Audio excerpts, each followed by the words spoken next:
bullshit blazing, still my heart is blazing. If the words kill me, I don't need a new one under you. Soon you will know, we already know the smell of the game.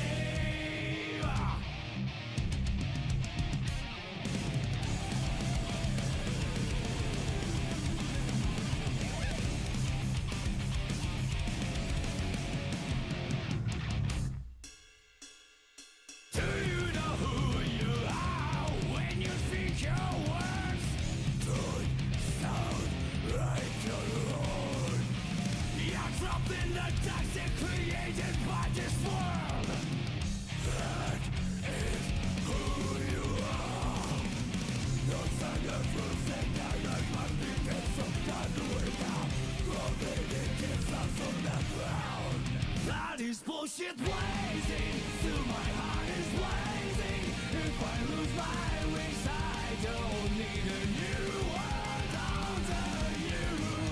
Can't feel a thing. We already know the smell of the game. Remember, you are blazing, still your heart is blazing. If the world's made you, I don't need a new world under you. Soon you will know, we already know the smell of the game.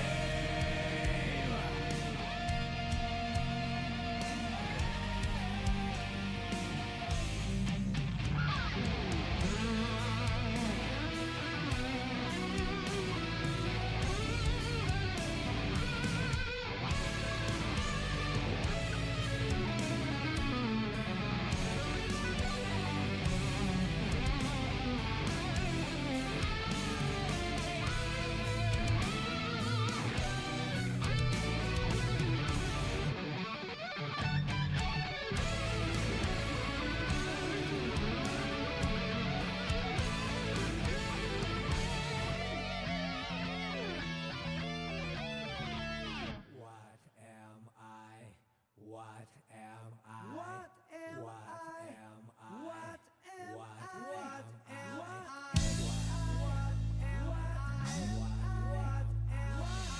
Mankind knew that they cannot change society, so instead of reflecting on themselves, they blamed the beasts. But they found beauty in the lives of beasts and couldn't lie to themselves about it. There's no part of the world, but no one can break me.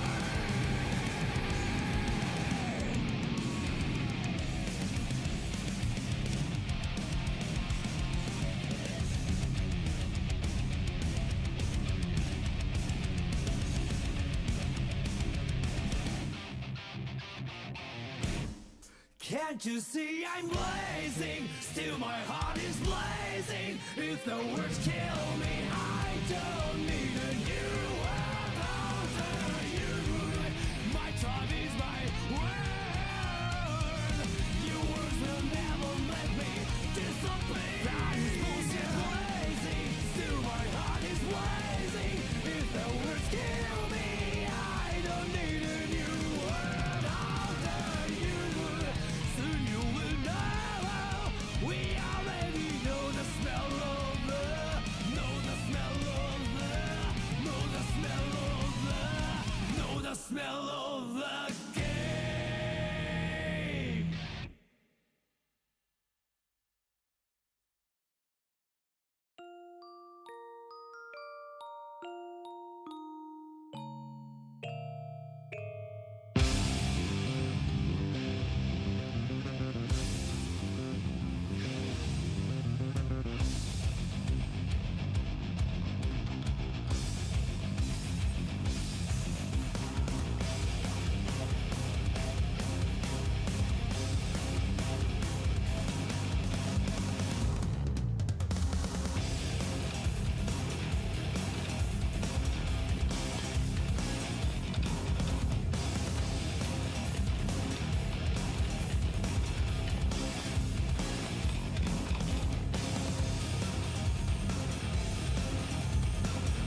Alright, I am here. Transition the camera. Gary's gonna tell me when to start, and I'm gonna be angry about it. You need a marker? We're missing 2 names. If you drew names and it did not turn in, we need those 2 names. It's Joe Muse, if you draw Joe Muse, drew Joe Muse, and I think the other one's Andrew Gig. Why would you tell people that? I don't think so. You could ask Mark. You could ask Mark or Wayne. Mark should be bowling here. Wayne is probably in back.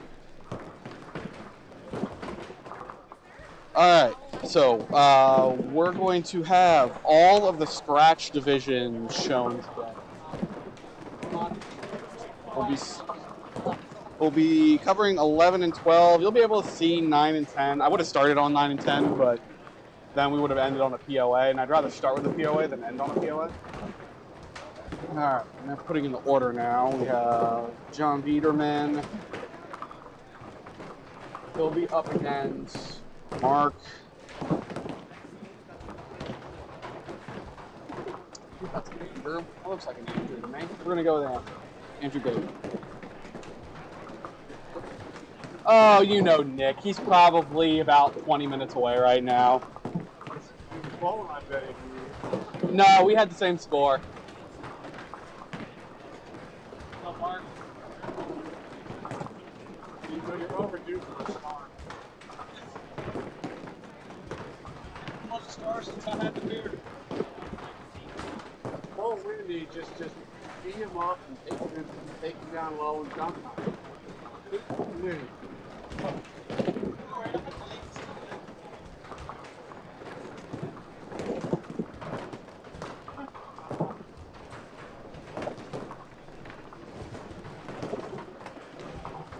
All right.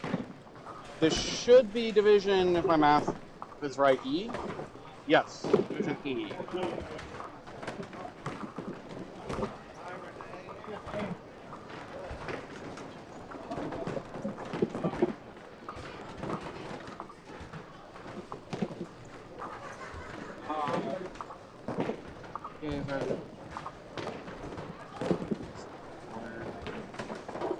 Spielberger.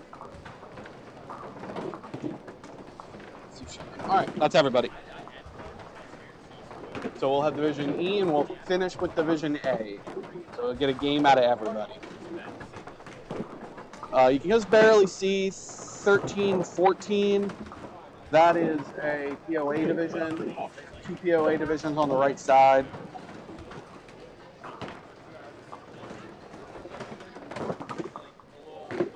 Tough conditions. If you were here for the Pro Tour, the conditions were definitely tougher than they were at the Pro Tour, at least I thought.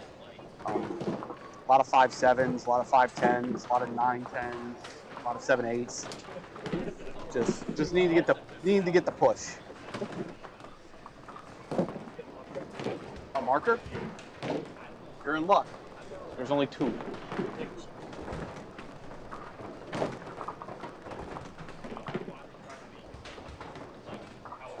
Chances are.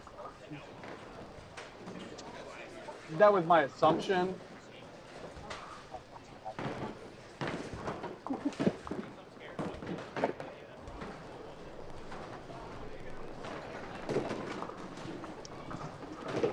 Alright, bowlers, load up on your warm-ups, push the buttons, good luck. Remember, ball per ball, please keep up the pace.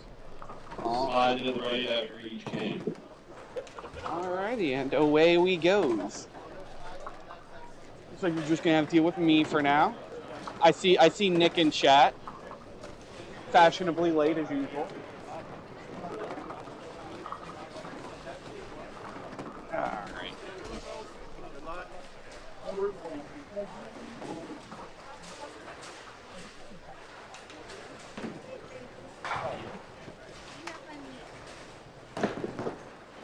What? No.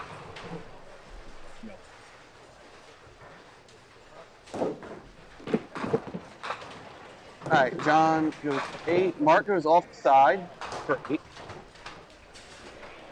Why are you staring at me?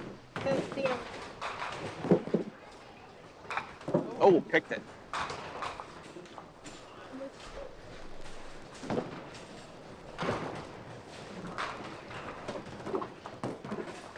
Let's see if Mark fares any better at his 2-pinner. Oh, shoot, I forgot to do a... Shoot, darn, I might work on that while... I had one. Questions were offered to me, and I'm going to go ahead and use it. Bear with me while I get that plugged into place.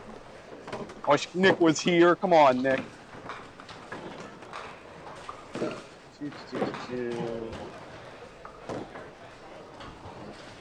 Yeah, we had a good question. I gotta put it in.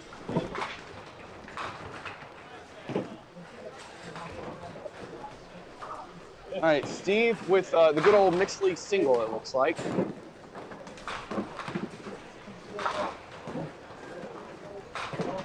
You're off the side for 5. Let's see if I can get this up.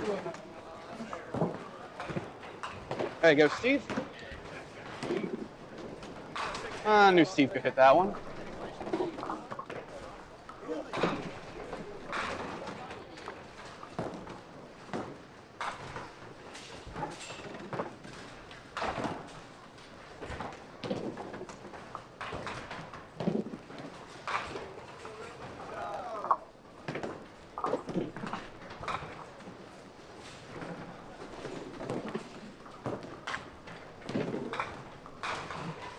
Andrew converted that for the spare. So you'll have to bear with me while I get this duck pin trivia.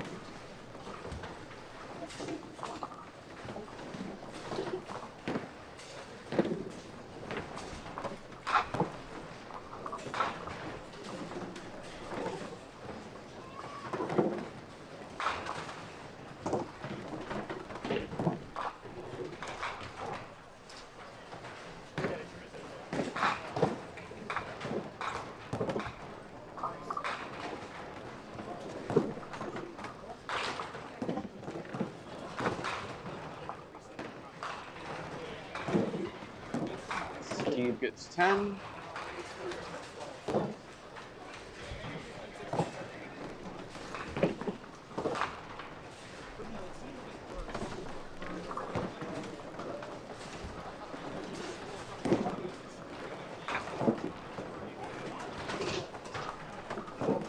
Tough break for Dennis there. Why is that so big? Ah.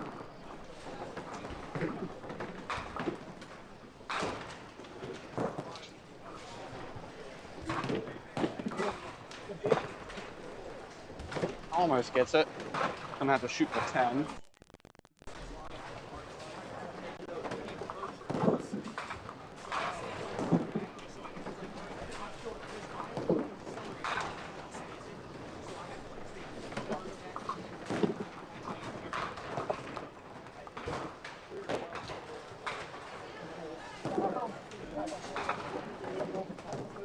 Wait, John goes. Is that a 5-10? Looks like a 5-10 to me.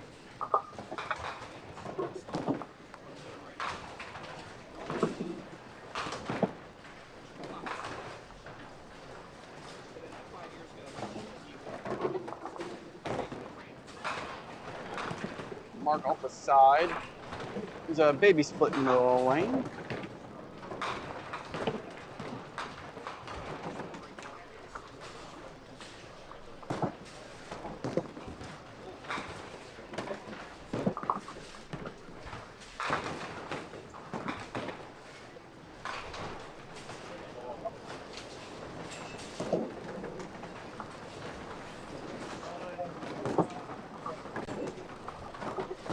Missed it.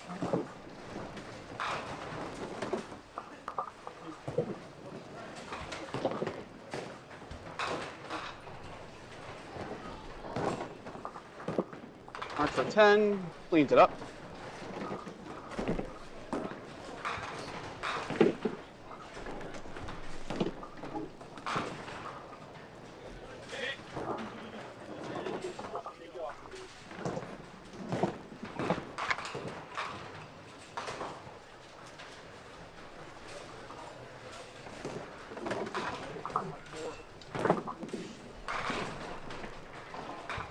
There you go.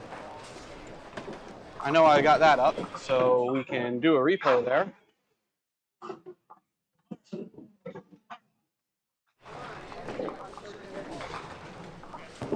I don't know if that did what I wanted it to do.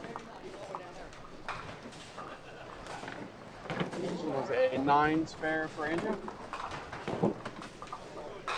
I think that's 9. The ball. Okay.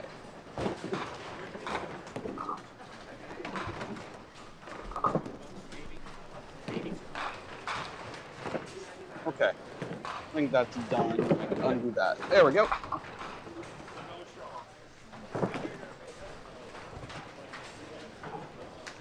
Nope, spare in the wrong spot. There we go. All right, Steve at the single. Looks good. He gets it.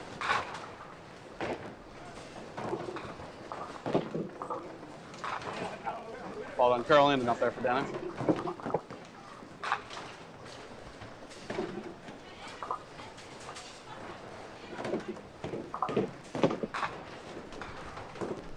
Be a 8 out for Dennis.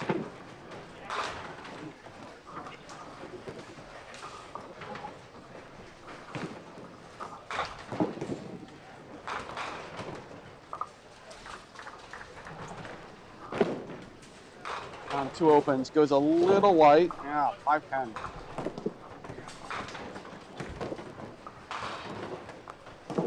You kind of want to make sure you're a little bit full here. 5-10 can be tricky to carry here.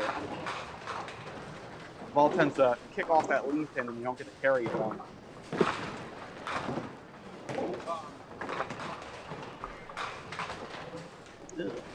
Not the prettiest break for Mark. It is doable.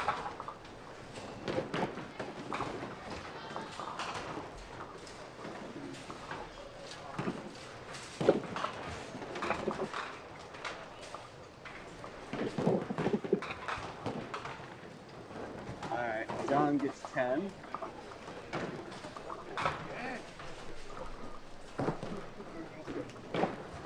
Oh.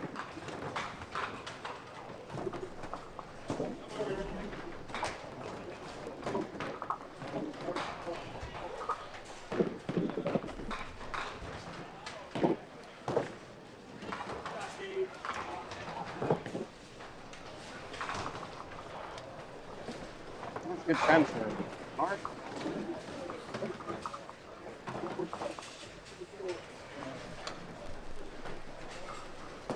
All right, Andrew, two marks to open up. Good ball. Pretty pitch.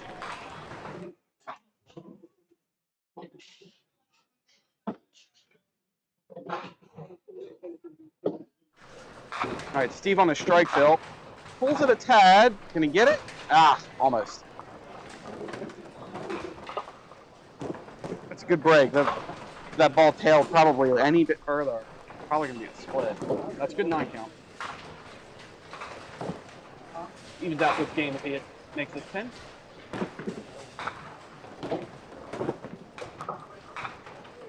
There he goes.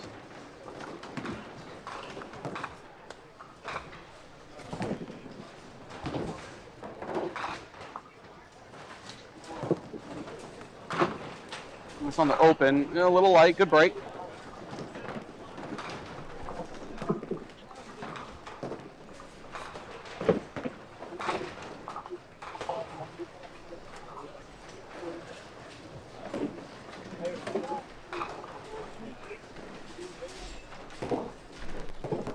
All right, Steve on the spare fill. Hey, got it. I'm sure that ball was going to go. Looked like he kind of got a little off balance, maybe stuck at the end of it. And you heard Dennis there. Give me that spare.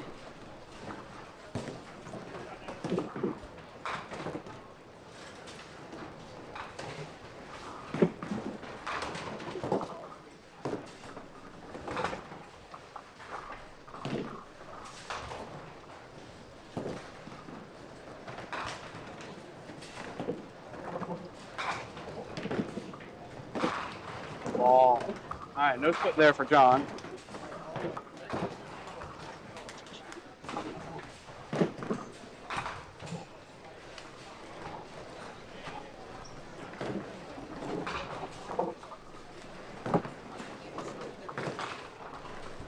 Ooh, that was a funky break. I think Mark's a little confused too. Ah, John missed a single. That was a weird break from Mark.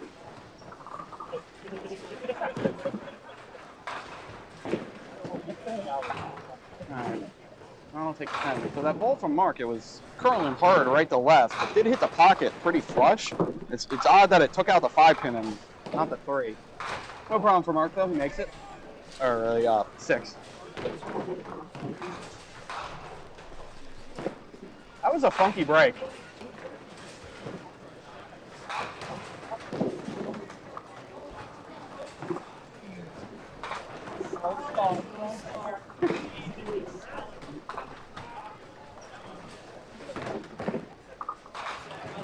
Andrew hugs that ball a little bit. Not too much hurt.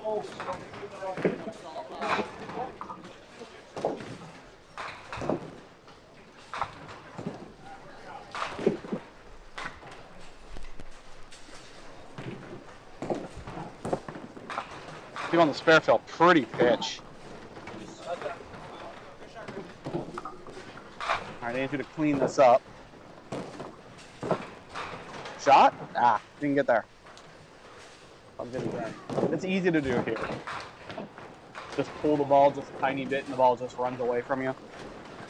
Very, very easy problem to have here. All right, Steve had a single. Looks good. Got it.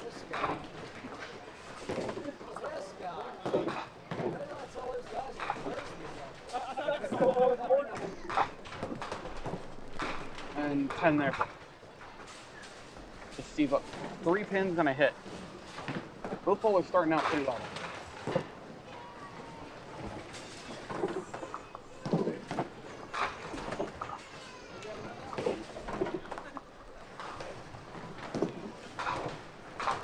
Ah. All right, Steve's still counting there.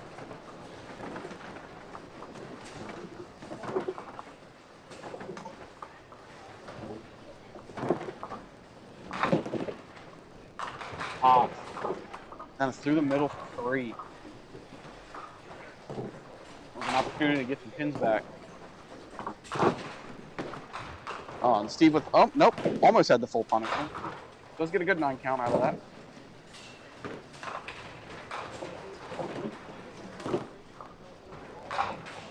That's a good bid.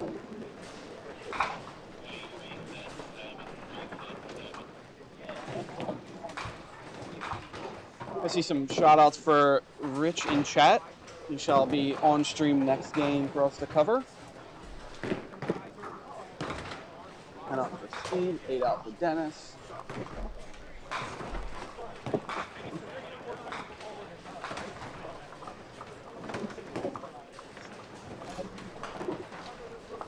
I'm looking at the score right. Richie is up 12 pins. No, 2 pins and a hit. All right, John leaves a single. Mark on a spare fill. Opportunity to go up by more than 10.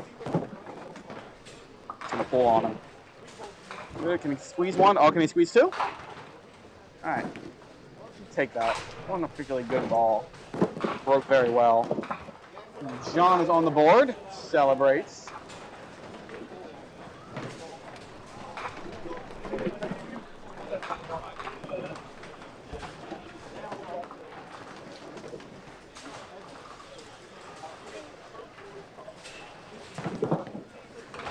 Mark, yeah, not gonna get that.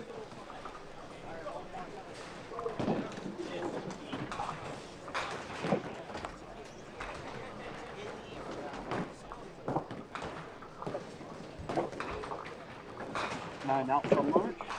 Puts Mark up 17 pins, but down a hit. Oh, I got it. Handicap. I just realized handicap's going up. Absolute bomb from Andrew.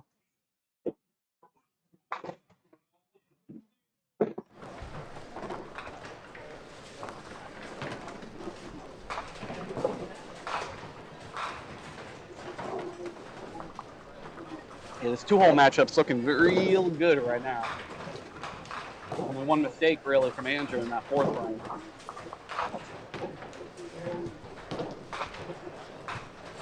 Steve filling the spare, pulls it. Ah, that's a tough shot here. You need to hit that very clean. Oh, Dennis.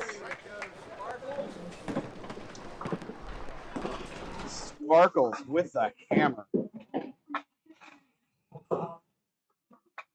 Or away, Steve picks off the 8-pin.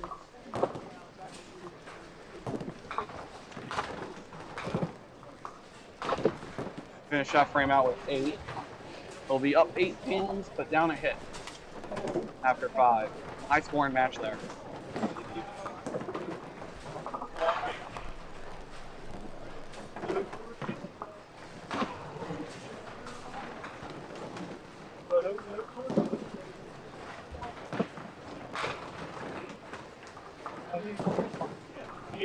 Right, Steve facing down a strike, up a decent amount of pins. Hey, matches.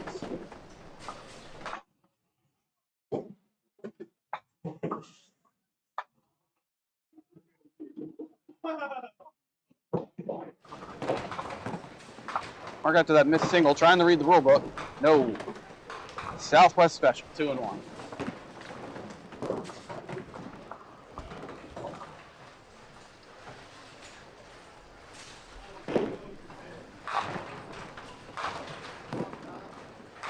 Good ball, leaves 5-10. Falls back to decent number of pins here. An opportunity to get more with Mark looking at a split.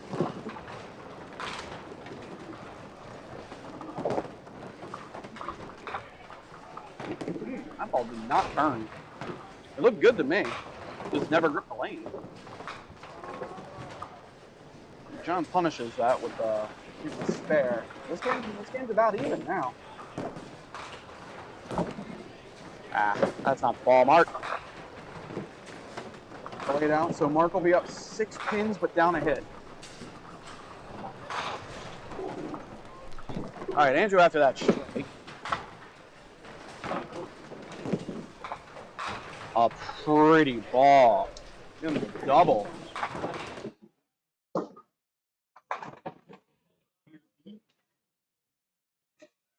Steve firing away. Goes off the side.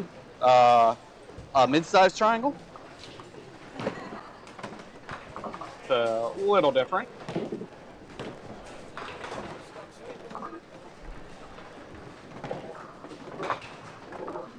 I'm gonna have to make this stay in this game. Facing down a double now. It's been okay facing down the spare, but facing down the doubles, quite a few pins to have to come back from now.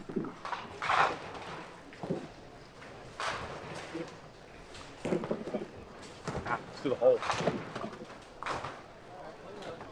Tough 2 boxes for Steve. He's cruising right along that. Woo! Dennis looking for the double. Leaves a 9-pin.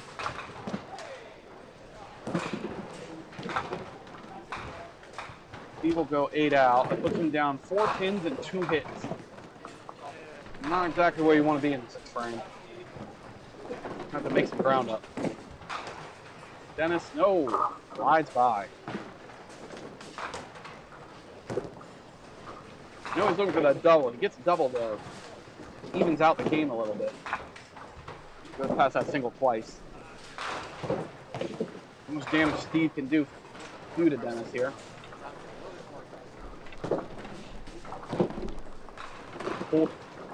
Still got to the head pin though. Lucky to have that good a break.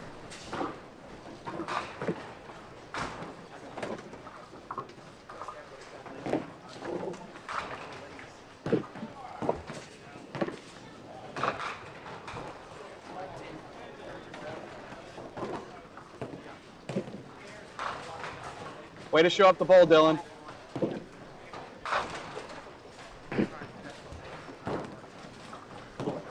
Oh, did that thing fall?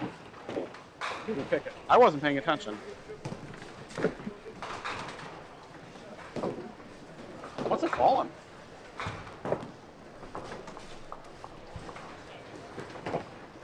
Yeah, I wasn't paying attention. I didn't realize Steve's 6-pin fell over. It's unfortunate. Still up by 22 with 4 frames left.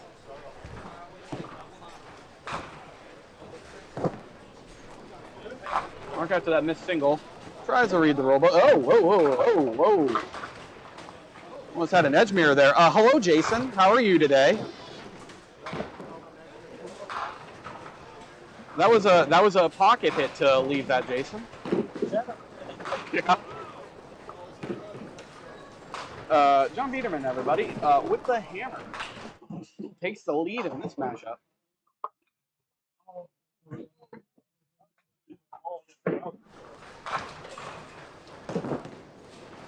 The single looks good. He gets it. All right.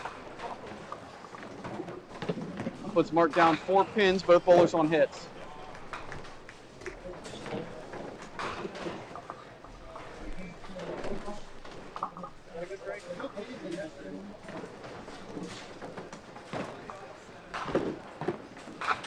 Oh, Andrew cruising right now. That's a good ball.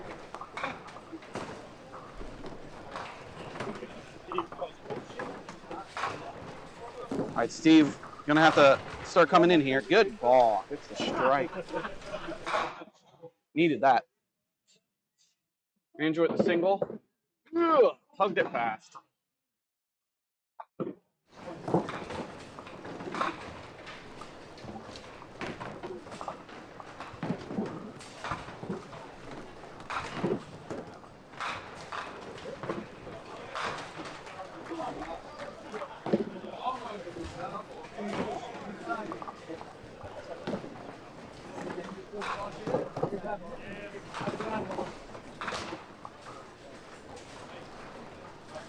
Steve to fire off first here.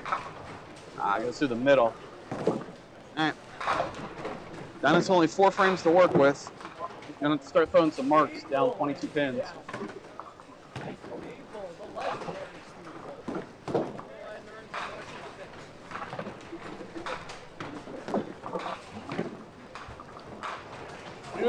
Hey, look what he got.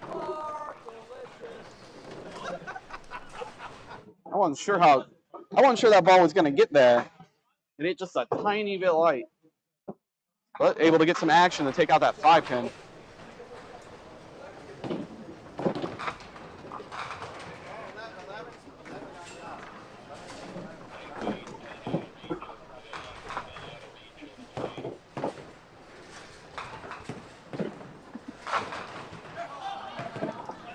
Steve, a tough 8 count there.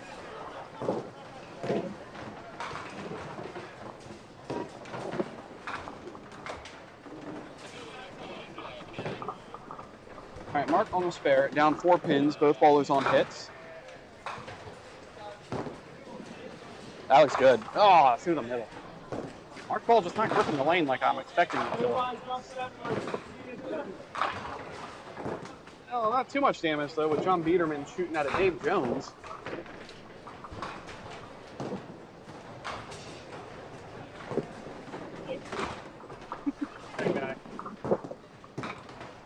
Is that, oh, what's his last name? I think I know who that is.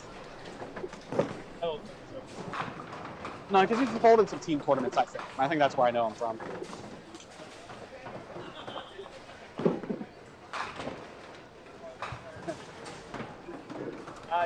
Danny, you're up to your old tricks again. Keep it coming, guy.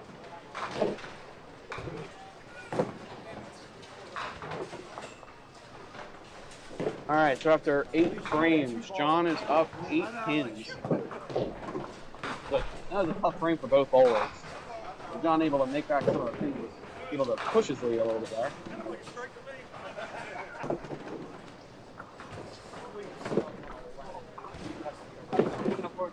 I don't work here. Don't point at me. Where's your partner? Where's Nick? Where do you think Nick is? Probably.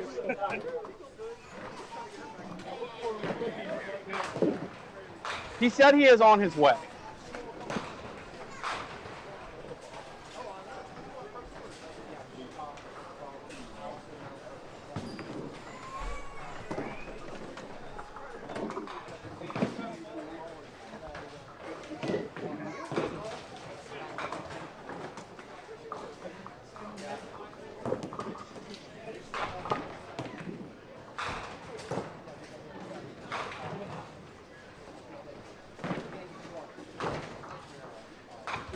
getting a little reconstruction done here on lane 11. Checking some of the other matches we have here. Top match up to the left is Richie and Steve Bull. Looks like Steve is up 14 pins. Medic, we have a man down on lane 12. Medic.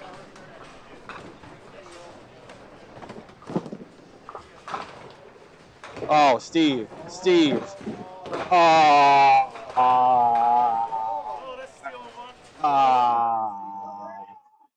That was a huge double, by the way, because that about evens out this game now.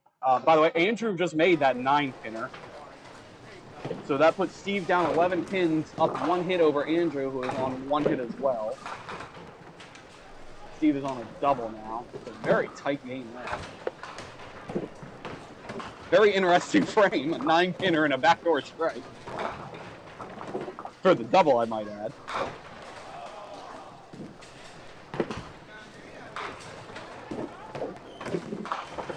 Steve, that ball's not going to move on him. That sounds great. Oh, Dennis heavy. He really needed a mark here, too.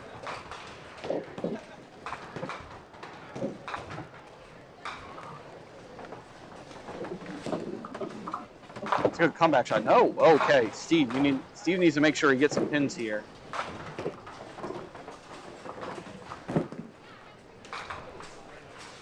Dennis, good try at that. It's going to take 8 count there. See how many pins he pulls back with Steve's ball. This is kind of an important ball here.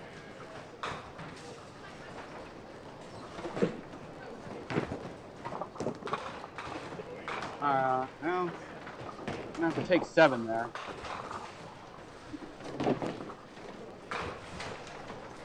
Dennis goes 8 out, so it's 11-pin game.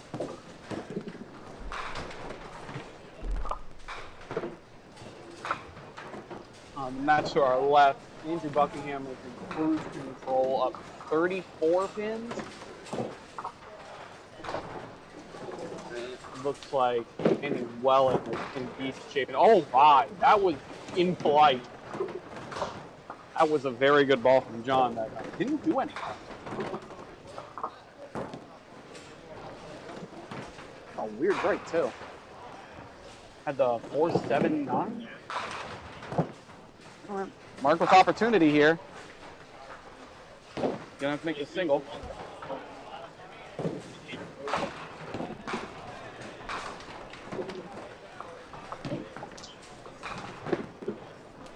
Sideboard? Oh, good try.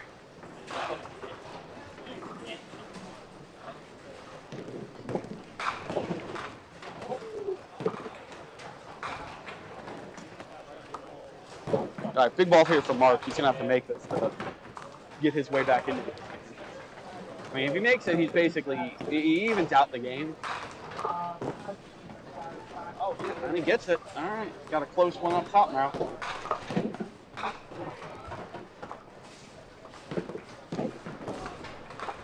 John up 6 pins, but down a hit.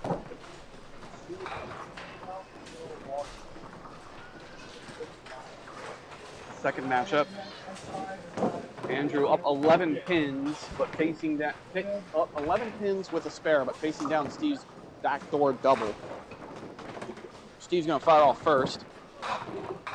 That is not what we want to do. We have another man on lane 12, so we call in a medic.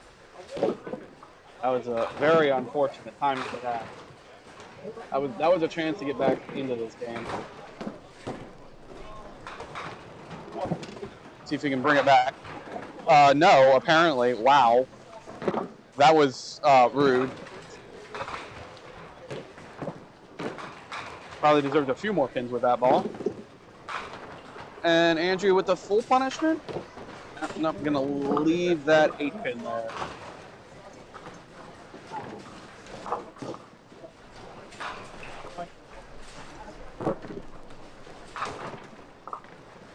And 8 out for Steve. That's not the place to have a frame that's kind of a disaster, though.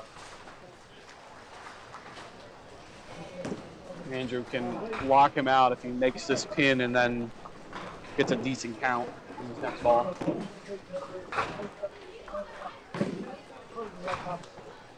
And he gets it.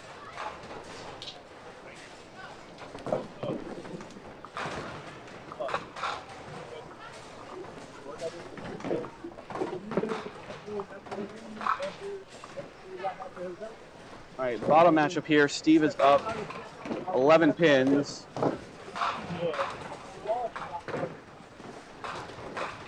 This is probably a tricky shot here, especially with Steve's ball moving right to left. He really kind of has to hit the head pin left side clean. Then it's through the middle again.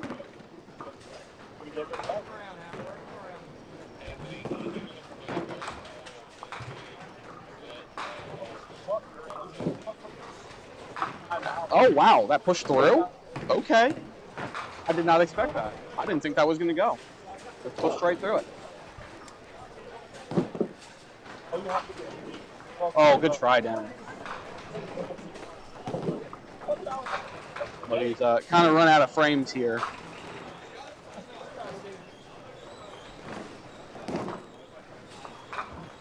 Go 9 out. That'll put him down 12 pins in the final frame.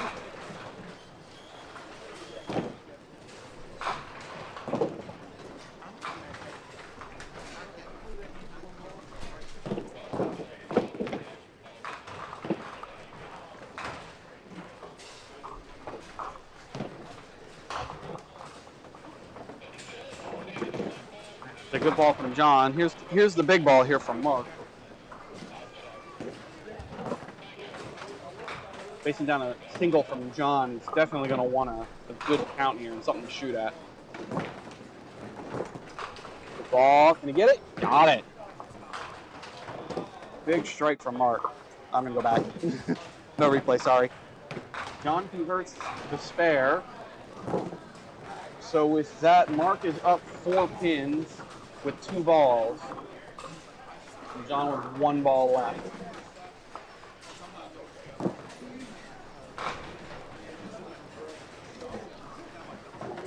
So Mark has 2 balls to get 7 here to shut John out.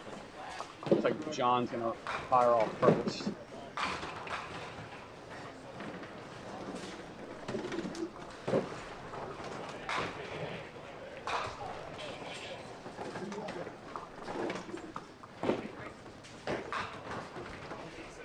All right, 9 makes him do some work. 132. Let's get 6 on these 2 balls.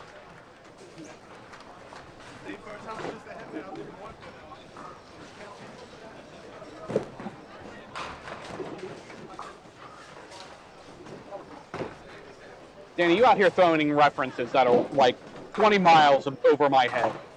I'm sorry.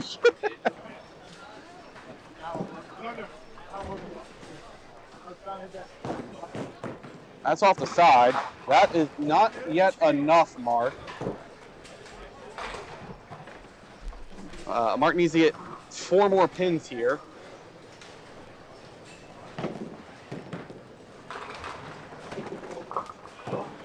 Oh no, you got 3 out of that? No, only 2 out of that. Okay. That should seal it. There you go. Way to make the drama.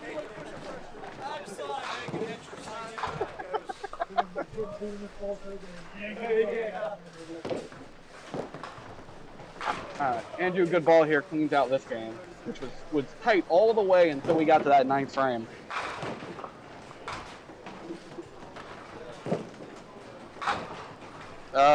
Yeah, that's enough. Andrew's sitting at 70 now. Steve tried throwing the same ball, not as good a break, unfortunately. Give me the scissors in. Yeah, Charles was way too big.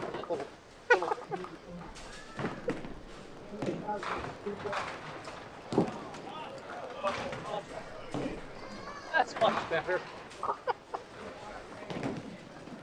All right, Steve did make the spare. Almost like I call Yeah, almost. Oh, we have a late arriver here in Duckpins Foreverland. Ooh, hammer.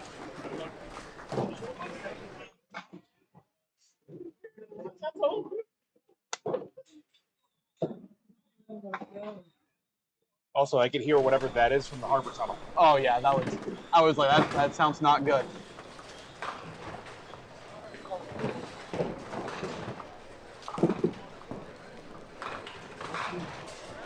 So, notice if we're covering 11 and 12 today, and typically Pinland were front and center, 9 and 10.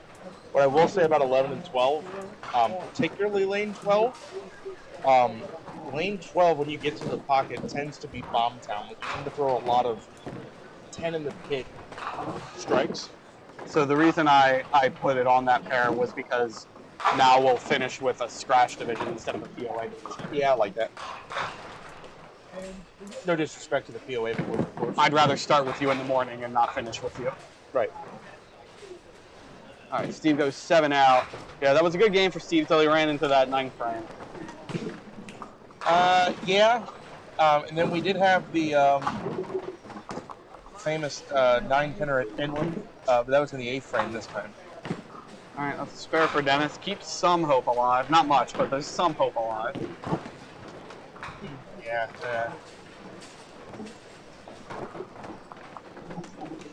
I mean, a couple pretty close games to start the morning, or at least competitive games. That's going to handle it. It's a, That is enough pins for Steve to lock out Dennis there. I will say the man down that we saw in the 9th frame from Steve, Heller, that is. I can confidently say that in unison with you, I did say medic.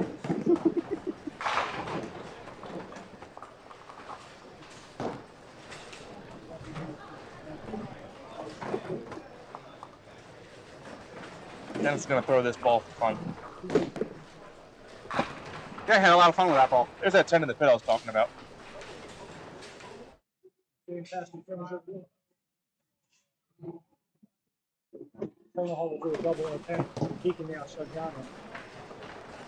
Oh, wow. Oh, yeah, he's got a triple. That's spite. So John is trailing by 4. That's too much math for me this the, morning. Yeah, 161 to 157 going into the count ball.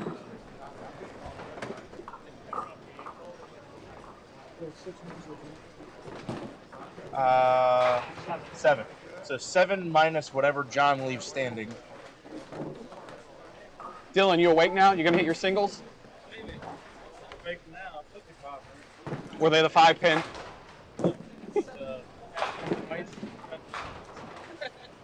Bomb. Oh, John blew 3 out the middle, and the math means Mark needs 7 minus what John left standing. John left 7 pin standing, so Mark needs 0. I think that's how that works. That is a tough loss.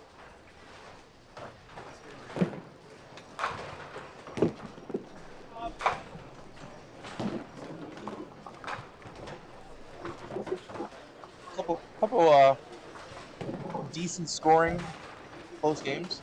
I mean, based on what we saw this weekend, to see 262 combined is the lowest match score. I think 11 and 12 will probably see good scoring. Yeah, it's one of the better ones. So. Yep. He's a little later than usual. Watching live? No, I'm not. It's a pleasure to be with you all here from Dundalk Avenue. Dundalk Avenue. Just watching live from the Harbor Tunnel. I told people yesterday I shot at Interstate. And then Colby goes, "Oh God!" I said, "No, it was not 695." He was like, "Well, you definitely didn't shoot 895, right?" I was gonna make a post about the 795 club because there was about 6 of us there. I was in it, and I heard you queuing up duckpin trivia. Yeah.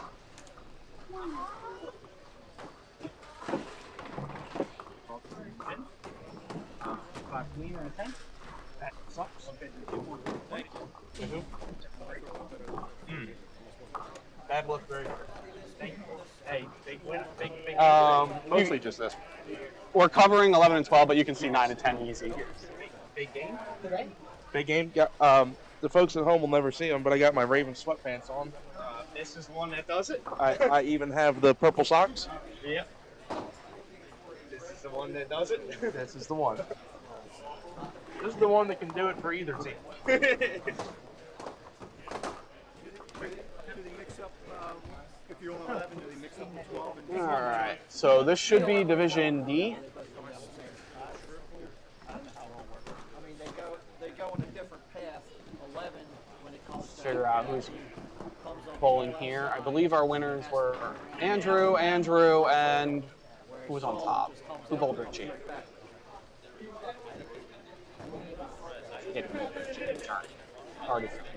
Not sure I wasn't here. I noticed. Oh, Steve. Steve. Oh, my wow there was to the man down that he then hit the pocket and left the 5-7-8. that was garbage. Oh, just hit the head and went. All right, we have one Dylan Handshoe, who is 0 and 1. He will be bowling Andy Welling, who is 1 and 0. And we have Steve Bull, who I think is 1 and 0. We'll have to get that checked, but I'm going to put it down because I believe it. And he is up against Jason Sauter, who is 0 and 1. Tough first game for Jason there. In the bottom, we have one Richie Hipkins, apparently the superior Hipkins this weekend. So, who is this Danny that's all over our I think he's a Western Maryland, bowls out of Hagerstown Duel. I don't know him too well, but he bowls in some of the team tournaments. Sounds about right. All right. Andrew, who was our last? Buckingham. Andy Welling with 1 star. Won it here. Defending. He's defending champ. That's right. The creator of the Welling, the 9 pin spare in the 9th frame to help you win a tournament. Do you want to grab sheets so I can put in their sets? Yeah, let's do that. Thank you.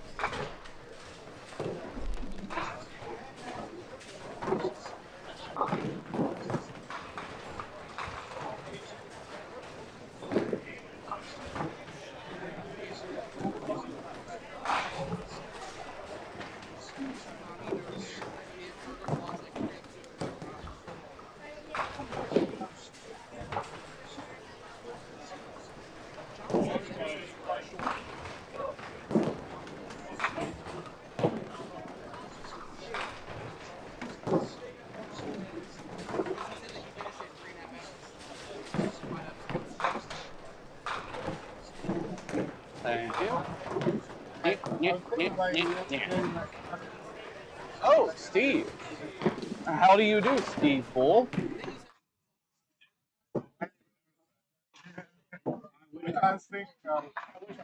Richie 0 and 1.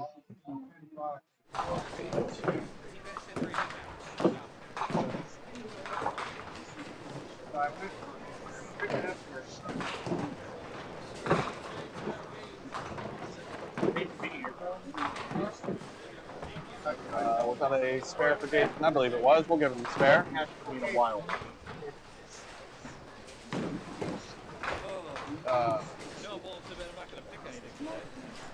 John, can you turn that down?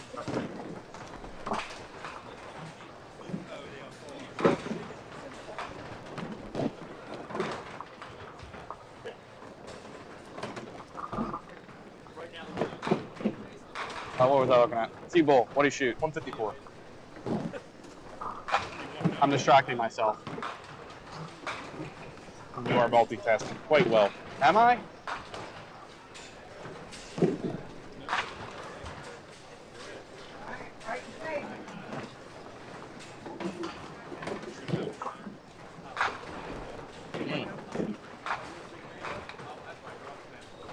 Okay. Jason 07. Yeah, he had a tough one, I saw. That's true. and dill pickle, 132. Right. Pass those back around.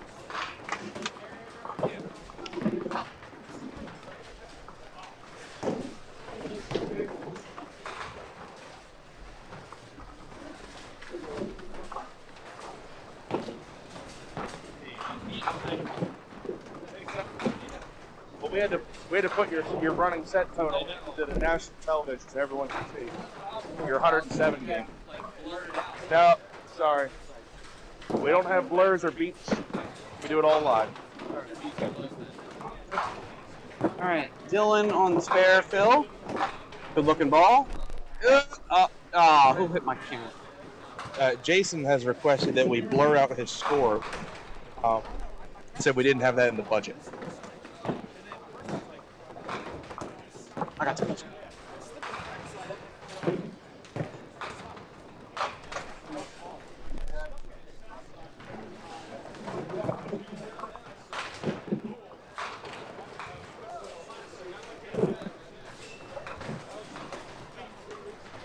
Now, I will say Andy threw some strikes.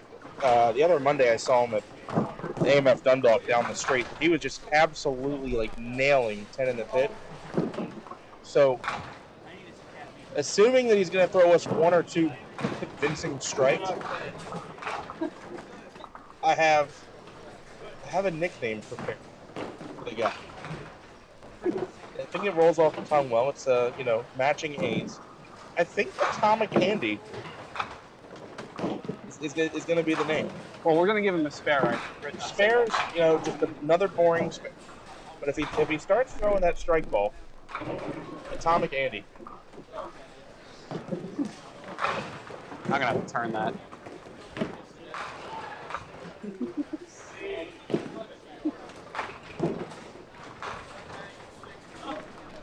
Steve Bull going for that covered in opening double. It doesn't quite get there. 278. Is that better? That is much better.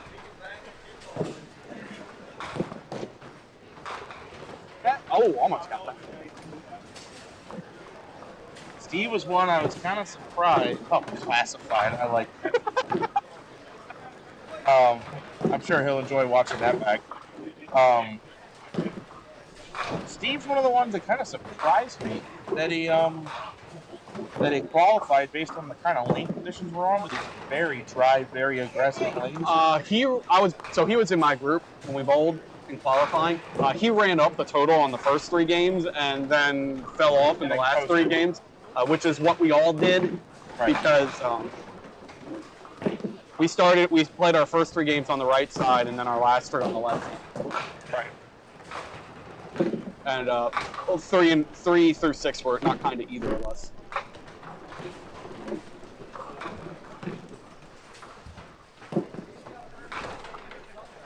But Steve is a bowler that I think is probably a very good bowler for this house. I think right now it just depends on which lanes he's going to be on, because if he's on a pair like 3 and 4 where the ball's going to break a ton. The ball is going to break a ton. It's kind of a struggle. I will say Andrew on his 9 fielder, I noticed he's letting up on it a little bit. Did you notice that? Him and John were talking about that on Friday, that they needed to let up the ball. I think I probably would have tried to throw it out further and throw it harder. I mean, watch this. I couldn't control it when this is not full bore like it normally is. You are right.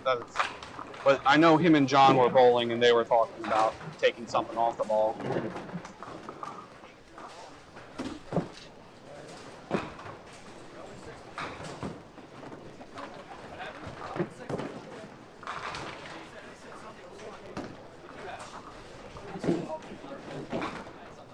Now that spare ball, you can really attack as much as you want. If you're not worried about the ball going through the pin, it's just got to hit the thing. Leave it now. Andrew, even with the missed single, 10-pin lead.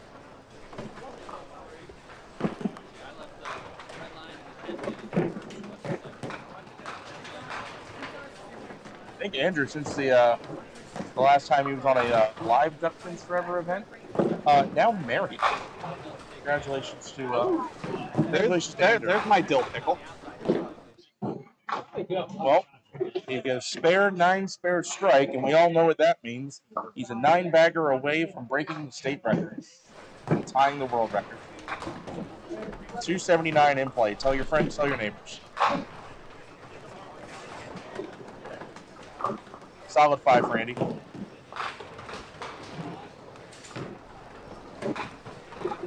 I believe it's a cobra or a scorpion that Jason is throwing. Looks to be a Paramount or an ABC. Not too sure what that is. And that looks like Paramount. I mean, I threw Paramount on this because it's just something that would try to let me control the break. Since the plastic ball's gonna skate down the lane a little more. See, this is where Evan Stevens want to break out those famous Starline Astro balls. So this thing's probably go straight. They might hit like a wiffle ball, but they'll go straight. You gonna stay? Oh, you bet. Oh, okay. I mean, watch this ball. We're gonna replay this, right? Watch this ball get to about 40 feet. Right there, bang, crossover. Ball broke about 6 inches or so in the back 20, 25 feet. I was watching balls on 3 and 4 break like 2 to 3 feet. You should have watched Buddy Turner Bowl yesterday. Oh my lord. Ball going sideways at the end of the game.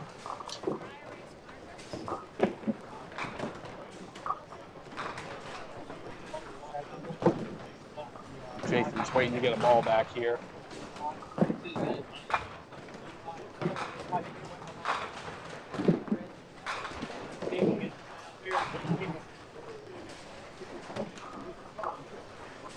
See, Richie's throwing comets as trademark for pretty much all Western Maryland movies. See, and at times though, Bernie would throw the yellow, orange, whatever Paramounts. But trust me, they all have every type of ball in their bag. Right. They really do. I believe the Hagerstown Tri-State, they actually had a board meeting with God to invent more colors so they can put them into their comics. Sounds fair. All the Hagerstown people at home watch this. Oh yeah, I reckon. So that's fair for how we bowl out there. We like throwing more comets. No.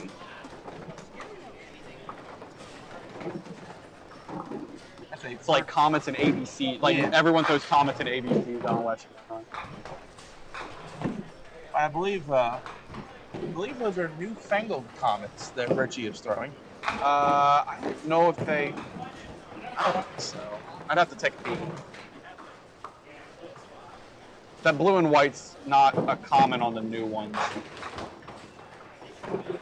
That was a non-comet third ball. That was.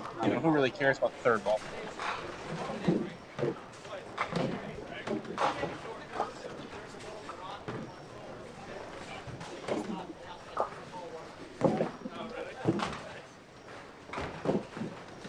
Here, looks like we're getting Jason's ball back now. It looks like it's a spare ball, but that's one thing if you're an experienced bowler, you want to make sure your spare ball's on the rack because you don't want to throw your first ball and then have to wait to shoot a spare break. I'd rather throw it thinking I'm going to throw a strike. Well, and yeah, you're going to learn to live with disappointment more often than not in this game. I would prefer the disappointment. Well, let's see if Jason can make some good use of the spare ball, though. He waited for it. He's got a 2-pinner.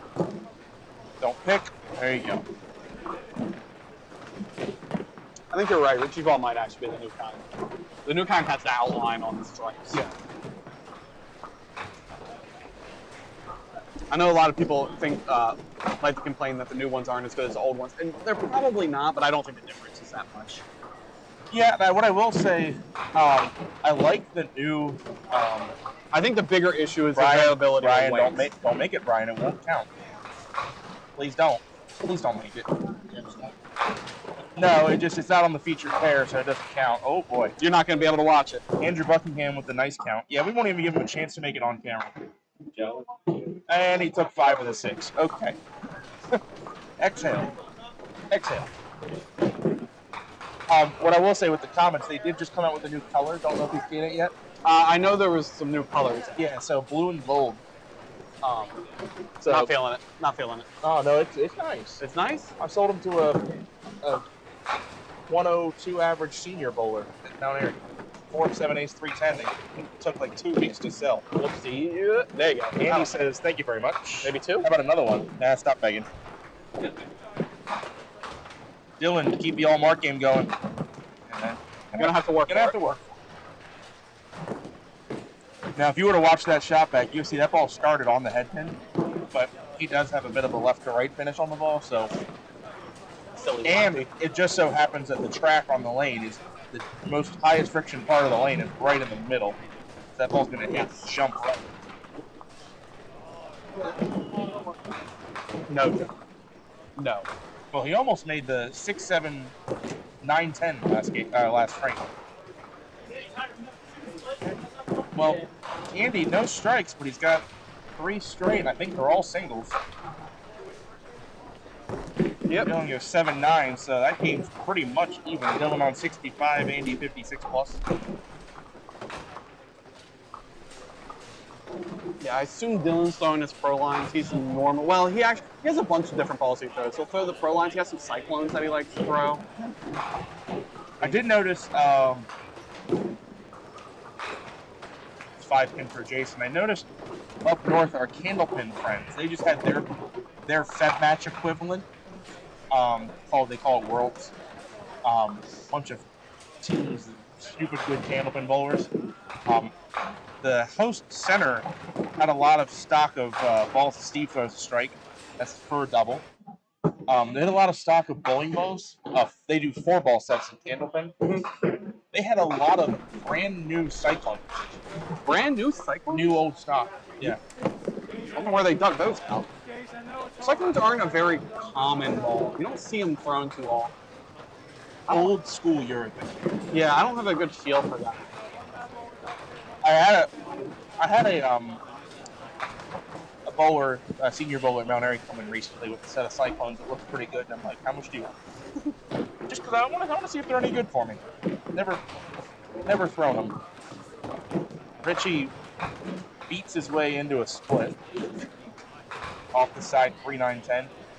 Andrew, I put a coin flip on a double here. Tails.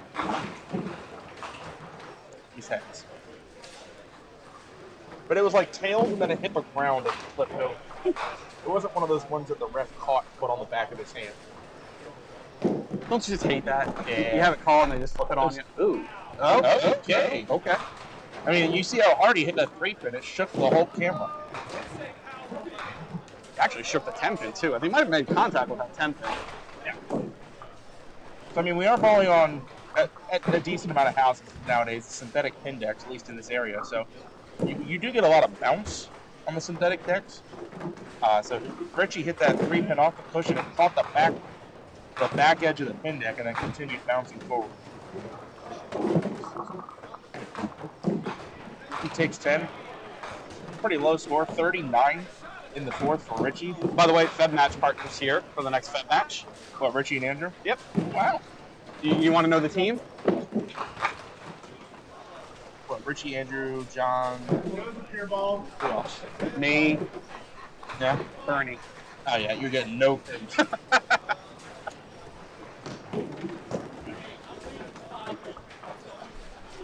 Yeah, I joked we were getting negative handicap. How many teams put me and Richie in the 2 and 3 hole? Think about it. I mean, everybody knows you put your best bowler set. Everybody knows that. Yep. We're joking. Andrew has to get a star real soon, so that way all of us have stars. Yeah, hurry up. Andy going for the edge mirror, didn't get that 10-pin to push. So the 8 count, 1-pin match, both shooting a split. Andy's got the easier one. Dylan's got a 2 and 2.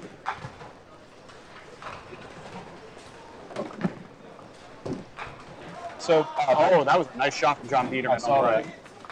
Back to the Candlepin Worlds. They do a nice shot, Andy. They do 3-game total pinfall matches, 5-man teams. So the matches are not a quick one and done. They're about 2.5 to 3 hour matches. The team that ended up winning, they've won 3 times in the last 6 years. their anchor or their 4-hole bowler in the sometime in the end bracket had a 4-bagger. Oh, I saw that. Yeah, I actually saw the clip. They put a clip of that up. Oh, no thank you. You think 4-bagger is big in duck pin? Wait till you see it in candlepin. I would say, without fully knowing, I would say their 4 is comparable to our 6. Probably. I'd probably agree with that. They just actually didn't they just break the women's single game record? So they recently certified it. It took them. There was a review process or whatever. That I will know the candlepin community dreaded it took that long, but without rules we have chaos. It was a big deal though, so it's the first women's candlepin game ever in the 210s. So That's a number, by the way. If you don't know candlepin, that's a you're number. talking that's like shooting 245 or so, 240 or so in duck pin. I mean, you're talking that is a all that power, all that rotation, and all that hair. Ding. 3 walls for Steeple. Okay. Damn it. And then he just comes back and elbows our table that the camera's on. Oh, Andrew? Yeah. Oh. Power play. Oh. That's his second rulebook read of the game. Cover the scoreboard for me while I turn the camera.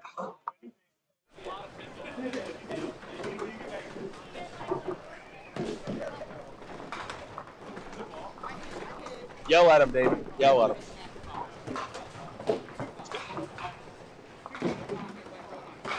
Oh, yeah, that's sweet. Solid 8-pin for Richie. See if we can get on the board. Andrew, decent score, but probably not what he would call a good half.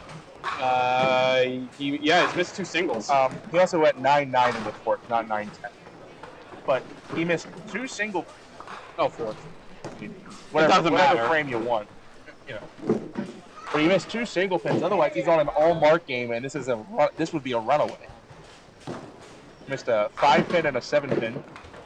Richie hits the 8-pin in the face if he was looking at the left wall. Sorry, the right wall. Dylan opened up on fire, had a tough 4th frame. He's gone open those 2. 70 India's just kind of cruising along. I mean, kind of tough that you're going to have 75 half and be trailing. Ouch! Ouch! No thanks.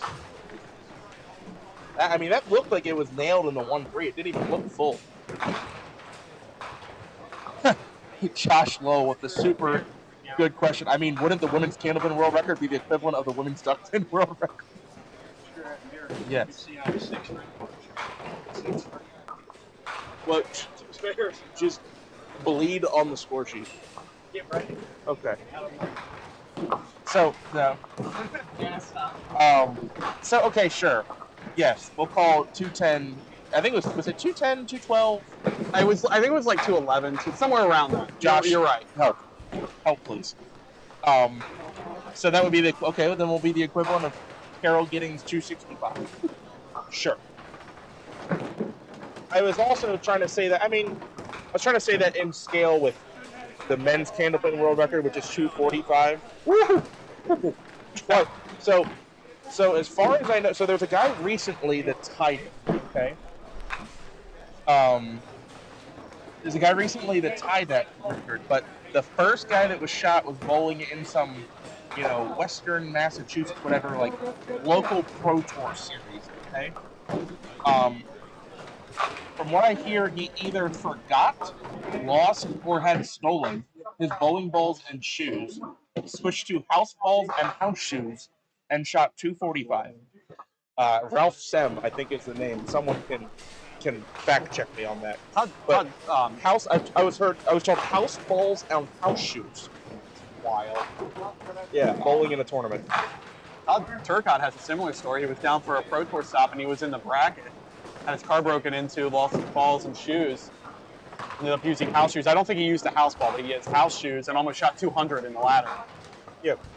The old clip from Greenway East of Gene Fairley. He house balls and house shoes for the same reason. Baltimore.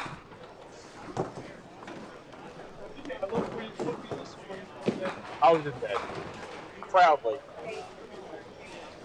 This is an important shot for Steve. Well, I guess if he's got it split, it's not really, but Jason has kind of chugged away here and has gotten this game pretty tight.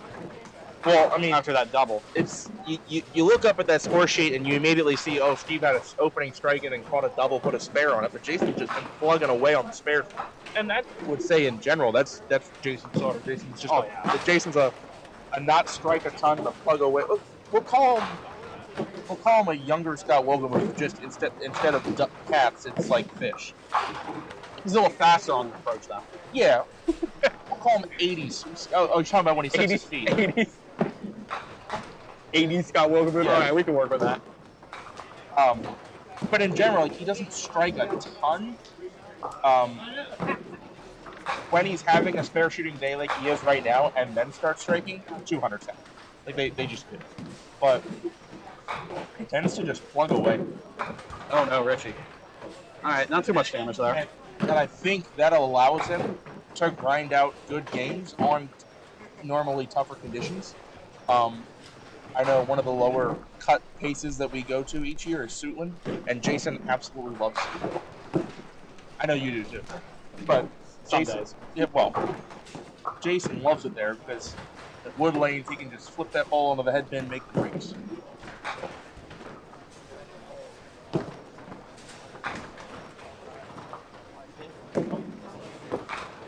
Good shot, Richie. Richie down 14. Yeah, trailing by 14. This could be a lot worse. He only has one mark and he's trailing 14. I was about to say, I think he's quite lucky to be down 14. I did not actually notice, what was Andrew's 5 count? Was that a rip and a chase or something? Okay. He blew to the middle and chase.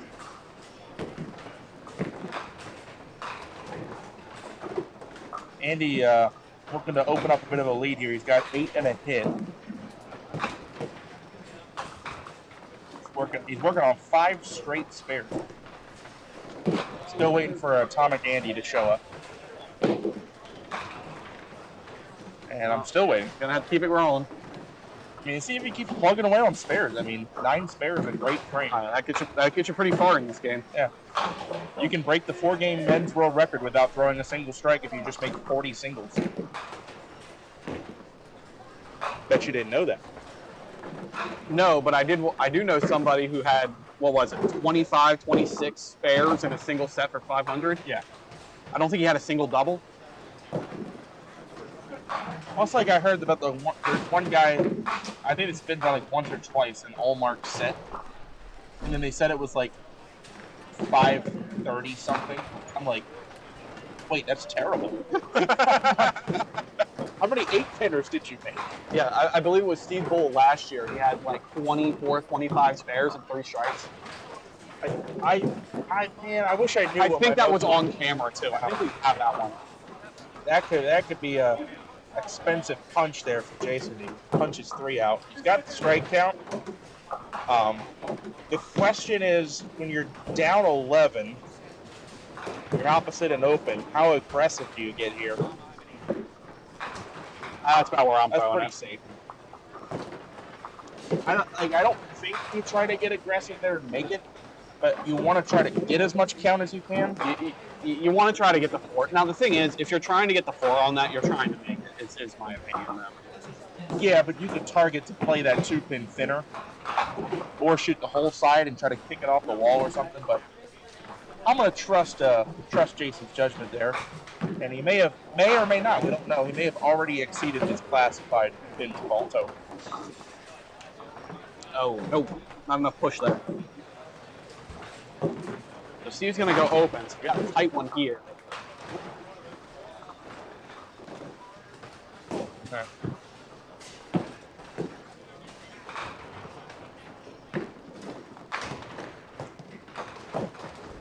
People look around, look for high scoring, and I think it's on this pair. Yeah, I think we're in the right spot, Dave. I see someone on maybe 150 pace. Down on 3 and 4. I'm not seeing anyone light the world on fire. This is probably a tough shot for Andrew.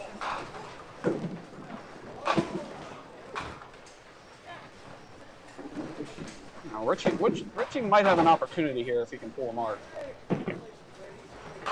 This is for Andrew's spare shot? Yeah. Okay. Never mind. That was a little heavy, Richie. Richie with the 2 and 1. Ouch. Yeah, that's why I was saying this is probably a tough shot. Andrew with the 9. Richie, I mean, you want at least 10 here.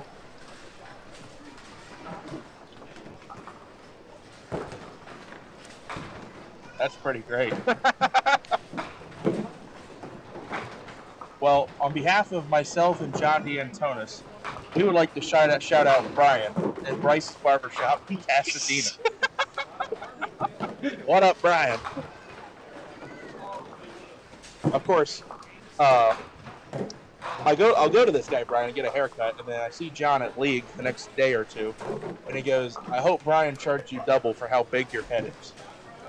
Thanks, John. How's the haircut look? That's harsh. Yeah. Dylan, no. Speaking of harsh. That one hurts. Yeah, that could be costly. I mean, especially if Andy, I mean, you look at his count average, 99899. Splits are amazing. They should hit one. I should, shouldn't I? Yep. Yeah. Theoretically, I'm good enough to get one. Start making them. I know, right? The fact that well, okay, we got a 2 followed up by a red 2.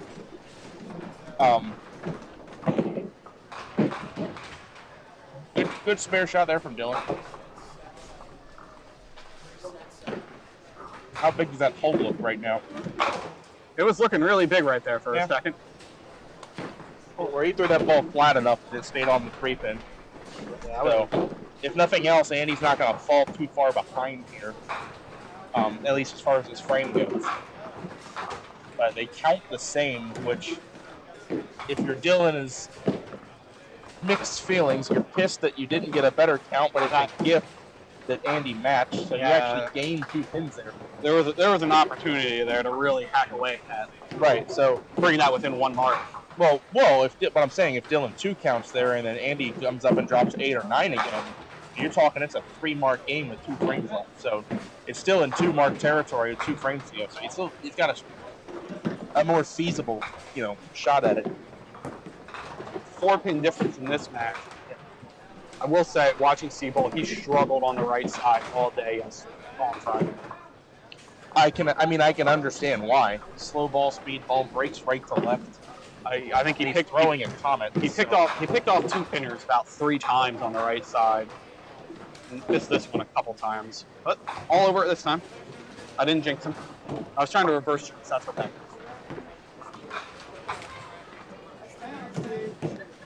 Hey, I think the ball that fell off the rack, I think Steve kicked it off with his trail leg. He did that Friday too. Tough miss there for Jason. Yeah. And it's going to put Steve in control headed to the final 2. He's up 4 pins and a hit. All right, Richie going to have to start something here. Yeah, again, not a good game going, but he's extraordinarily lucky to be down 13. It's a really good ball. Gets himself a break. I mean, 89-76, you would think Andrew would have run away with this game. And you look, he rule booked 2 missed singles. He threw away 21 pins and count. He would be up by much more. Been here all day? I have not. Oh, not this long. He's only been here for about 20 minutes. I got here in the 10th frame of game 1. That was a little light, Colby. That ball was okay. He's in a 4-pin match against Brian Best. Richie, I believe he converted that. He did. Now Andrew gets to answer. This is where, see if Andrew can pull off some defensive bowling here. Now light. Okay, that's better. Yeah. Not anymore. It was better when it was just the 3-6-10. 3-10 is going to be a little more testing, and it's a baby split at Pinland, David. Tell me about baby I don't like splits them. at Pinland. I don't like them. I don't even know what ball to throw at them. I feel like sometimes you have a better shot here shooting a pin side. I think I made most of my pin side. I like with the way the ball breaks. It's like throw it at the 3 pin and let it break onto the left side. I think most of the baby splits I made outside. Right. Let's see what he does here. Got it. Shoots the pin side. I can do everything like that. I mean, I do that for 3 pinners. I don't know about baby splits though. Everything. Everything? Yeah. Why not? What's the worst that could happen? Everything. What's the daddy? What's your score this game? That's why I said what's the daddy? You leave the 1-5, shoot the outside. Absolutely. Shoot the outside. Or do what Steve Bull did. Leave the 1-3 and shoot at 3 walls. All right, 9th frame. Well, it's not going to be a welly, but it could be an 8-pin. I think Dylan quickly up on the approach after he sees that deuce. Oh no. Help. We have a patch opportunity, and thankfully the president of Hagerstown Tri-State is standing right behind the pair. Almost made that. All right, Andy Welling, open frame. Dylan at the 5-7-10. Nice effort. Does he need to get some wood? Yeah, he needs to get 1 here. Andy likely an 8 box. Call it 7. So Dylan gonna break even at the least. All right, he'll gain a pin. Bob, good to see you in chat this morning. Bob Russ from the Middle East. I can't say hi to Steve Hoover because he's back in America now. Is he really? Yep. You know, I miss my stats. I really do miss my stats. I'll see him Monday. I'll say hi for you. Okay. Is he gonna be at league? Yeah. How about that?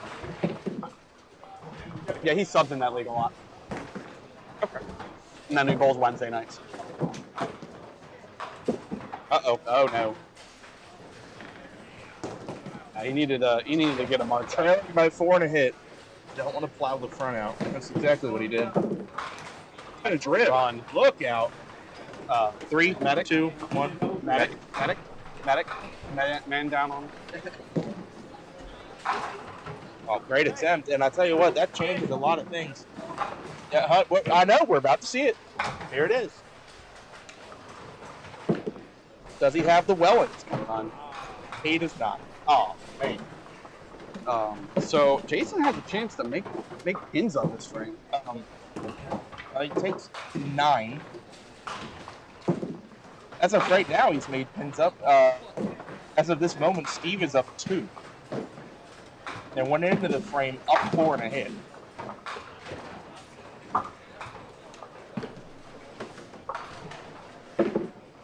You should get some here.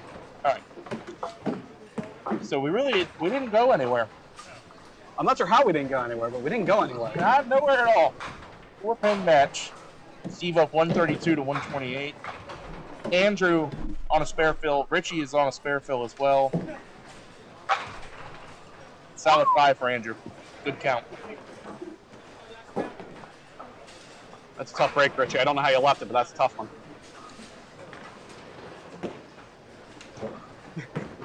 Yeah. I had one of my youth bowlers at Mount Airy wants to do that on the first ball and then make it.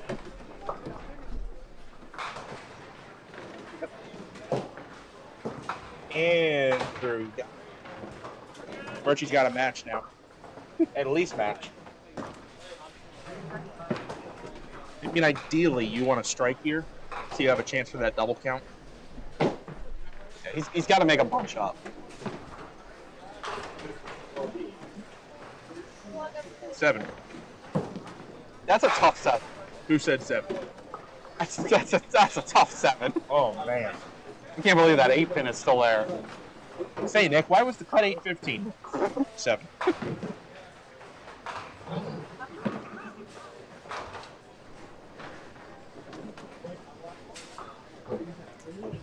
think that's probably going to be all she wrote. The fact that only that then has ended that game is sort of impressive. Because to Richie's credit, he has only dropped one pin of wood. Yeah, none of that bubble. He's had 4 or 5 splits this game. Probably more. I mean, that one was very harsh. All right, Dylan down by 14. Has to have a strike here. Got one. Gotta get 1 to get 2. Yeah, he's got to have another one, and he needs help from Andy. See if he gets any help.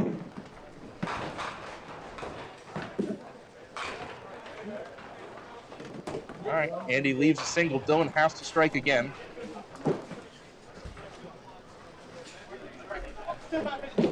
Maybe. Oh, tickets. All right.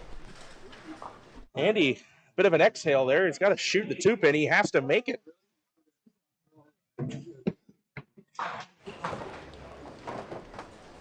Look out. Oh, no. Safe at the plate. Now,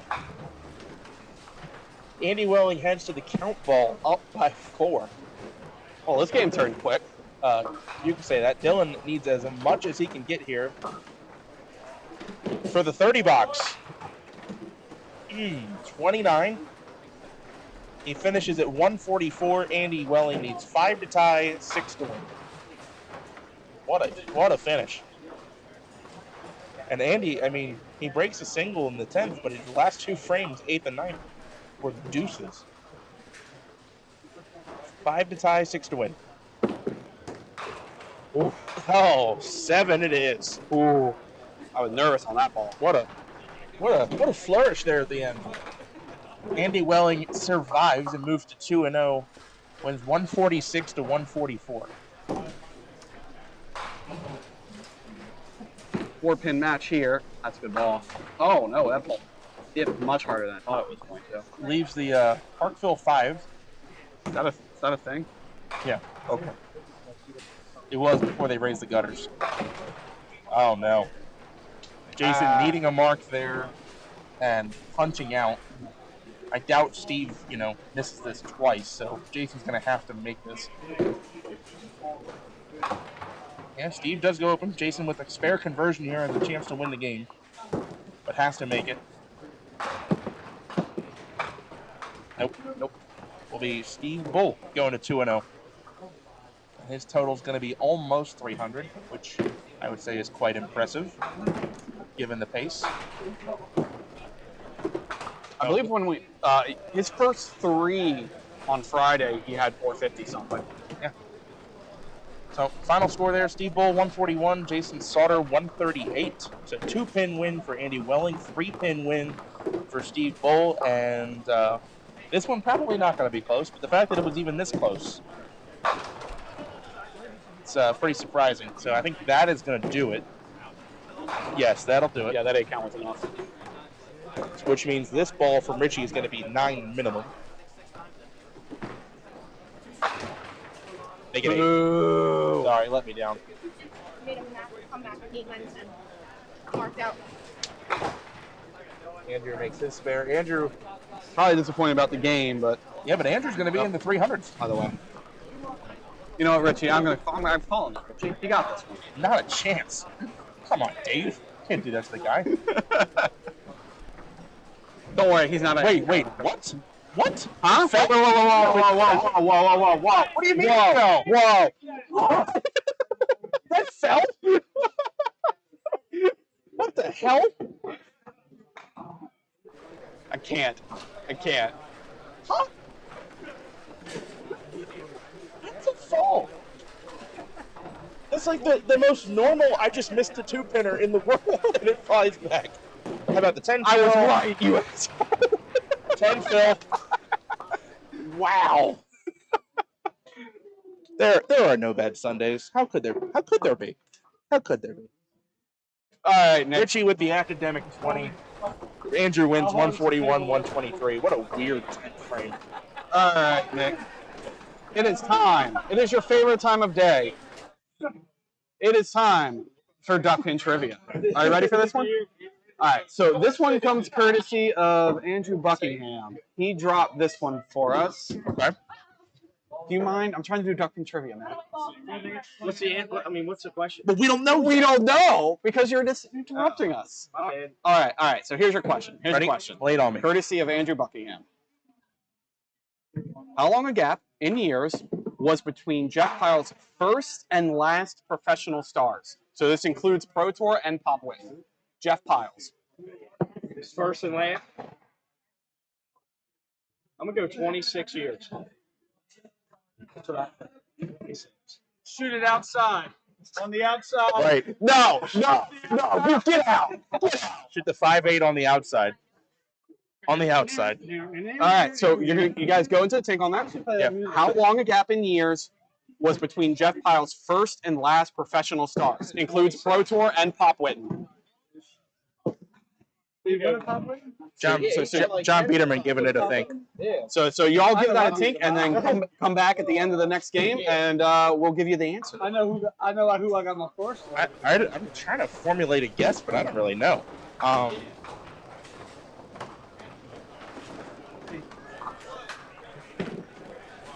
baby gets up and you say that movie from the Olympics to fight the music. Did you say that? I meant to look at the hat. No, I did not. Yeah. Okay. Yeah.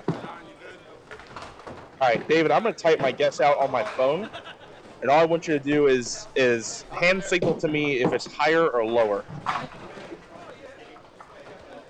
Okay. You're not even close. You're not even close. Got it. Well, put your guesses in. Oh, Don Dove with the guess. I think if anyone would know, Don would have a good idea. Oh, all right. Brian Green putting in a guess at 30. Colby D'Antonis with a guess at 26. Don Dove guessing 45. Right. Well, he shot 655 when he was 21, so... All right, I'm a little bit behind here because that was a good question. No. Yes, actually. Stop that! I'm bad enough at this. The Rocket.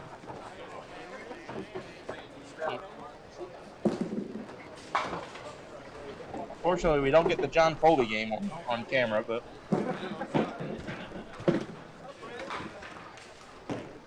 I've written that one enough. I figure I get it eventually. What a division! Yeah, this is a division of death. But not for any of them in particular. Like they're Call the ambulance, but not for me.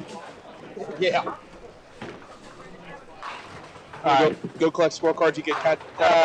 Yes, please.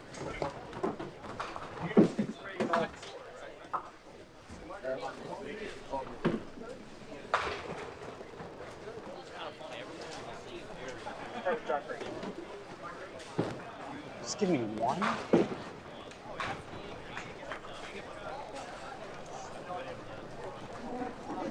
John is 2-0 with a 316.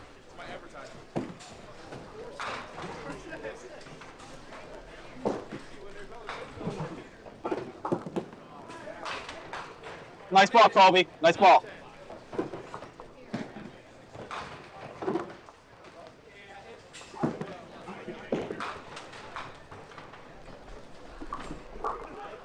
About the rest of them? I think I'm making this. Yeah, I need one more. Colby's.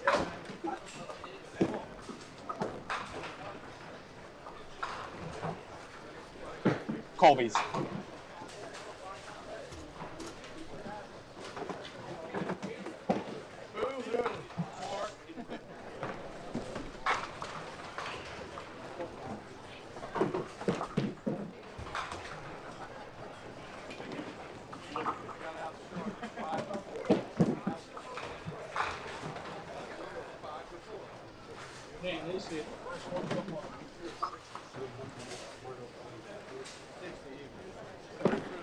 It's funny, I called it in and called back and he said, I'm over there and I saw it on camera. Ah! That's why we're here.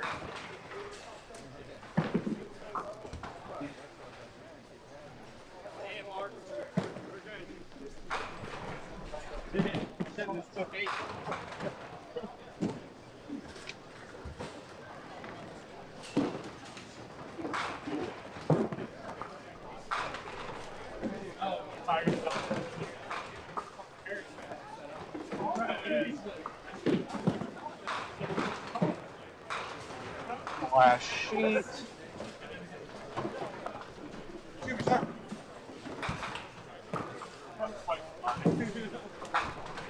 Thank you.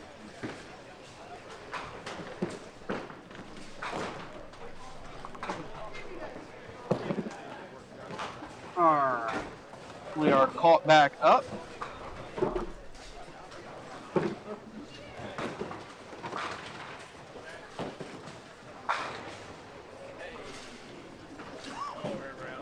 I can tell you from all the guesses we have gotten, I will say Jim is the closest.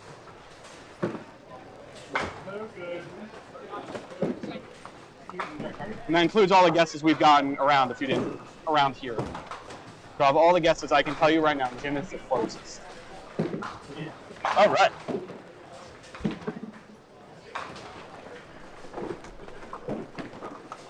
And if you dig hard enough, you can find this answer.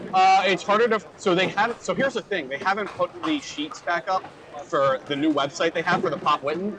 So you'd have to dig that one up. The Pop Whitten ones are no longer free.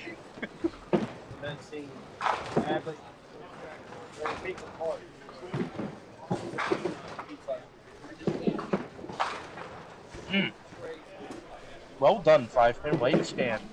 Not an easy thing to do. When the rocket's thrown at you? Yeah, no.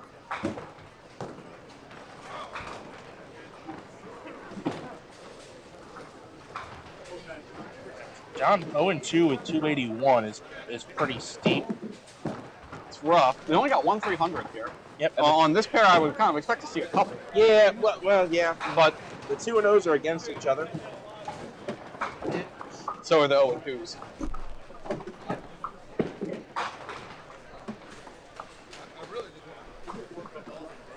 So John versus Brian is whose day end. Yeah, we have a Swiss division here. You know what Swiss is. Colby against Mark is who's on the better side of 500, and John versus James is who's in control. That was a fun one, Colby. I don't recommend doing that again.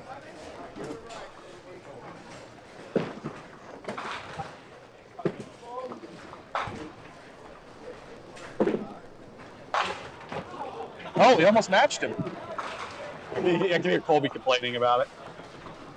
Mark with the, you know what it is? I think it's the elbow brace. Colby doesn't have one. That's why Mark got that 6-pin out of there. Just enough to pull that ball a little bit more? I think so. An extra quarter rep. On a duck pin ball. That's right. Mark's going to ride the waves. Bounces it right in there. All the people on the bowling subreddit asking for their rev rates. One day I'm going to shoot up a duck pin shot and ask for my rev rate. Yep. We throw the ball 33 miles an hour, spin it 27 times. Jet engine. Okay.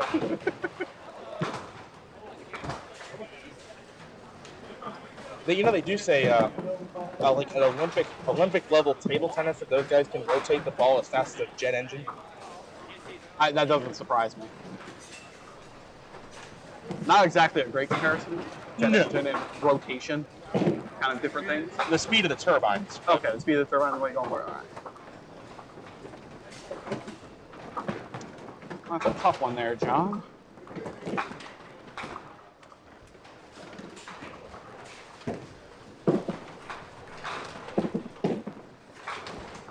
Oh, Simone with the pitch out. Your wheelhouse. Now, if James were to hit the object pin on this ball, it's a guaranteed spare. And you only have to throw one good ball, right? Right. Sometimes it's ball 2. It usually is. My first 3 strikes yesterday were all filled with off the side spares, and I shot 795. You can tell how the rest of the range went.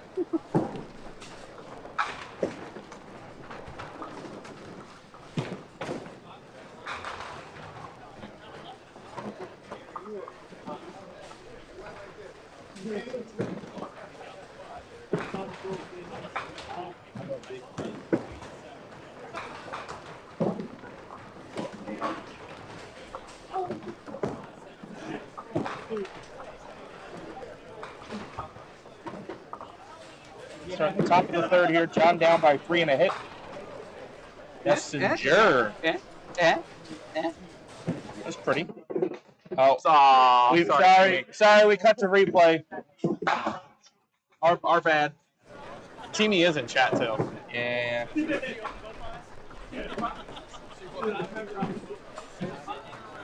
Hey, John, we cut the replay. We missed it. Sorry. He's gonna come back here. I'm gonna have to turn the camera on us. We cut the replay the second you walked off. And we missed it. You have to try again. Oh, okay. We'll wait for it next time. That we clearly wanted to show it again.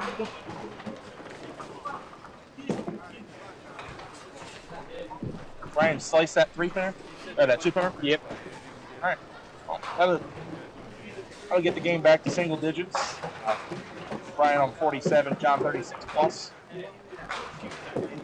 Colby even but down a hit. Ouch. It's a wolf. That is 3 splits in a row for Colby to open this game. Yeah. That would explain why he doesn't have a mark. Speaking of mark. 9 count for Mark, leaves the 8. Oh, look out. Nice try, Colby. Played the squeeze shot. Almost got it. It's not bad here. Sideboards can be a little funky here. The pins on this pair, though, they tend to pop off the wall pretty well. Mark in the face, putting him comfortably ahead. Nice ball, Matt. I gotta throw it, man. Matt, the only man who has ever almost thrown 250 on duck pins forever 3 times. He's never done it, but he's almost done it 3 times. He marries 5, 7, 10, and doesn't make it. Pinland. Oh, we're not done with Pinland yet either. James up 12 now with that 9 count.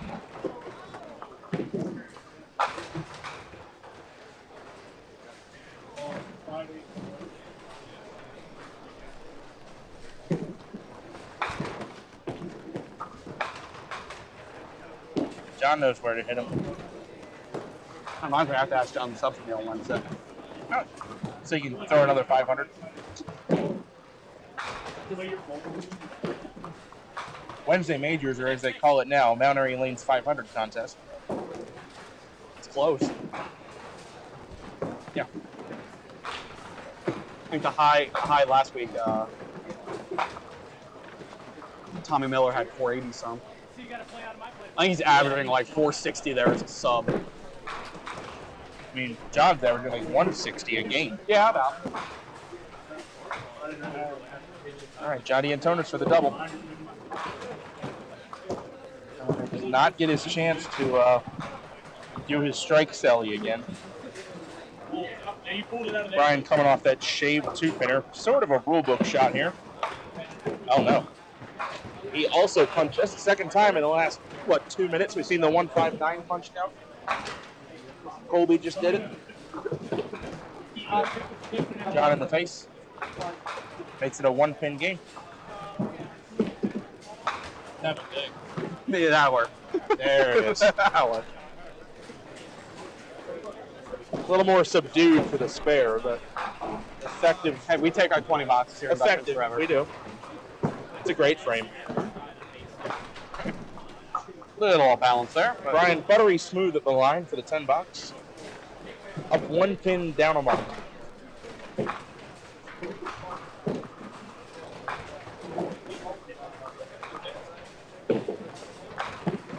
Colby, I believe that is a ball change.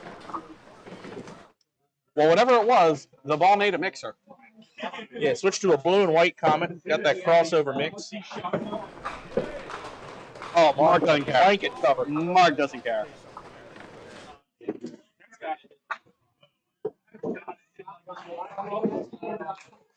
Got a ball change. Ball change. Had to confirm. Yeah. Our sideline reporter, me. Because at Pinland, you are pretty much standing on the sideline. Or practically in their backyard. You know what the most common saying is at Pinland? Hit me. Excuse me. Excuse me. Excuse me. I hate you. Excuse me.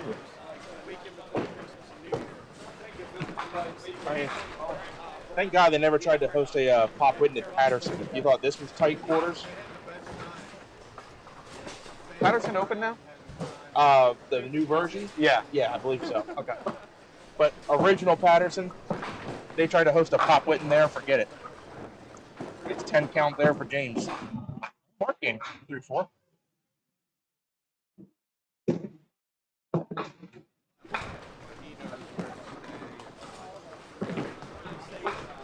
John's got the 7.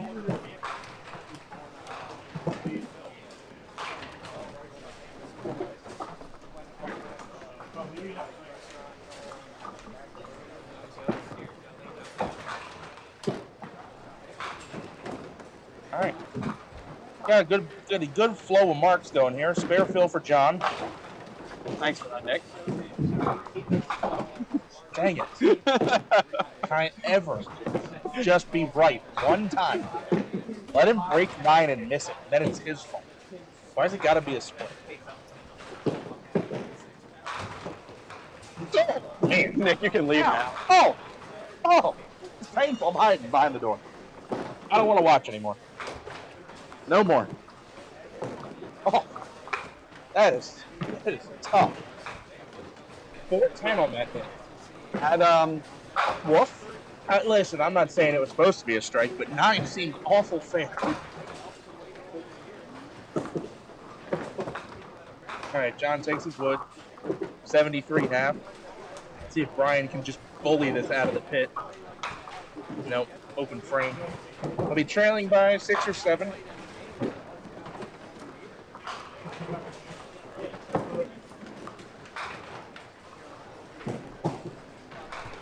Ten-pin might feel its wrath here. Just dead wrath. The left cheek. Alright, let's Colby changed ball of last frame. He normally throws his black and gold Comet, but switched to the blue and white Comet. I believe it's a 3-9. He was throwing a 3-12. I'll let Colby throw this ball. Oh, he's got it. Got it. Great ball change by Colby. 3 splits, catches a double. All right, we got a good question in chat, and I don't know if you know. What are the house records in Pinland? Oh. They might be up there.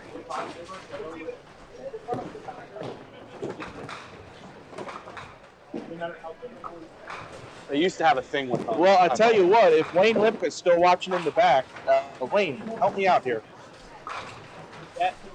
That's a heck of a ball change. I mean, if you're going to throw it that good, you don't need to change the ball. Something better than that Wednesday night, though. 356 for 2, and then ball change 2 for 2. Yeah, 356 for 2. Has like 1 or 2 iffy frames. Ball changes to a soft roll, throws a 4-bagger 9 spare to shoot 202, and tie his man in the single. And 558 and 1.5 a point. And the week before, I had 480 and 1.5 points. So I had like 10, almost 1040 for 6 games and won 1 total point single. I have had success with soft rolls here. Soft rolls sometimes get them here. I would have too if the lanes had oil on them. Normally they put a little bit of a flood out, and soft roll might have worked. Or for me, like an old Comet. Well, when they're this dry up. By the way, you got a match up top on 7 and 8. Oh, Josh Green, $20 on the poo rack. Yes, John. Look at that. Yeah, I can't shoot at crap like that. I'm not that good. But John Green, he is that good. If it's the 5-pin, I think about it and then usually don't. Oh, the most commonly left single is in the wrong spot. I'm re-racking. Also, yes, that match between Chris and Winnie over there. Shootout. On lane 7 and 8s. 89 half and a strike up for Winnie. 85 half and a strike up for Chris. Bit of a shootout.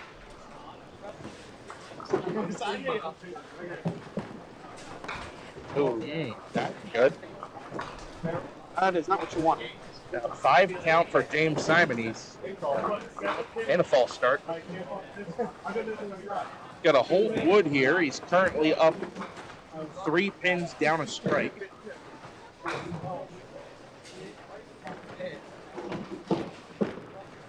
I'll get some. That's a good pitch for 9. So 7-pin lead, down a hit. Here's Brian. I will say, that's better than what he had last week.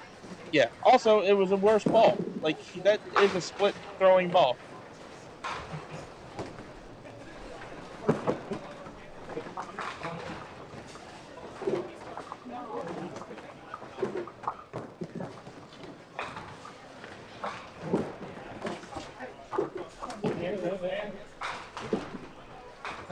Wayne is watching in the back, and he said he heard you ask me that question.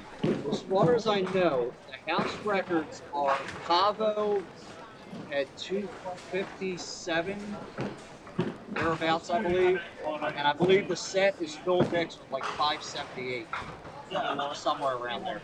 Sounds about right.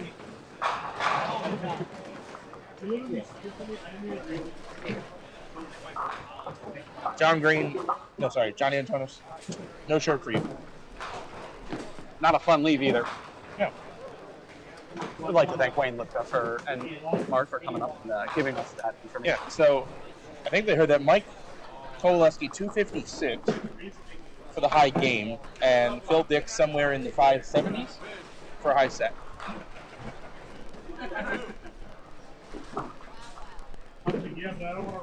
I'm gonna be honest. I thought it would have been some of the older sports. I think at one point back in this history, this was a very, very high sport. So I know there was a period of time I saw an old article about it was a good ladies' house. So ladies had a lot of good sports here. That doesn't surprise me. I think the change in style of how we throw. For triple. Colby, big roll for the triple, and that catches the lip. That 29 count is going to tighten the game up quite a bit, though.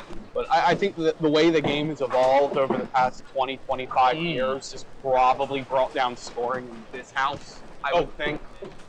Yeah, I mean, just the way we play. Excuse me, somebody else is watching. I got a correction. Cowboys' high game was 265.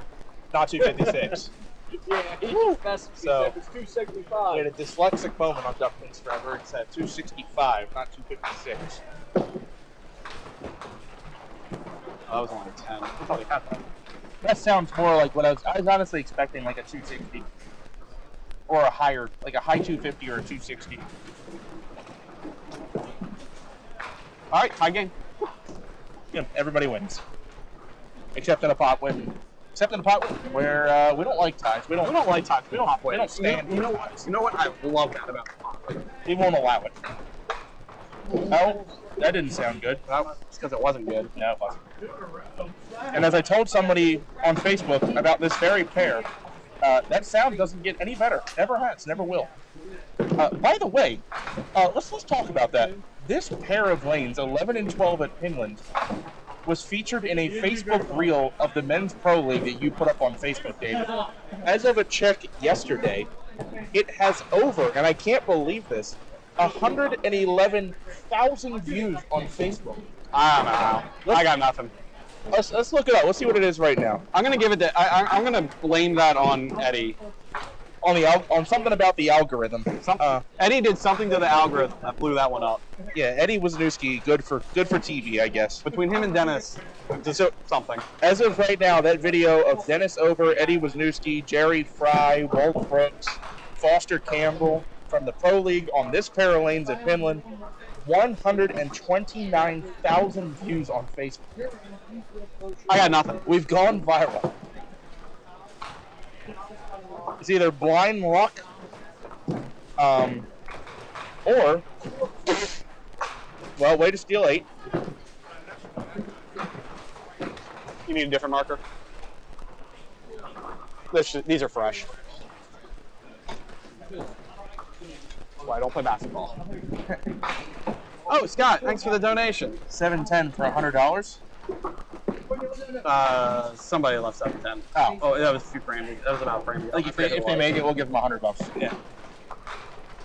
As long as you donate the other 98, I will happily do that. Why don't you watch this one? Oh, I got too early. Oh well, we got. The strong rear. Yeah. And that's going to be advantage to John D'Antonis now up 4 and a hit. Headed to the last 3. Colby missed single on his double. Got 10 out. Tie game at 86. Nice count, brother. Very often, That was free. you're excited when you get a strike. Colby, disgusted. Yeah, That was free. We all knew that was coming. a rare display of utter disgust at a strike. Speaking of utter disgust, That is justifiable utter disgust. That's another 4-6. But Colby left one earlier in this game. yeah, it was on that Mark on that leg. It almost, was on Mark the leg. almost left one, and then he picked it for the spare. So Mark now gets his chance at the 4-6. It's also unsuccessful.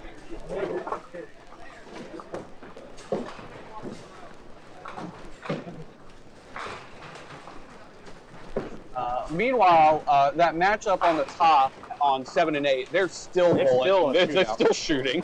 All right, so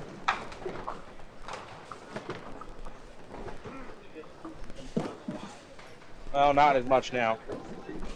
Winnie Schreiber with 129 in the 7th, strike up in the 8th. Chris Roth 120 in the 7th. He's going to be open in the 8th. John up 1 pin, pulls this first ball. It's a chop up the 2-4-8. James on the front one. Yay.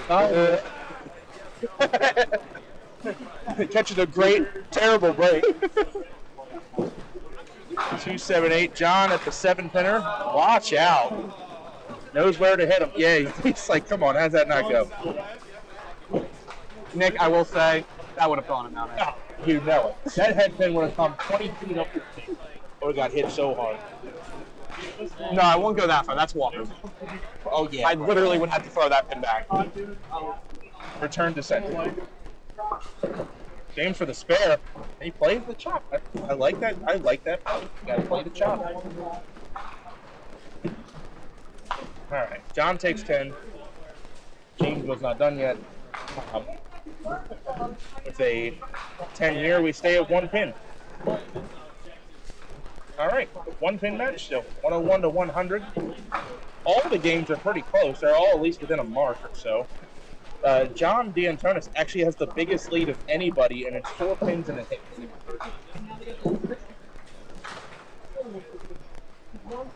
Yeah, all the bowlers on this pair have had some off breaks, we should say. Yeah, we didn't get that. Oh, I got all of it. Oh, I said how did I not go with extra words? I saw the how did that not go body language. I just didn't hear what you said. Oh, again? We got another one? Our 4th of the game? If you guys are still hungry, we're serving up another helping of 4-6. It's our 4th 4-6 of the game on TV. John with a more conventional split. And that can be a little tough for count because John is on a count, and we're going to have a sweep stuff on wing 11. So a little delay of game on the left side. Nothing like having to wait longer to shoot a split. Yes. All right, John counts 8. It gives him a 12-pin lead in the 7th. How do you say, Scott?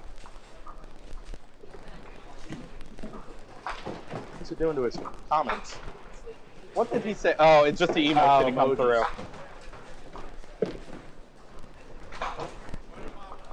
Yeah, we're looking at the restream chat, and the emojis take a while to load up.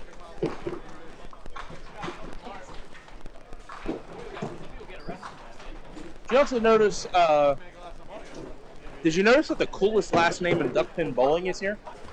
Yes. Frosoloni? Yep, I saw him on Friday night. Or as they say in Connecticut. I think we had a couple bowlers come down. He made it in POA, and then another was alternate POA. And He pretty recently became a head of the Connecticut Association. Did First Florida, yeah. That doesn't surprise me.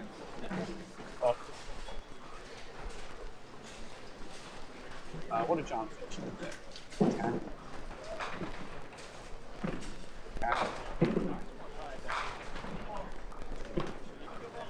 Good look for Brian. I think going for it is totally fair there.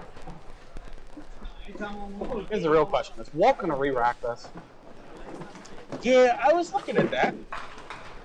I'd re-rack that. I'd re-rack that in every house except Walker's. Yeah, I mean, you could build an apartment complex between the 4-7 there. I sure wouldn't want to break 8.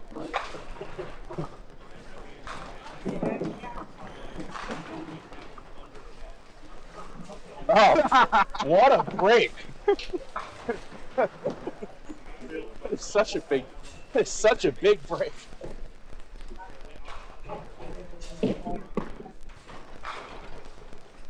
Wow, solid 8 from Mark. It's still wiggling. That's how well he hit it.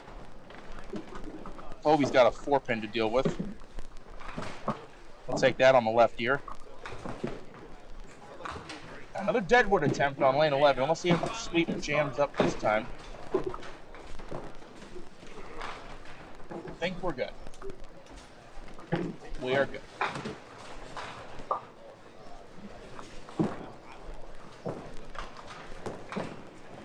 All right, Mark's got his. Still alive.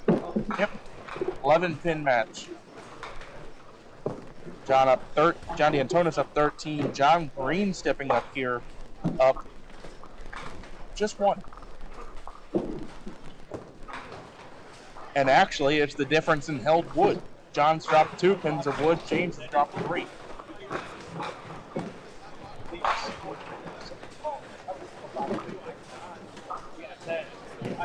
8, 9, 10, 6 is 33. 9, 9, 10 is 28. Yeah, they've counted the same amount on the marks. Ooh, that's a very good break. That could have been ugly. In total, they've both counted 33 on all their marks, but James has held 1 less pin of wood. John's got the slightly tougher shot. That's why. That's why. Thanks, Nick. Well, I'm just being honest. You know, you're shooting up the right side of the lane on a very high friction surface. So if James gives it right back to him, he's not going to be happy about that. I think he rushed the shot there. John holds 10. He will hold on to the lead. If you're John Green, that's a gift. And James going to miss it again. John gains another pin. He up 2 now. All right, I will say though, none of these matches over yet. Headed to the final 2. There's a chance for all. Chance for all of them. There's also more chances for more 4-6s. That's correct. Hopefully we don't see any more though. There you go. We'll just move them closer. Go with 2-3. They'll paper football goalposts.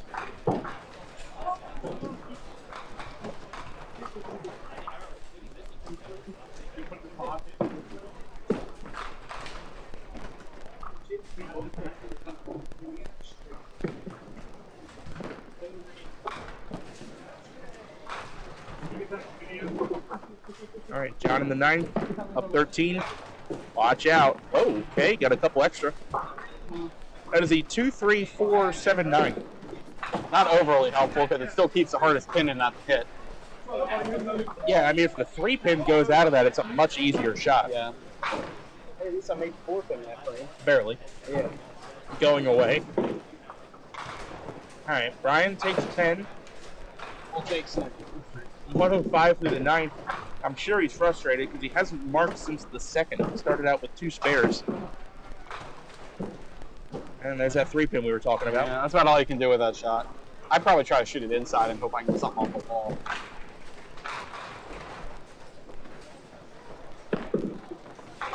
John matches, so we stay at 13 pins there. So Brian likely going to need a double strike in the 10. And John will need an 18 box to shut out Brian.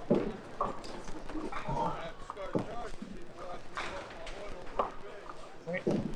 Klingel trailing by 11, both bowlers on spares. Solid. There's those lane 12 bombs I was talking about.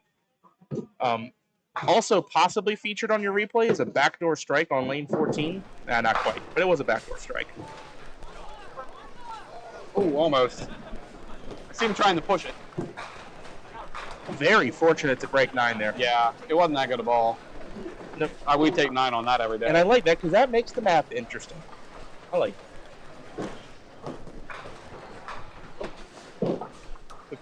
See if Colby gets the spare here. All right.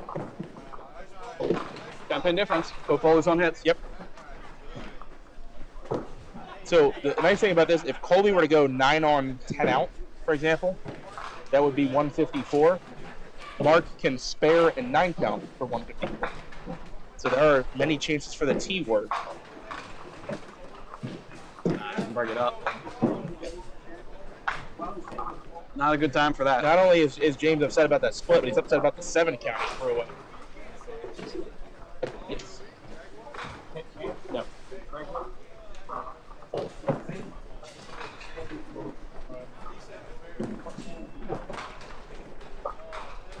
What holds him up? Oh, hold on. Maybe nothing. Try the other way.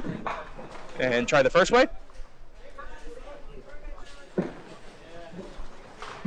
James making a bid at it. Ooh. He knew he had a shot at it. I think he has to go for that there.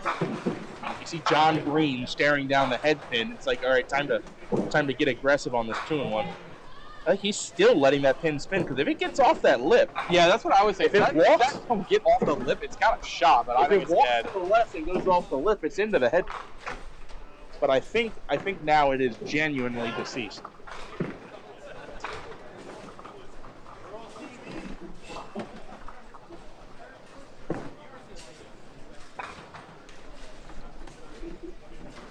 All right, this will be a big and also fortunate spare if John can bring this head pin in. And he's got it. Yeah, I knew he could hit that one.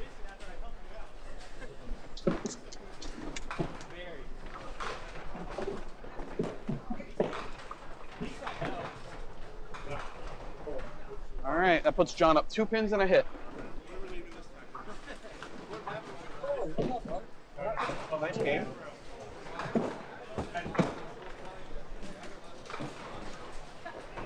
What's your 3-game total, buddy? Okay. Okay. Brian. Oh, Brian through the middle again. That's gonna end the game for him. Yeah, he needed at least a mark there. Well, he needed a double. No, he didn't need a double. He definitely needed at least a mark.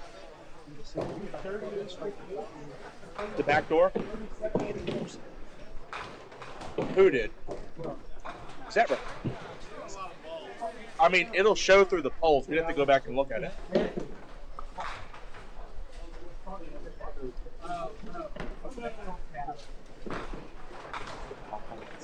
I'm going to pull it up on my phone, and we're going to watch it. I know.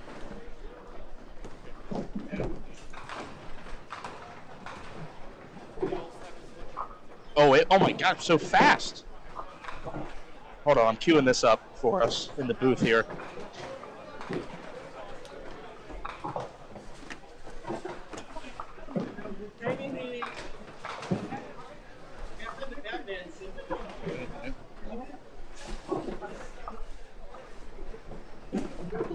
All right, watch this. The ball comes in. It's fast. If it loads, buffering. Did I break YouTube? Did I break YouTube? YouTube. While you're looking at that, Mark leaves a 5-7. Not what he's looking for there.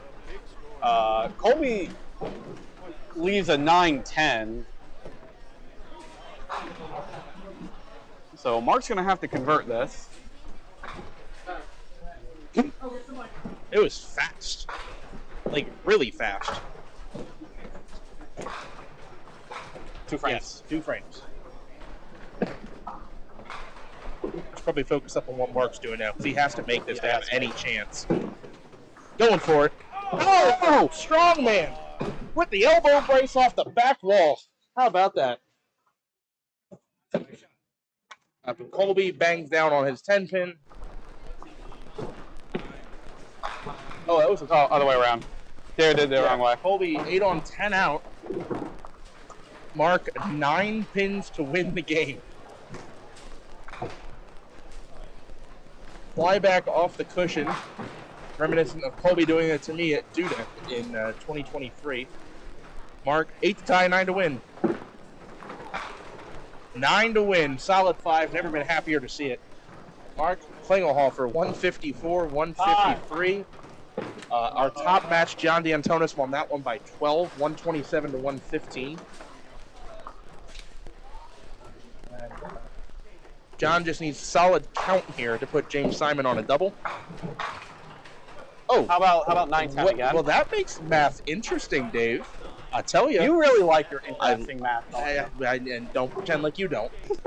If John gets 10, James Simon can $20 for the tie. Very important first ball here. Oh, 5! Solid That is 5. the strongest 5-pin I've ever seen. Well-built 5-pin from Peter Leader of American Products. All right, gonna have to have it. John 1 and 1 would be helpful. All right, takes the 9. James Simon has to make the 5, and then has to match John Green's wood to tie. If John Green misses the 10-pin here. Oh no, now the Deadwood button's not working. Are you kidding me? Oh, you gotta be kidding me. Plus 2 games, 5 pins. Arf. Way to go, James. You kidding me? I'm not mad about the 5-7. I thought it was 9. Give me a Same way John left it. Yeah. Remember when you left the 9-10 against me at Dudek and made it off the cushion? No. Sucks going. All right. John Green decides to fire away, gets the 10 box. Now, just to add drama to this, the Deadwood button has stopped working. So, once Deadwood is cleared, James Simon has to spare the 5-pin and strike on the fill shot to tie the game. Mark Klingelhofer stepping in for the Hall of Fame button press. It went. You got it. Legend. He knows the button. Tournament director, match winner, 6-time champion Mark Klingelhofer with the Deadwood clear. Now James has to focus back up. This is actually a very, very important shot. I mean, this is to go 3-0 and be in control of the division.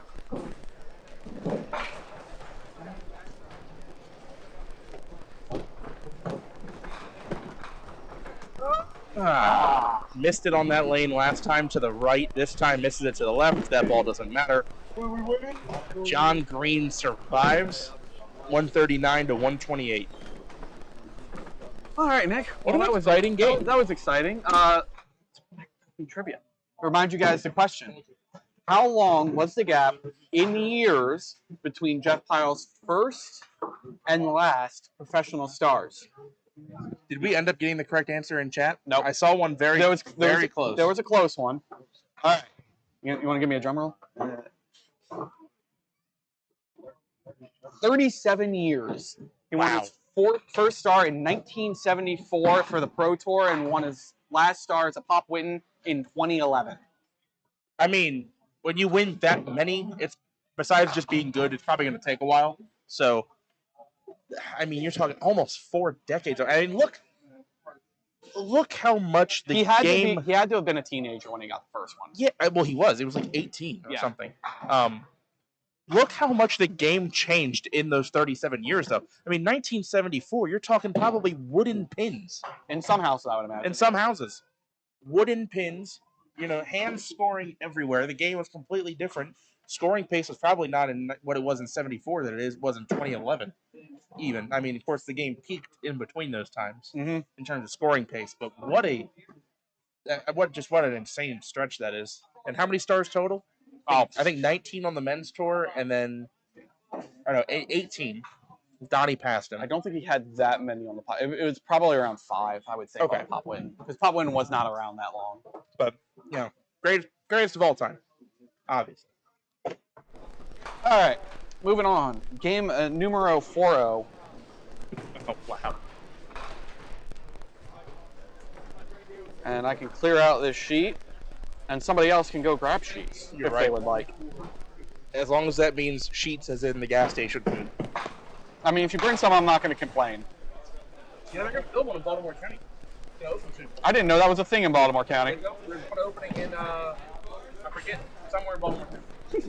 Useful information, that one. Yeah, the very small Baltimore County.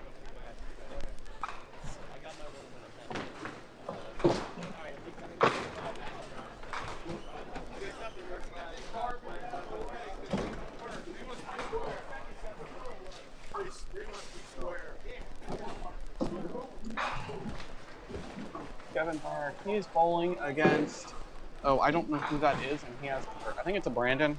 Oh, is this the Brandon Watson, Southwest? I think this is Southwest Brandon Watson. But I'm gonna have to open this up. This is the other Brandon Watson.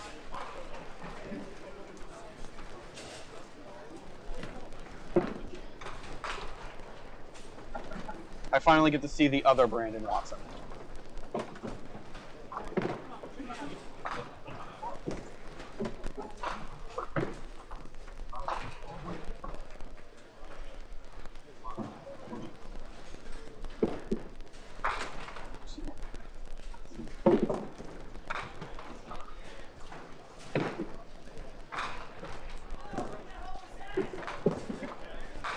Who's on?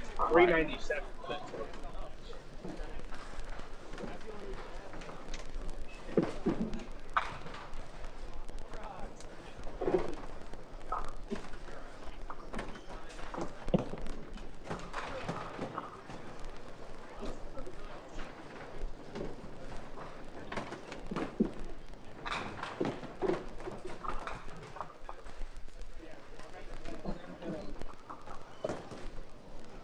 Need one more.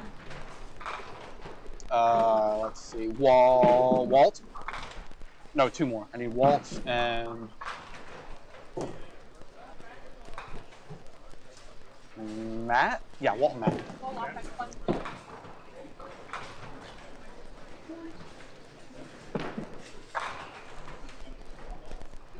That's 30448. 448?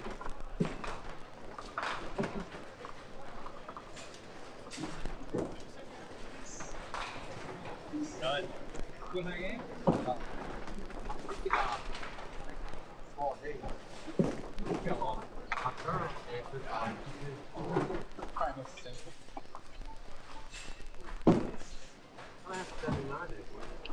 I'm still missing one. Walt. Oh, Walt.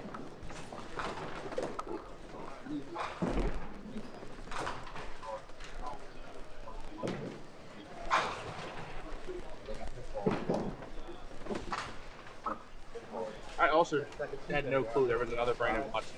Yeah, there's 2. This is the Southwest Brandon Watson. Is that right? Yes. That's why they have the SW. Really?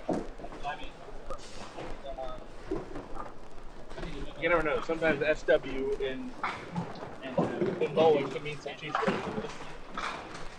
Yeah, Walt should be 2-1. Yeah, Walt should be 2-1.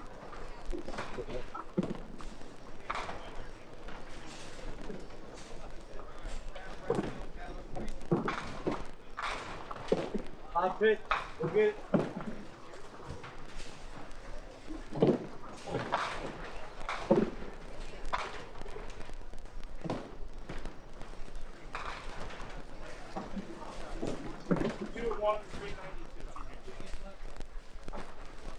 Yeah, I knew it was 2-1. Picked up that looking at scores.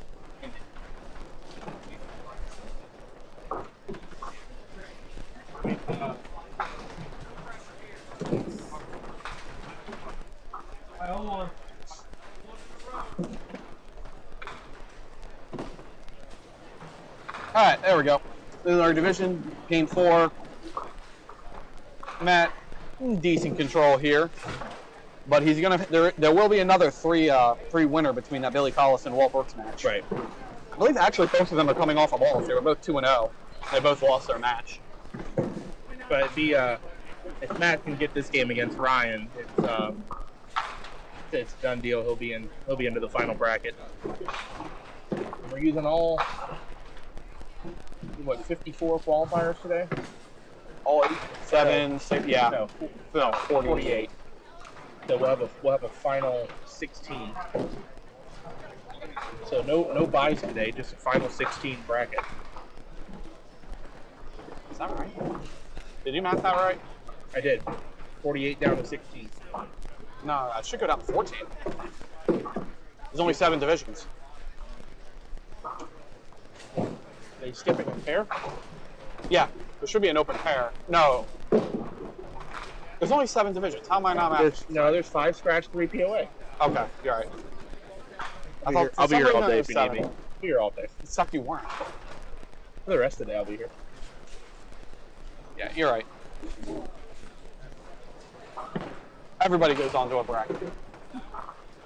Right away, then. Right There's away. no first round. No buys. No buys. What did my one friend say about no buys? No Johns. Hello, Walt. That's a tough one, Walt. Bring this one back.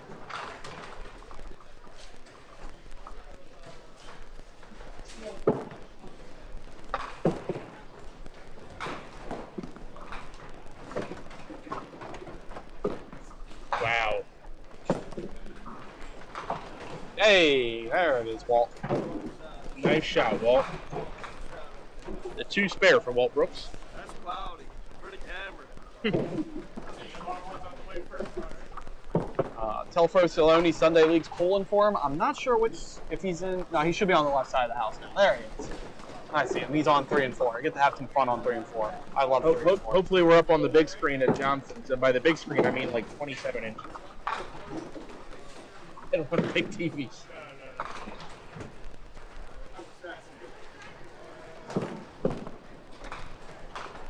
Kind of on a spare field. Ryan nearly had an all-mark 200 game on Friday. Got to the 10th frame, blew through the middle. Went 2 and 1 for 197. At Mount Airy? No, went 1 and 2. At Mount Airy? No, here, Friday, Oh, here.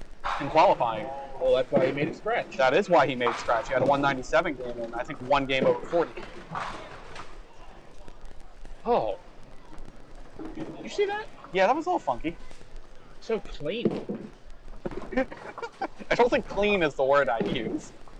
Well, there was no mix. There was no attempt at knocking other pins down. It was just boom, 7.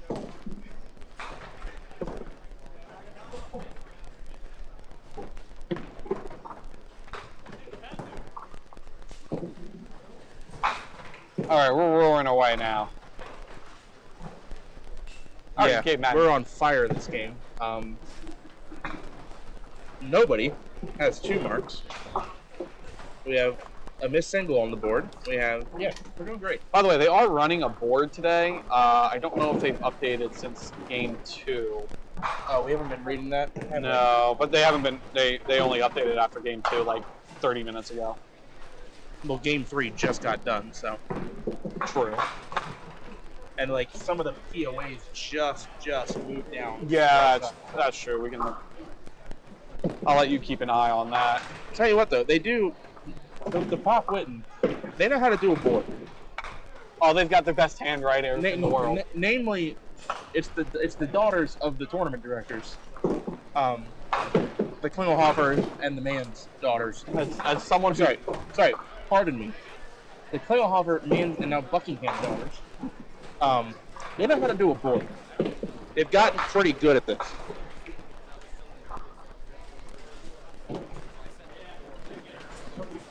Okay, Kevin scored confusing for a second there, and then I realized why. We're good. You couldn't see the spare? Yeah, I was like, we started with 19 here, and I'm confused. They're saving on 8. It's just like I didn't know we had handicap already built in. Yeah.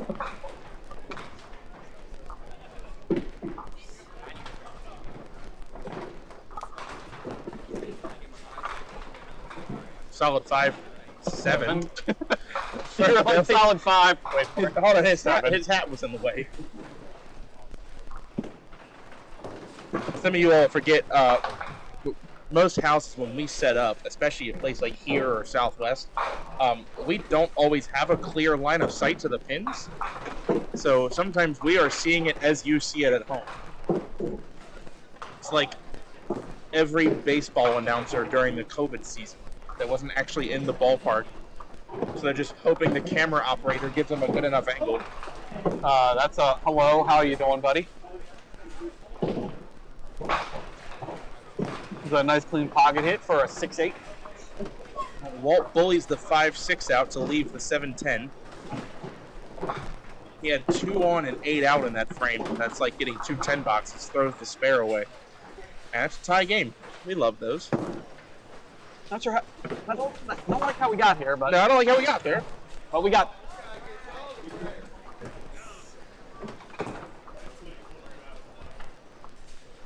I don't go to work and drive 40 the whole way. Don't like how I'd get there. Yeah, well, you will get there.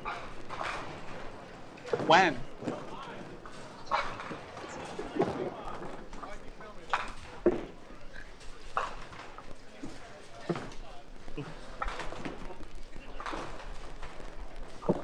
Well, Ryan, Walkersville says hi to you with that break.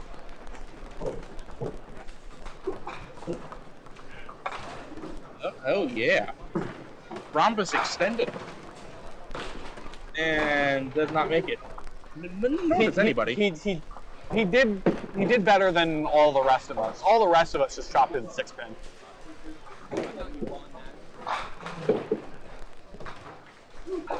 We'll go 9 out there.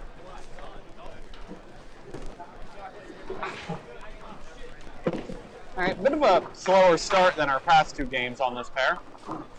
Yeah, we had a good scoring pace last game. I do see, if you're looking at that telescore peeking through on the right side of our screen, that is James Steinman with a 28-box spare strike, Mark spare strike, or strike spare strike, and John spare double. So they're picking up right where they left off. Ryan Vest is also all marked through 3. Maybe. I need to balance out this creative lead from Brandon. Yeah, the 2, 6, 8, 10. Nice. You gotta be honest. Good try, though. It's actually a good try.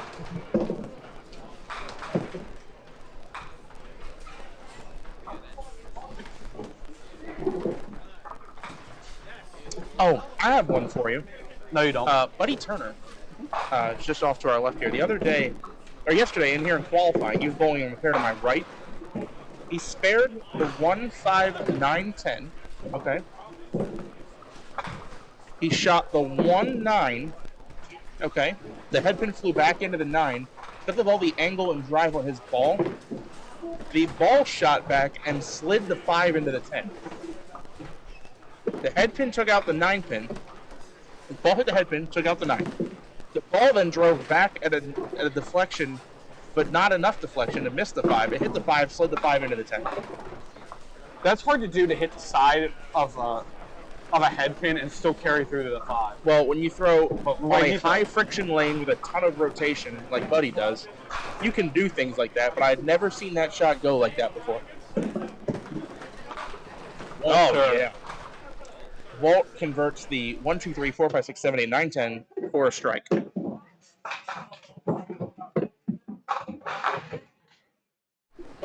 And that will put him in control of the game as Billy Collison goes open in the 4th. He is not marked yet this game. And this is an important game for both of them. Not only identical records, but as you see at the set column, 5 pins apart in pinfall. They are very evenly matched going into this game. Just so you know, after 2 games, 1 division, everyone was 1-1. Good. Fair and balanced game we play. That, by the way, that means that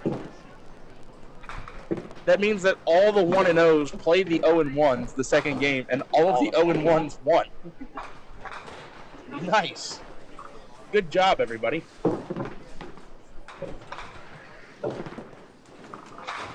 You bet. Yeah, sure, we can give that one to you, Matt. Here, the brawny can. Believe that comes from the guy that used to be on the paper towels.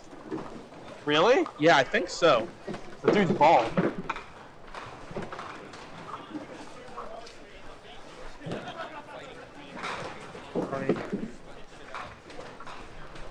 I think because he's meant to be a lumberjack-looking kind of guy, and Matt's got a beard.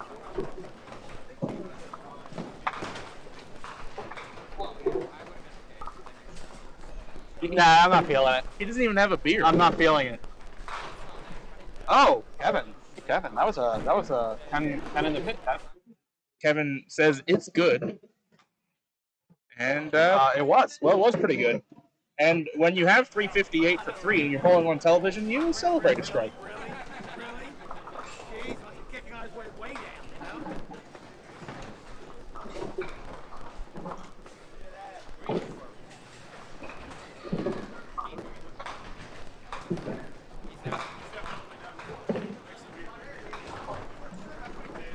Other Brandon with the 10 there. He trails by 3 pins and now is down a count. Ah, sorry. All right. Button wasn't made to be pressed. 5th frame for Billy Collison, yet to mark on this pair, and testing shot but makeable leaves the 3-5-10. Yeah, I got the feeling Walt after throwing that strike, he's probably in his zone now. It's probably going to be foot on gas. Good ball, leaves the 4.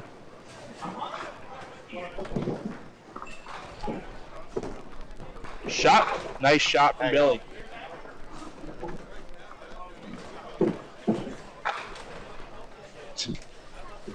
That big bounce. Walt, right in the face on the 4-pin. Gets that 20 bucks. Logan, you want me to set the 5-pin back for you? Did you see that ball bounce as they go down the lane, though? Ever see that again? That's pretty cheap. I gotta say, the snack bar prices at Pinland look like they're stuck in 2006. I was debating on getting some boneless wings. They're good. I've had them. Hey, there you go. They are nice. I've tried them. I might order some up after this game. They have all the different flavors. They have barbecue, they have Old Bay, whatever, garlic parm. I said, can I just get barbecue sauce and then dump Old Bay on top? Ryan Muse with the Mount Airy strike. It's a pretty good one.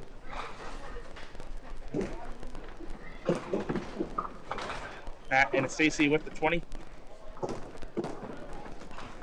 He leads in that game by 13 pins, hits or even. Switch back to the top match. Halfway through. Kevin, nothing really to play for here besides getting the breadstick. I gotta get breadsticks, and you won $5. How about that? Oh, post that! Post it! Post it! Post it! Don't even move. Go back. So pure from Kevin Burke. So pure. And that's actually not good if you're Brandon Other Watson, even though he covered that strike. The blanket because cover. He has to win this game, otherwise his day is over. I mean, that'll help, but Kevin now up 13 pins and a hit and on a double. So for once today, he's in a good spot.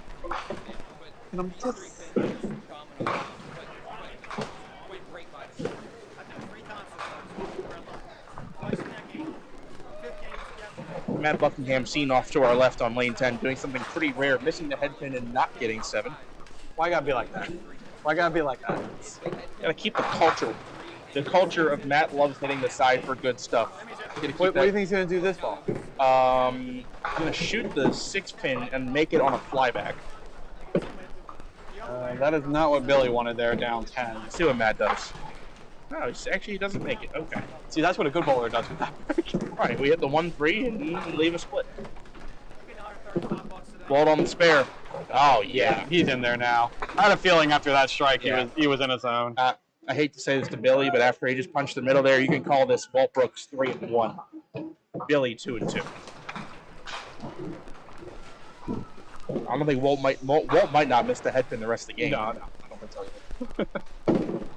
And that's 3 balls straight that have been smashed in there. That spare in the 5th was a 4-pin that he hit pretty solid. And Billy with 3 on 8 out gets even with his box, balled up 19 in the count. Also, if you look at the right side of our screen, you see that telescore on lane 13. There are 2 all-mark games through 5. I don't even. With Oh no, different John? No, I thought it was. Oh, and Brian Vest is on an all-mark game too. So it's all-mark game versus all-mark game in the 2-hole. Mark Klingelhofer against Brian Vest. I think those 3 pairs to the right, I think, are probably the best. I like 11 to 16. Well, I didn't get the ball on 11 to 12, so sad. Well, I say that. That's where I shot my 105 on 11 and 12 yesterday, but a lot of that was me.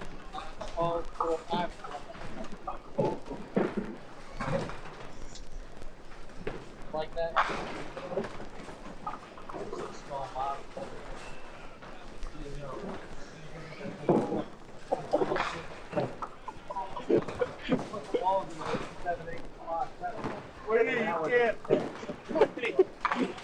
Yeah, my also.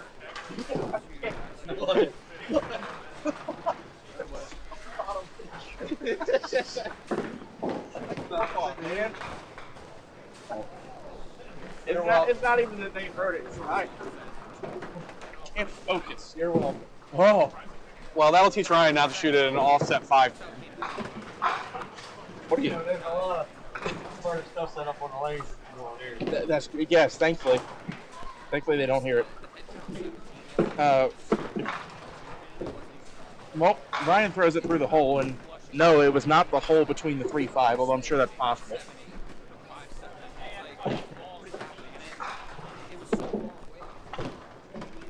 There's your 8 box. Matt now leads by 17 pins and a count over Ryan. You have to ask Mark. I think Mark's at the end. I don't work here, but we don't work here. We're a union. You know I don't work here.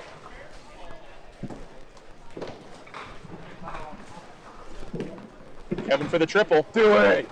Get down. 28, Kevin Burke. Looking to double up his set this game. His 83 in the 5th. With a 5 count for Brandon Watson. Yeah, that's kind of a steep hole now at this point in the game. Now replay that, please. Watch the 1. Kevin points 1 as he lets this go. Watch this halfway down the lane. Ready? 1. Yep. He knew he had it picked. Yeah, that's not much damage done though. He's going to be up almost 25 with 3 frames left. Yeah, he's fine. Cruise control. Cruise control to get that breadstick. He's up 26 pins with 3 to go. Let's hope he doesn't blow.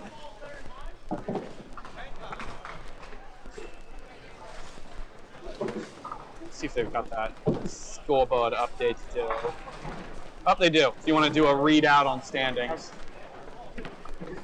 We'll do some firsts and seconds. Well, first things first. Ladies and gentlemen, our second. Dave Jones shirt attempt. No, it's our third. John had one. Yeah, it's 3. John Biederman, Johnny Antonis.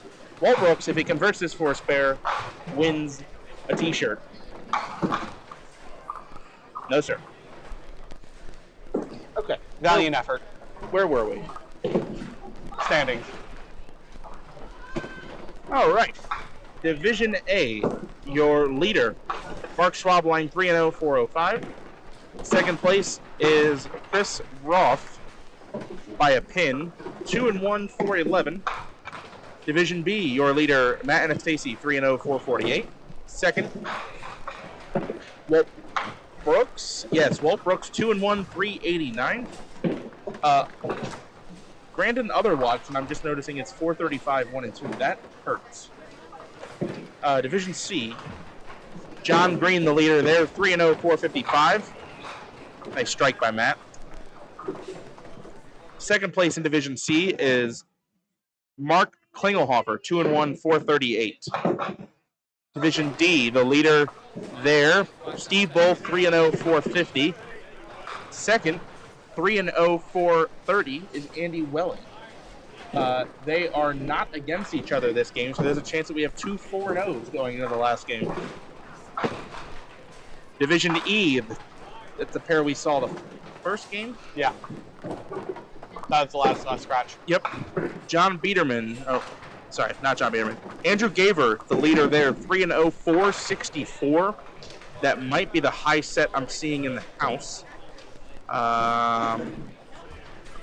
Yeah, that is high set in the house. Andrew Gaver, 3-0, 464.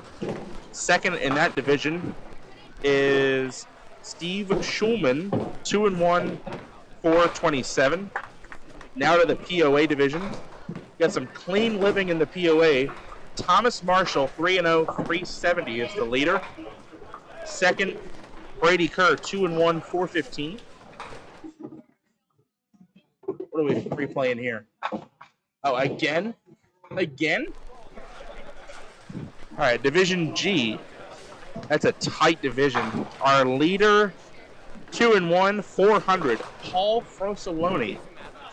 Second place in that division, 2-1, 379, Zach Bucklew. Division H, also very tight. Oh, good, another 4-6. Another helping. It's Thanksgiving. Got to eat your 4-6s. Yes. And your fruits and vegetables. First your turkey and your gravy, and your stuffing, and your 4-6 for dessert. How about a 5-7 as well? Side is 5-7. That's on the side. That goes with the bread rolls. King's Hawaiian with some 5-7 spread.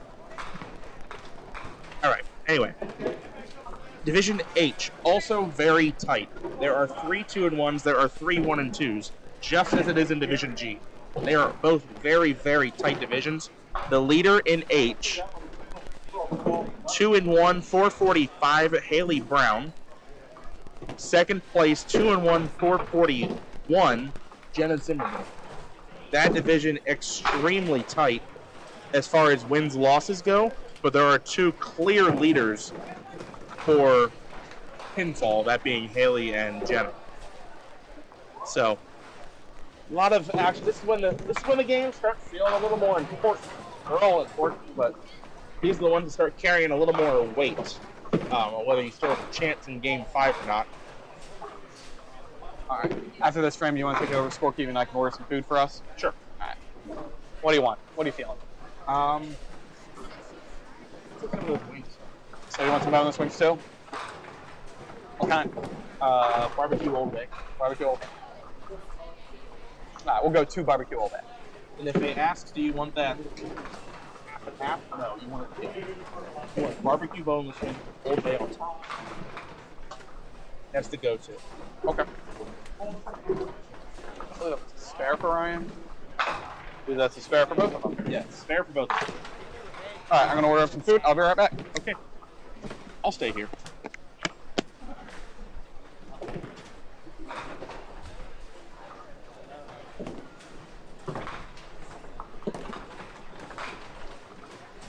Kevin dropping 9.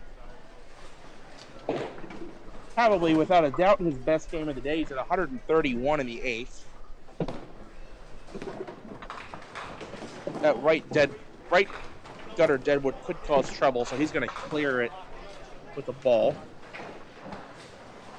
Or not. Brandon Watson with the 5-8. That's an 8 count. Unfortunately, it's looking like he's going to run out of room to bring this game back. The most he can shoot is 154, but Kevin misses.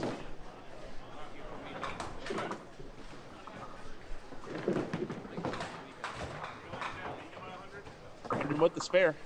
So not mathematically over yet. Kevin bounces it down there for 9. So it's 140 to 114. Kevin with a 26-pin lead, down a count. Again, the most Brandon Watson can shoot is 154. Kevin would need 15 pins in the 10th to shut out Brandon. Walt Brooks is up by 20. Both bowlers on open frames. Walt goes off the side for the 136.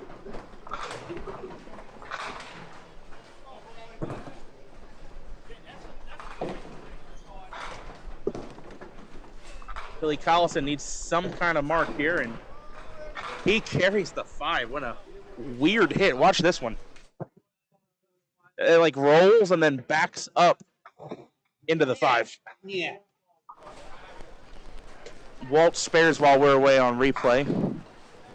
So the hits are going to be even there, which is okay if you're Walt Brooks. You're up 20 pins. Oh, correction. He's up 18 pins. We've made a mistake somewhere. 87, 97. Walt had a 9-box in the 8th frame. And Billy had a 10-box in the 8th frame. There we go. Just flipped him. 18-pin lead. Oh, well, hey. Hello, Matt. Scott, get your wallet ready.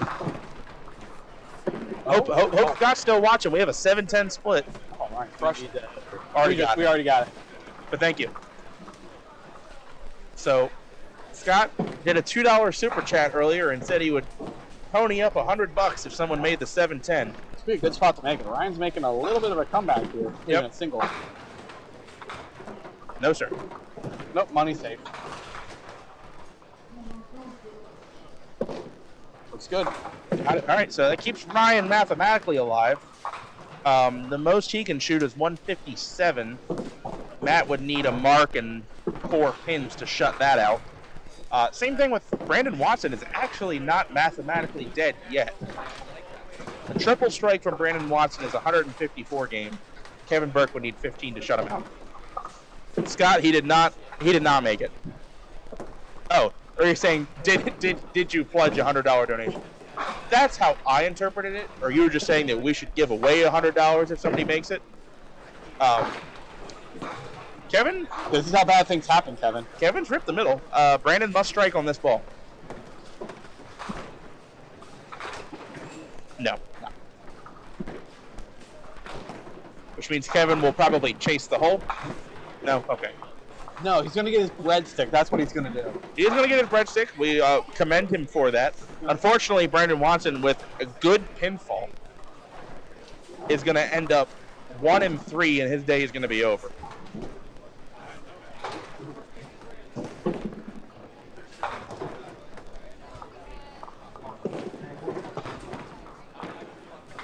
Kevin picks to shoot 149.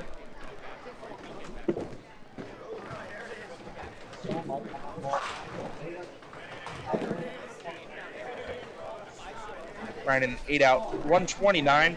Unfortunately, he got a total of 564. He's averaging 141 for 4 games, and his day is over. Woof. That's pretty tough.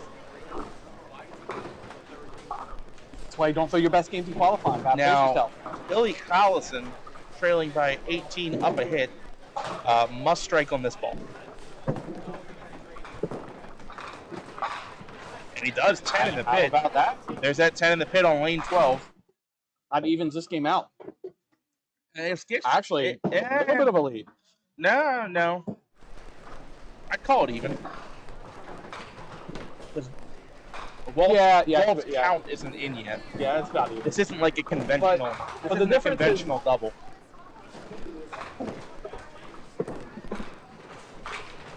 Oh, no way! No way! Another 4-6.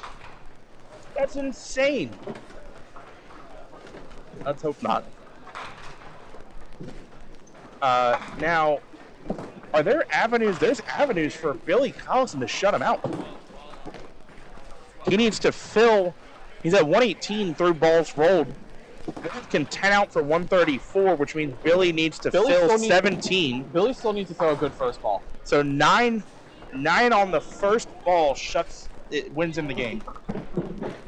Yeah, Billy's not out of the wilderness yet. He still needs to throw a good first ball. Okay, so that's tough 7. Wall. He turned that game around in the 4th frame and just ran into a buzzsaw in the back 4. 6 spare is a tie. Yeah. 7 on 9 out is also a tie. Yeah. Billy still needs a good count here. How many? All of them. 9th, 10th, 11th triple from Billy Collison. He proved me wrong. I thought he was out of it. But really, in duckpin, you can catch that triple late in the game. You never know. He comes all the way back. He's probably going to give me crap for that when he watches the game back. By But the way, looking at we have an all-mark we watch do over there. John D'Antonis, 160 in the 8th frame with a strike up in the 9th, which means he needs a spare strike in the 10th for 200. What about one more 4-bagger on the end that was 148 the whole way. Billy Collison with 60 in the back 2 frames to win the game by 14.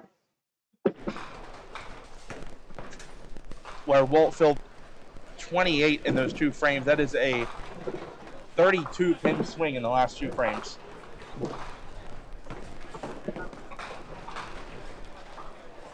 Ryan needed a strike there to have a chance.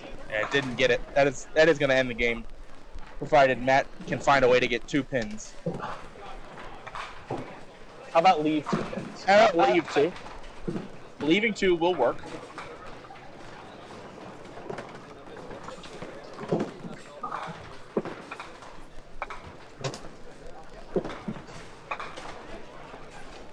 So that loss will.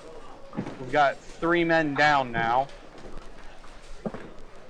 That's a tough loss for Walt, because Walt might actually, this division might be done.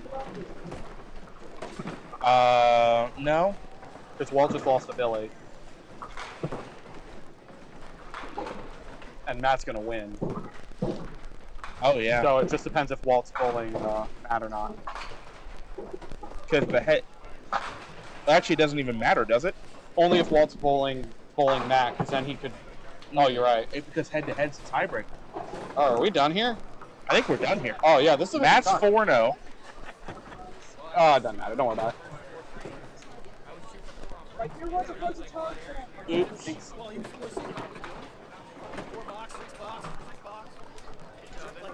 Well done. Just know that you're probably going to yell at me when you watch that game back, because I thought the game was over in 6 frames. Huh? By the way, if we map this right, we think your division's over.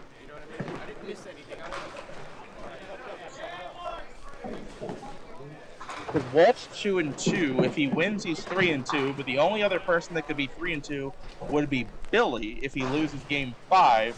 Yeah, your division's done. And you have the heads up. So Billy's in. And Matt's in. So once Matt had his game locked up, the Billy was a winning game became a winning and a lose and go home. Well, that was spectacular. Wow. Yeah, I think I said that wrong. I ordered 2. Oh, you did 1 of each. I think. Randy's 1 and 3. Yep, Kevin's 1 and 3. Brian's 1 and 3. Welly well. Oh, Scott. Okay, Scott. I see. We were on the same page, Scott. He did pledge $100 for 710 if someone made it. They did not make it. All right. Well, they're just finished up on 8 and 10. So which do you want? You want the barbecue or the old bag? I don't really care. Or should just give them 2 forks and we mix it.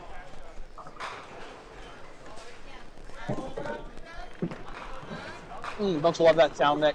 I don't. And unfortunately, the microphones pick it up really well. What lane is it on? Who knows? Feels like it's down that way. It feels like 13, 14 area. Just please no fire extinguishers today. No, that's okay. Uh-huh.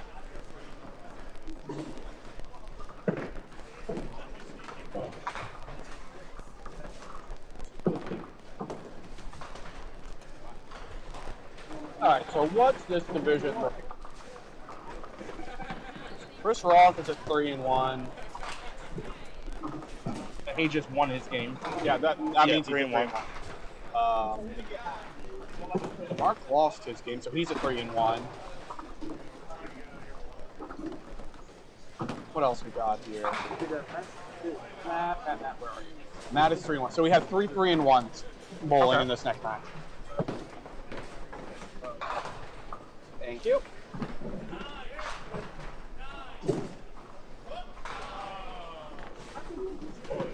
You did. You did. Right.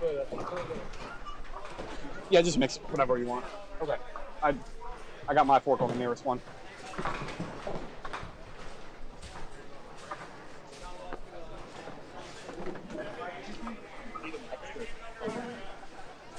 What? You want to go after one? Yeah. We'll do that.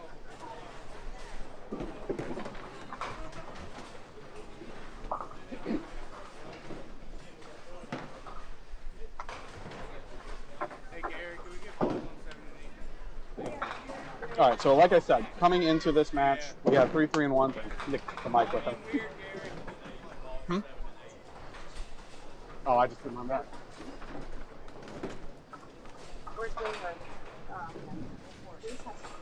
No, Wayne's in back. Yeah, Mark is bowling. He should be all the way at the end.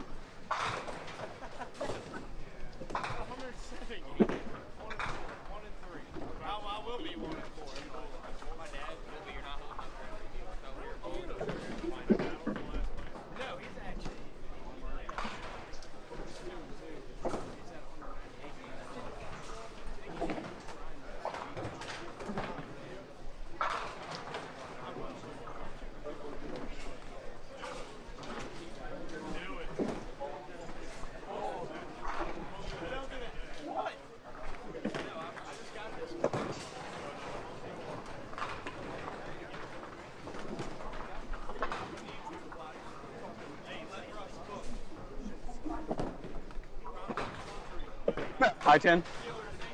High 10. And a bow.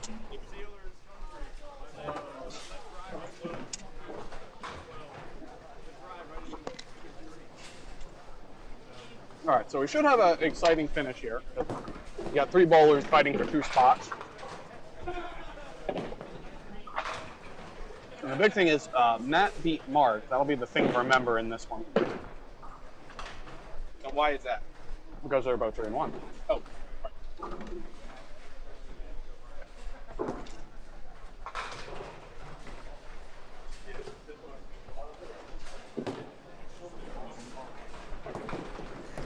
Yeah, take out whatever you want and I'll just eat out of those.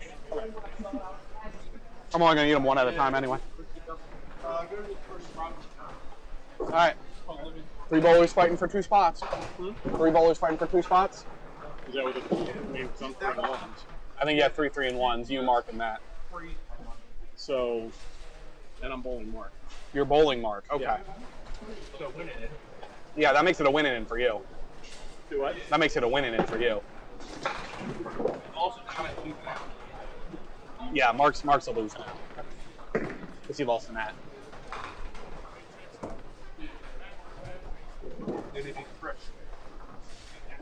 Chris, did you beat Matt? Did you beat Matt? Yes, I did. Okay. By 1. So Chris. Yeah.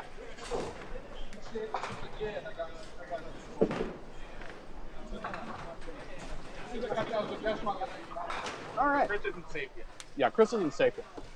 But he's the safest of the bunch.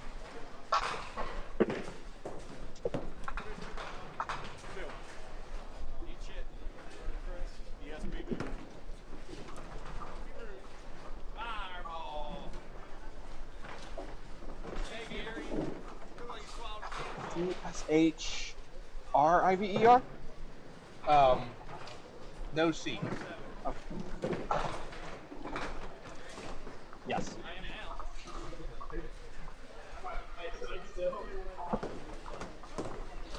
Buddy.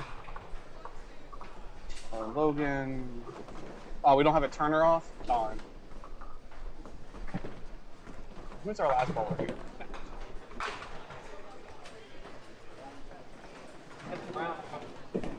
Alright. No, this is a 3-1. The 3-1. That's a winning in matchup. This is a 3-1. You want to go grab the rest of the sheets? Thank you.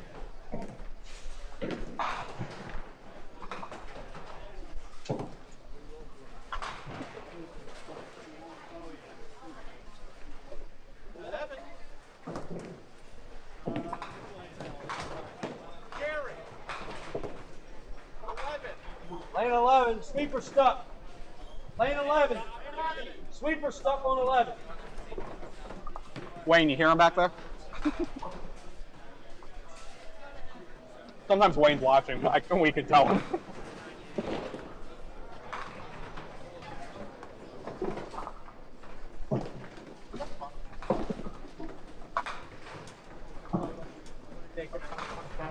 You need the bump, right?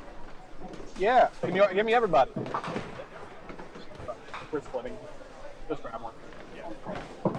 This is Old Bay. This is barbecue.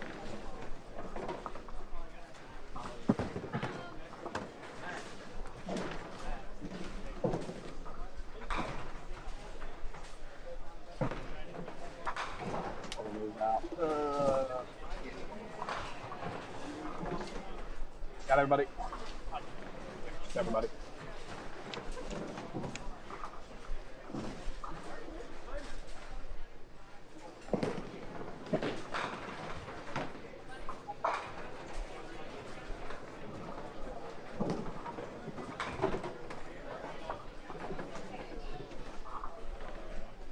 Hey, Logan got a breadstick. But he didn't do any math. No, I have to do math. Gave up on it. Well, when you have 215 for 2, I'd probably give up on it. He didn't even add that right. Sorry, Mark. I just realized that. So what do I do? Subtract 4? 211. Plus whatever you added up. So 497. Jesus, Logan. Big number, big number.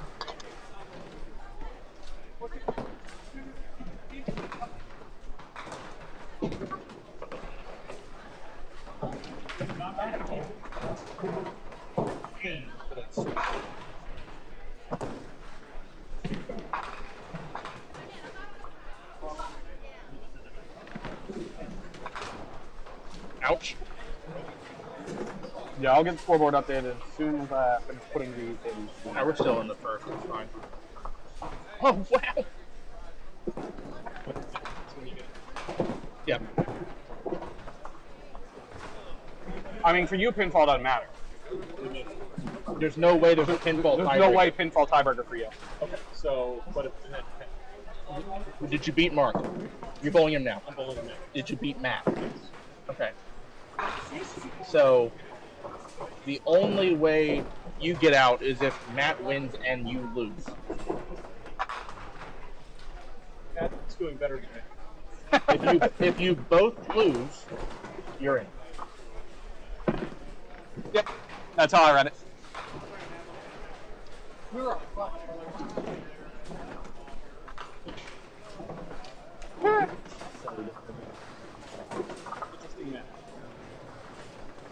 And then Mark is Mark just has to win. So both Chris and Mark are winning it. Yeah, that matchup is a winning in. What I don't know is what the heads up is between Mark and Matt. Matt won. That was the last game. So Matt just needs. If Matt's a winning in too, but if he loses, it just comes down to A Mark loss. yes. Yeah, Matt's in with a win or a Mark loss. So this is interesting because if Matt or Chris lose, they need the other to also lose. And they share that about each other. They both need the other person to lose if they lose. Yeah, this isn't an uncommon result in this format. This can happen at times.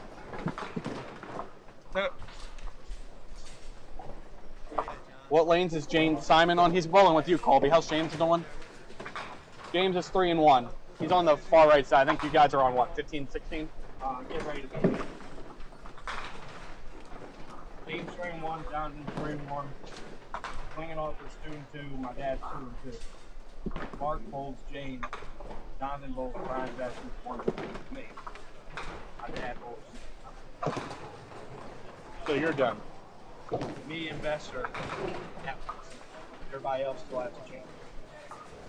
So I shoot 190 on my dad. I know you. You're good for that.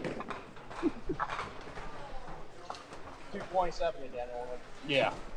Today's what, 109, 118.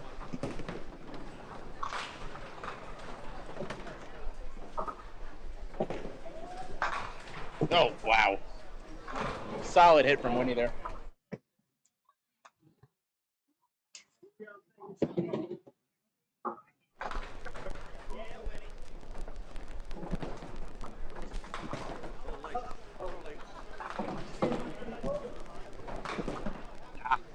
Wow, weird middle rip his ball to leave the with all that angle to leave the 9 pin. Where did the ball go? That's what I'm trying to figure out. It must have kicked straight. That's all I can think of. Oh, great try. Okay. So the Winnie Buddy game means nothing besides $5. Besides who comes last. It means for the point standings in our winter end of the year challenge. Do I get points? Yeah, you do. I get points? Yeah. All right. You can get up to 100 points in qualifying, up to 100 points in divisions, and up to 100 points in bracket. So you may have gotten more points than me. No, I got the exact same points as you. What'd you shoot? Same score. Wait, we shot the same score? Yeah. No way! I told you there was like 6 people who shot 795. I shot it. Who else shot it? Mike Mann shot that.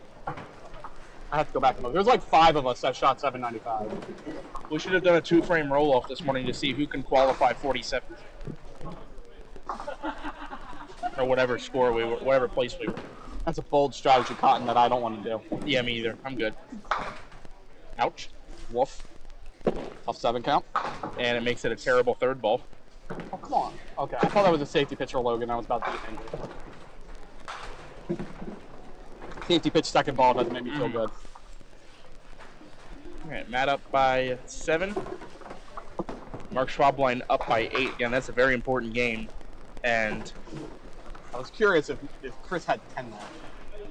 He does not. Sorry to hear that. I don't work here. I don't work here. I got nothing. I'm not lying. I got nothing. He's like, I don't think he liked that.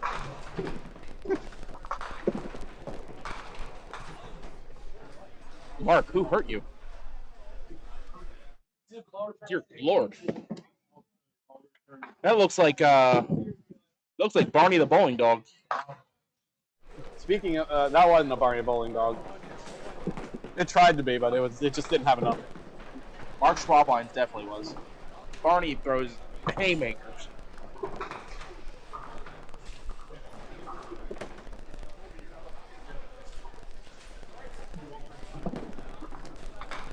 All right, Chris probably needs to make this.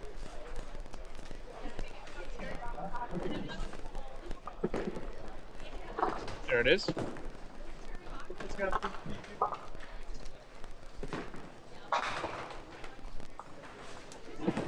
I need a Sprite refill. I'll be right back. Okay. I'll take a Mountain Dew if you're feeling charitable.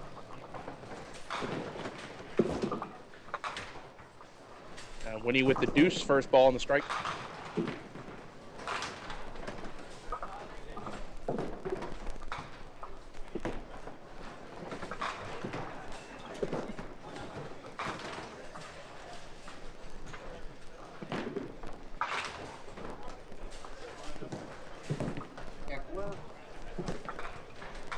TV remotes.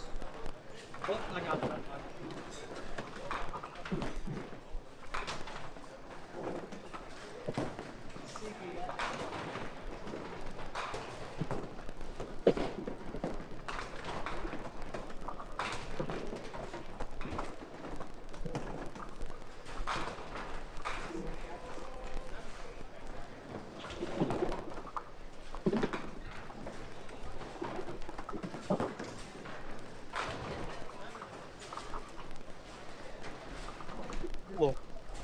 What? No.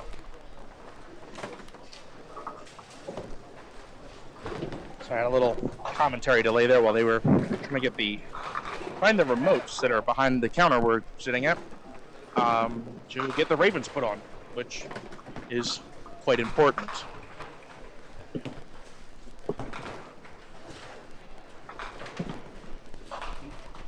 Matt with a 2-4-7 leave again. Matt can advance with a win, can also advance with a loss if Chris loses.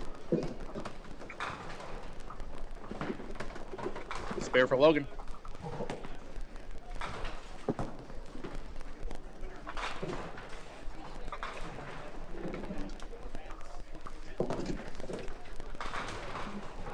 Spare for Matt as well. He covers.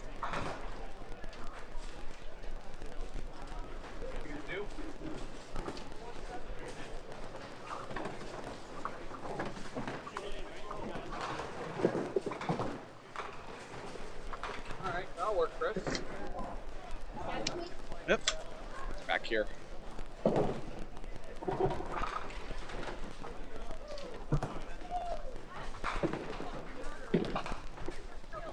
Good seeing you, Robert.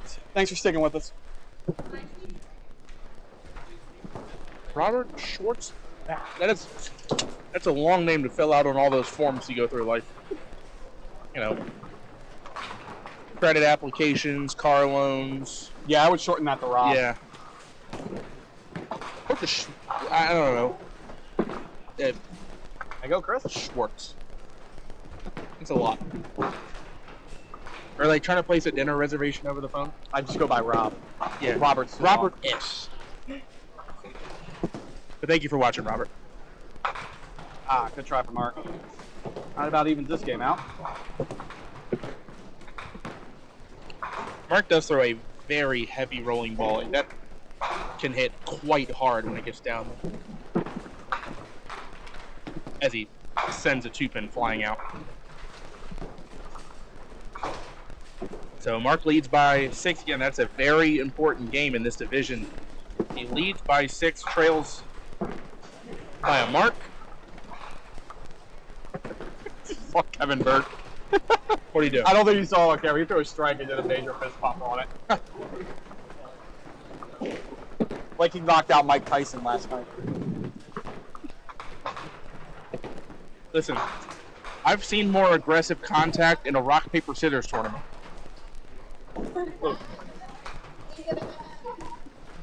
I don't know who thought it was going to be a good idea to watch that fight, but I could have told you like 5 months ago this was not a good idea. So well. I don't condone this behavior, but I saw somebody on Facebook say I've seen better fights at League. That. I'm not disagreeing with that statement. I'm just upset it's true. Yeah.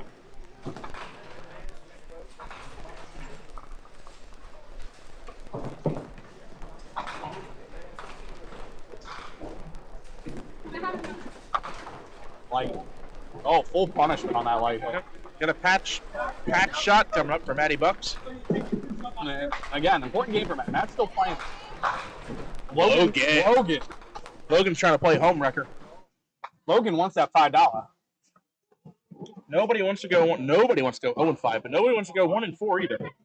2 and 3 is like, well, I was in it. I just, caught one bad game. And...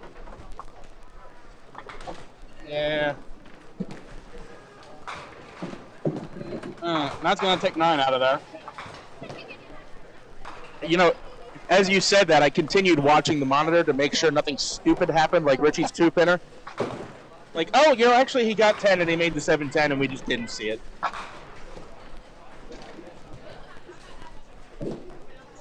Job write-ups for Rob. Oh, boy. I don't envy that, but got to get rid of the baggage. Get rid of the dead weight.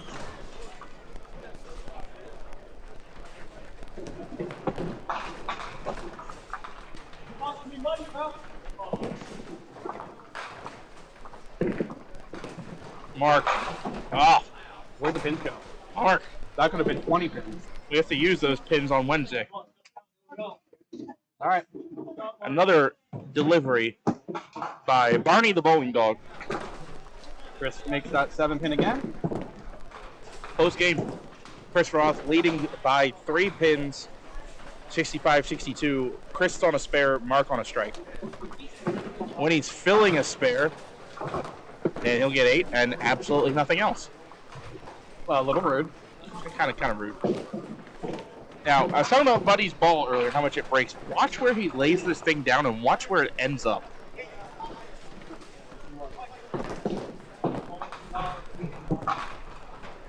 So, for reference, if you watch that back, when that went through the arrows, that ball crossed over the second arrow from the left and then hit Brooklyn. Oh, Winnie. Great try. Oh, nope, wrong one.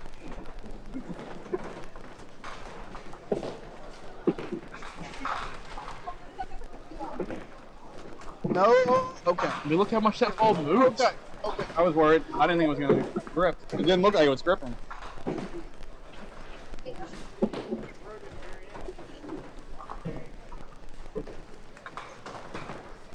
Keeping an eye for the final scoreboard. Oh, what, the division board? Yeah.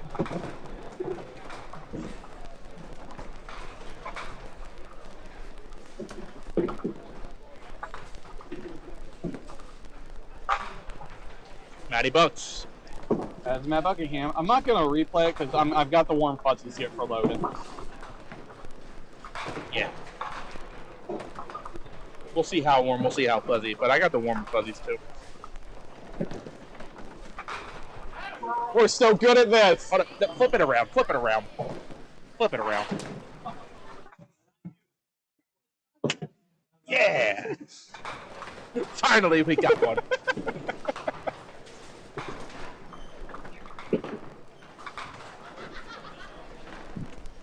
That's the only way I get airtime on a Sunday. Solid 10 for Mark. Messenger came down from heaven and missed the 10. That was for a double and would have been a big spot in the match. You're gonna want to watch that one back, promise. My ball? And the lead up to it, yes. Oh, Hurts? Us. Hush. Oh. It was good. Were you making fun of me again? No, not at all. Oh. We actually Which one of you posted that reel, by the way? I didn't even stream boom. I know. Little. Yeah, boom! Nothing. Alright, big spare for Mark there. Chris leaving a zigzag. Yeah, that's less than ideal because now if he gets a 10 box, he's down 1 and a hit. Oh no. Oh, what a try! Riding the rail all the way down. Probably sparks flying out of that ball.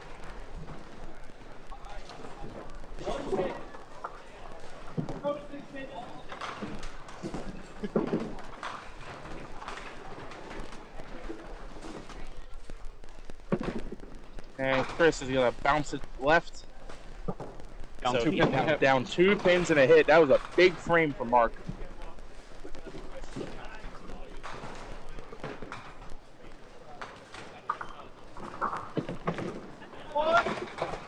Winnie pushing through.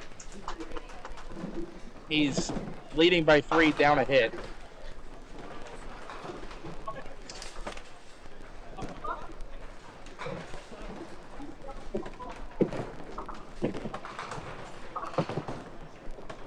Ball.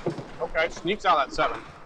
The thing is, that ball has to cover so much ground that by the time it gets to the pocket, it can be flat. It's got no drive left on it. Yeah, like the thing with Buddy's ball, he kind of needs to make sure that he either gets it on just thank you, good sir. There you go. That's insane how much that ball's moving. Let's give him a softball and see what he can do. 10 pin? I think that's his good pin though. Alright. Let's go through divisions, Dave. Good time for it? Yep, good time for it. Alright, Division A. Actually, hold up. Let's let Logan throw this ball first. You know what? You're right.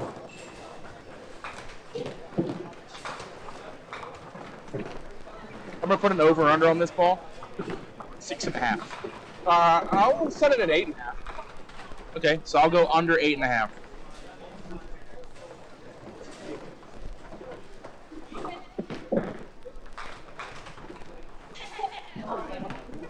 Would have been under on both of us. It was under 6.5. I didn't think that ball was going to be good. Anyway, let's see if Matt throws a double. 5. All right. Division A, no locks yet. That's the division in front of us. You guys already know about that. I'm not going to go through that. Okay? Division B, we do have a lock at 4-0, 602, Matt and Stacy.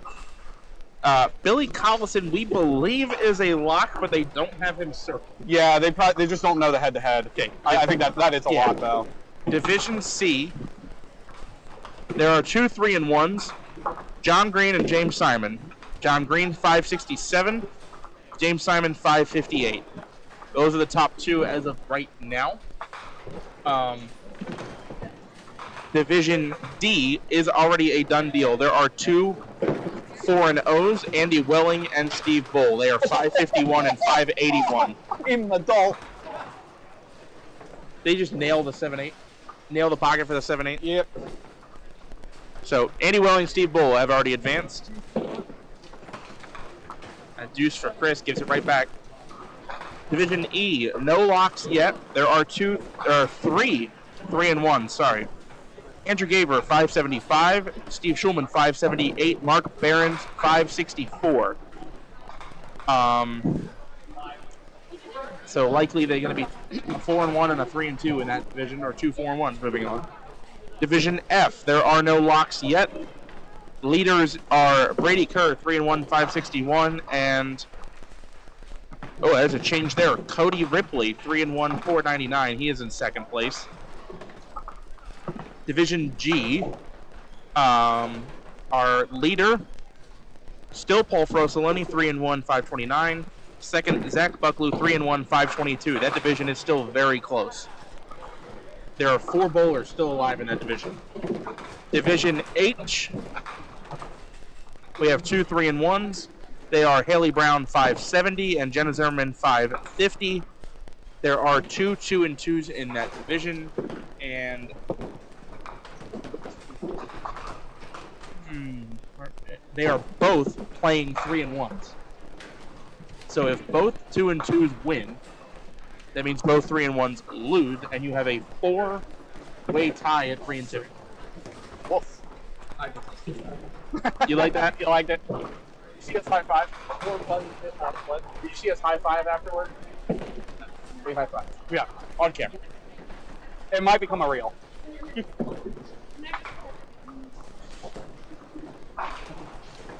All right, so I think I went through everything, but so far there are 3 guarantees to the bracket. That is Matt Anastasi, Andy Welling, and Steve Bull. Division D, already a done deal. We believe that in Division B, it's also a done deal with Billy Collison advancing.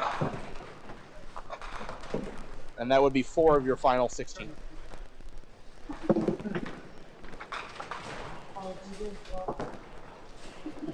Whee! You'll call him the wee. You can just see it start up, and then it's just like the ball goes sideways. Logan out in the weeds. Plays to his spot. He's a spot bowler. His spot is the 3-6. Whatever gets you there. Matt Buckingham trailing by 5 on a spare count. All right, now leads by 3.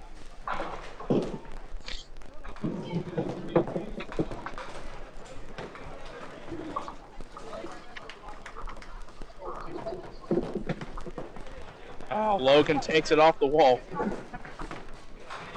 Sideboard in the foul. Yeah, it's one of the few. As long as it doesn't die in the gutter on you. Matt with a spare here is up by 3. Look out. All right, he's got it.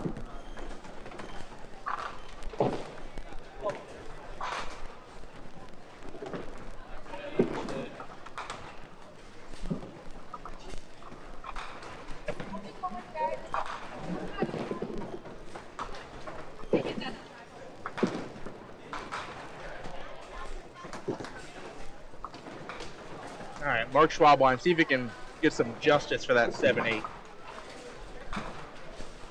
Leads by 12. Well, he gets the 8 pin out. Leaves a 7. Chris off the side here.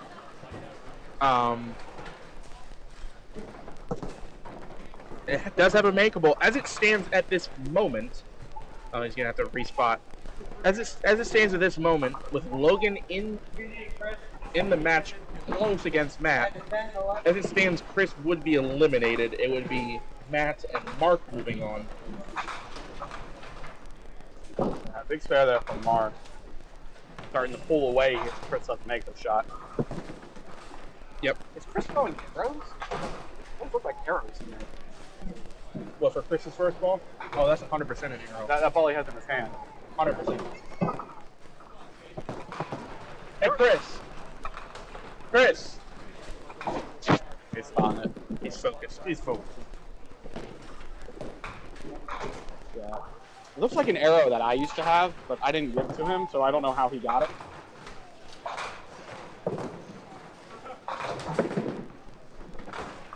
Because I traded a pair that looked just like that to Devin Fogel.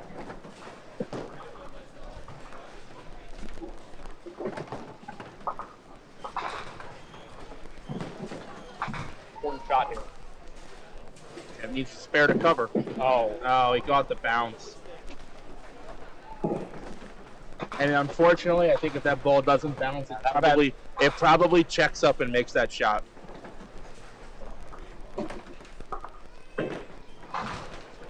By the way, Wayne heard y'all on broadcast earlier. It's not 13 or 14 that's chirping, it's 15. It's 15. Okay, thank you. Got it. Well, Wayne, bust out the oil can, the PB blaster, or the WD-40, and get back there.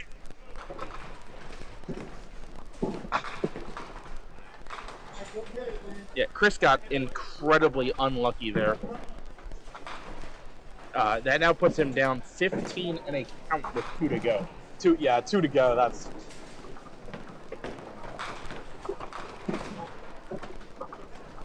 Buddy with 3-9-10.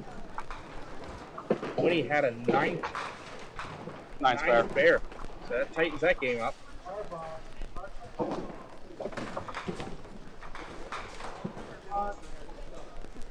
yeah. That top notch kind of getting out of hand now. See what Buddy can do with this. I mean, the way his ball moves, like he can actually get this. If he just gets a little bit of the left side of that 3 pin. He could hit the 3-9. The ball could hit both 3 and the 9.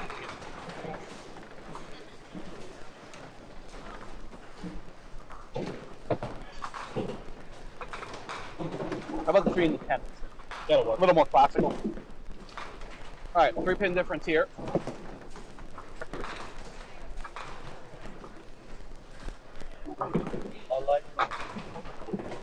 What, then through the 5-8? Yes.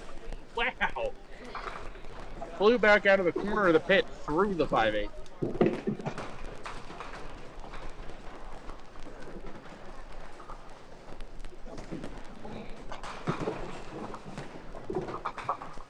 Matt leaves a baby split. So matching counts of 8. Logan with the easier shot. Hold it.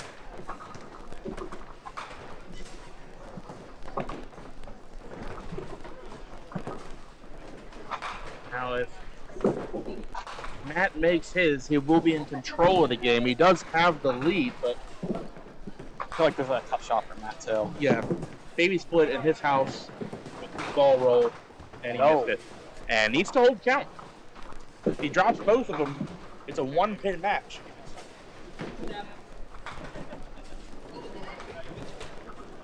All right, it's down to 2 pins.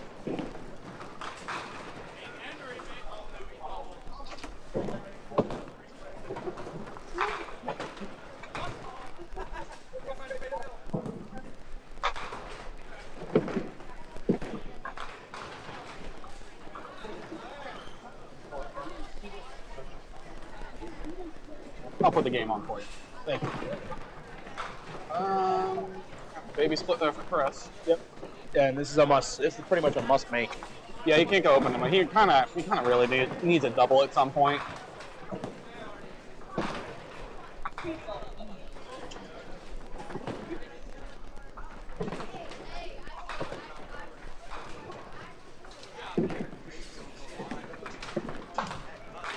Uh-oh. Mark through the middle. 6. Not out of the woods yet.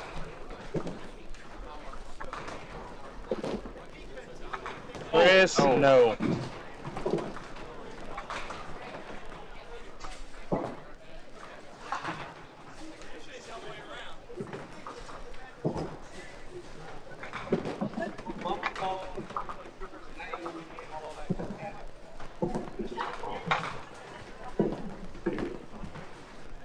See if it lets me. It might not let me. Oh, it did. Okay. Wasn't sure it was going to let me. Great.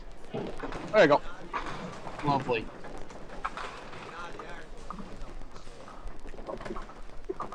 All right, Chris went 10 out. And Mark 9 out.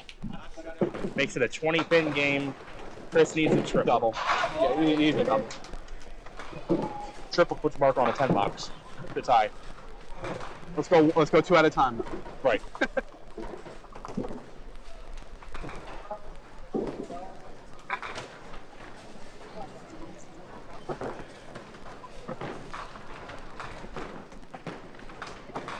Buddy Turner leaves a 4-pin. That is a tie game between Buddy and Winnie, but Winnie's about to take the lead with this. All right, he leads by 9.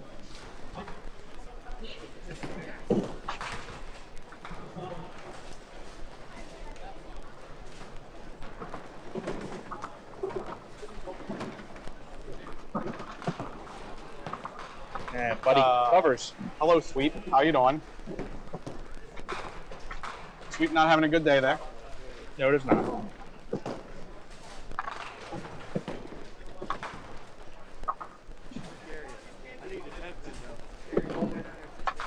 Gary, He saw it. He's watching on TV. Well done, Wayne. Proud of you.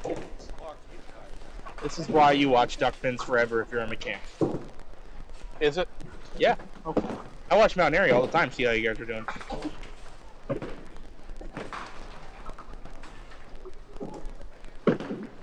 I watch how the machines are doing, or sometimes I just tune in and one of them's off the whole night. But I already know about that. I didn't break 11 that time. Yeah. It was already broken when I got in. Oh, look, we have no run defense. Awesome. All right. Winning at that single. All right, he and Item. When he's up by 9. Hits are even. Probably what's become our most important match on this pair right here. Yeah, I think this is now the most important frame of the days up to this point. I don't know, Billy Collison's. Yeah, that was pretty important. This one is also very important. Matt Buckingham through the middle for 3. Reminder that if Mark Schwabwein wins, which it looks like he's going to, he is in. Matt Buckingham can lose. No, he can't. He can't lose. He can't lose. He has to At win. this point, he cannot lose. Ooh. Logan leaves a 2-pinner. Oh, Matt no. Chop. Oh, no. Oh, boy.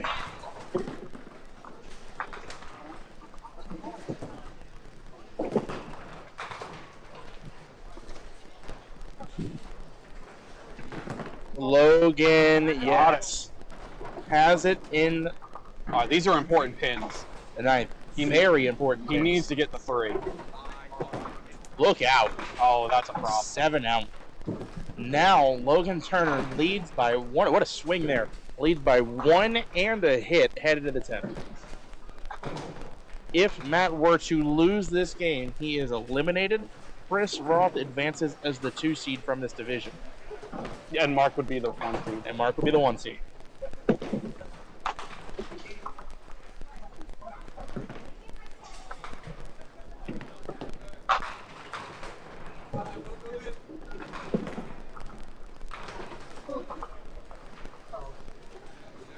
And Matt might end up with highest pinfall in this division, I might add. Who? Matt. And get eliminated. Yeah, I mean, that's a cumulative running total, so he's going to have high pinfall. When you can beat him. Oh, yeah, that's even worse. Get that menu? Yes, we did. It's a nice. It's 2006 prices. Did that strike? No, spare. Okay. Spare. I was confused. I saw that.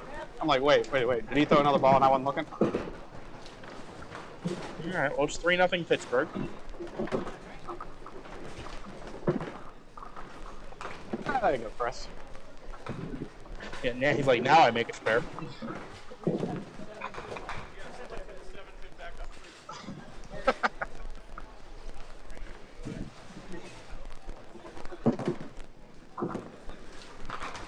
Good place for that, Mark. All right, Mark Schwabline. This part we do know. Mark Schwabline has advanced. And will advance as the... No, we don't know yet. No, that we don't know yet. But he will advance. Yes.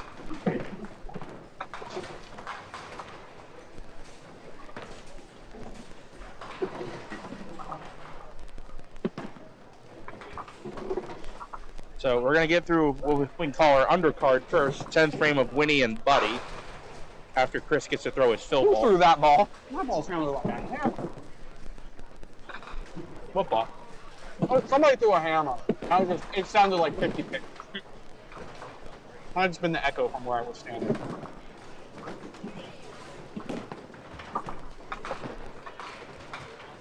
Well, Chris, you wanted the 7-pin.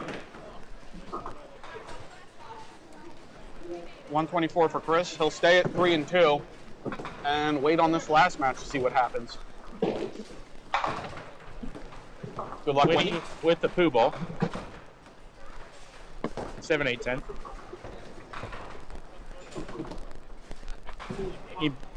Buddy could still win this game, right?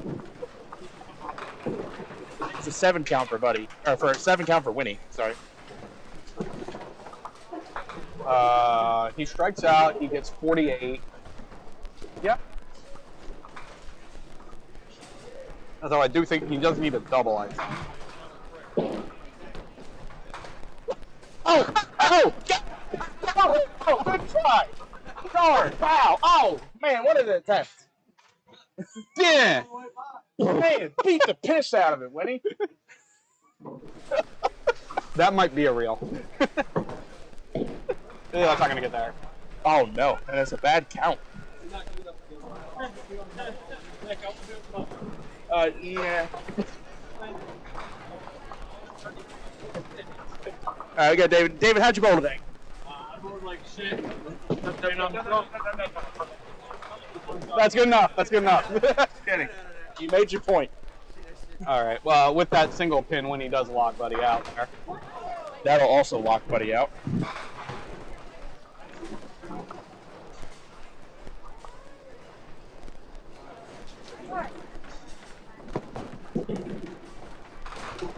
Pulling his hands off. Oh. You know. Buddy knew where that ball was going. All right. Buddy Turner going to go to 1-4. Now, Logan Turner to save the day for Chris Roth. Up by 1 and a spare. Not yet. 5, and it's a split. So he leads by 6. Matt Buckingham does need a mark. He has already guaranteed that. Matt quickly firing. What does he get? Oh, push. Oh! Kashmir, are you kidding me? Oh, that's sick.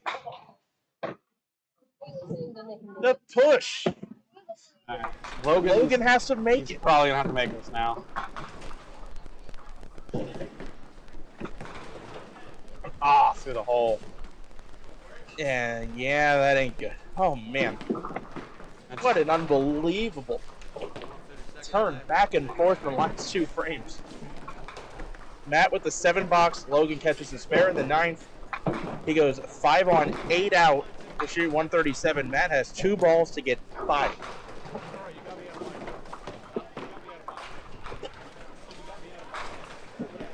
Well, that'll be enough. Vintage form. Takes his 6. No. It would have been a 3. Yeah, you're right. So with that, Matt actually takes first in the division.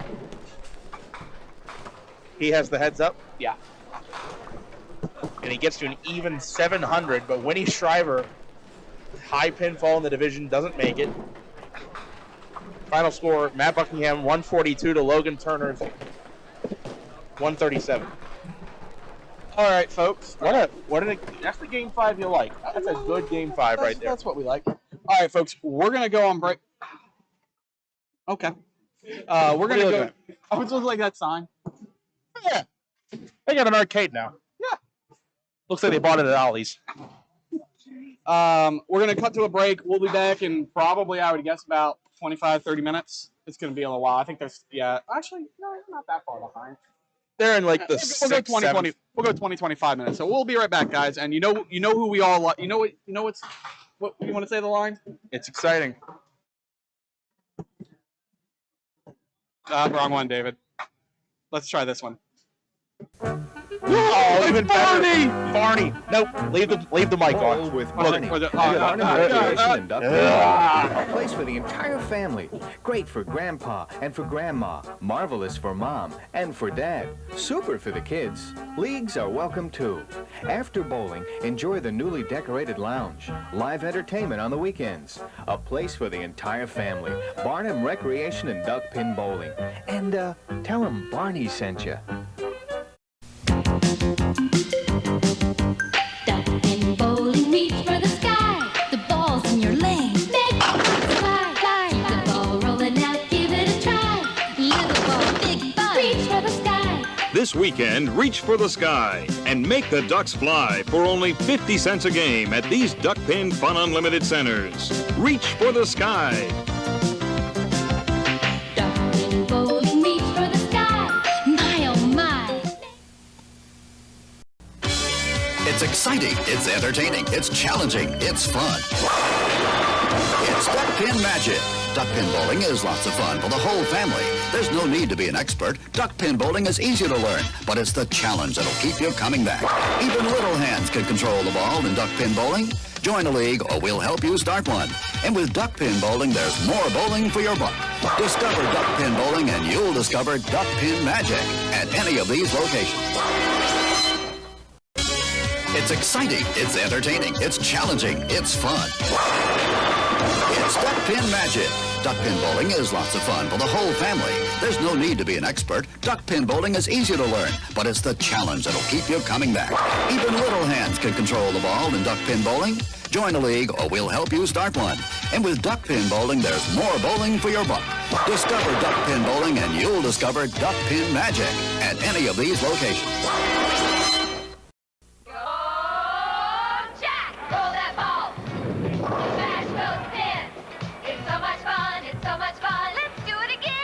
Fairlanes has 516 duck pin lanes for you, your family, and friends. Look us up. Come on in to Fairlanes, the fun lanes. Fairlanes! It's your turn now for Fairlanes fun.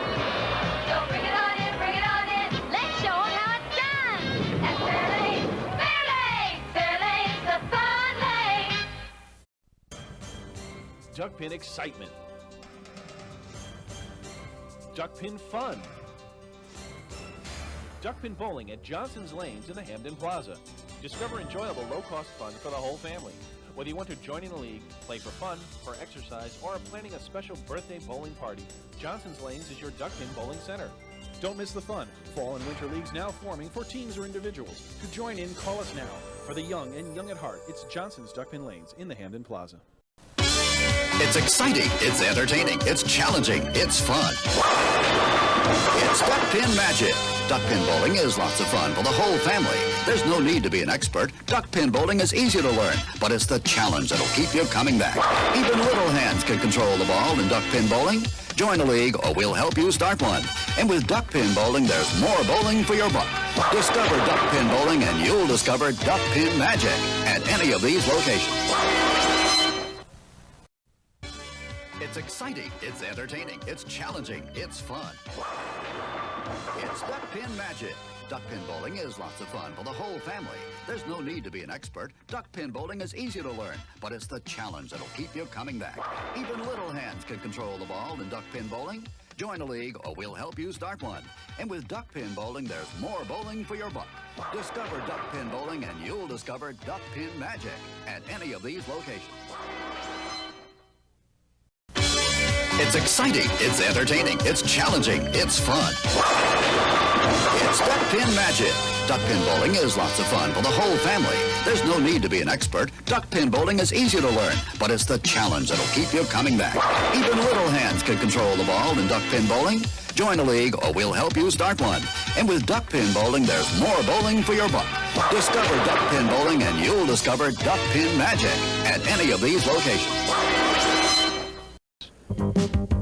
Duck pin bowling, reach for the sky. The ball's in your lane. Make the ducks fly, fly. Keep the ball rolling out, give it a try. Little ball, big bun. Reach for the sky.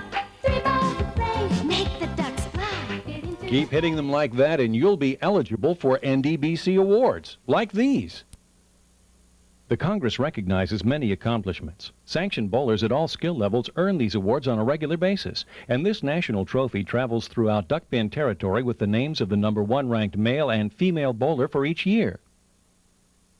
Looking for something fun to do? How about bowling? Bowl at Thunderhead Bowl for the best in duck pin and 10-pin bowling at 2 locations, both Westminster and Tawnytown. You can enjoy the league opportunities, which are always available for all ages at Thunderhead Bowl. And both locations are open 7 days a week with a snack bar and restaurant specials to ease the hunger as you have fun. The Pro Shop has a complete line of bowling equipment and accessories designed to improve your game. If you'd like information on open bowling, adult and youth leagues, contact Thunderhead Bowl, the family fun place. Hello, we'd like to clear up some misconceptions about duck pin bowling at Fairlanes. This is a duck. This is a duck pin. Note the absence of webbed feet. This is a flock of ducks. This is a flock of duck pins. The object of duck pins is to hurl 3 balls, bang, bang, bang, and knock them all down. Exhilarating. The object of ducks is to be ducks. Now you may proceed to Fairlanes. We're quite sure you'll find duck pinning everything it's quacked up to be. Sorry.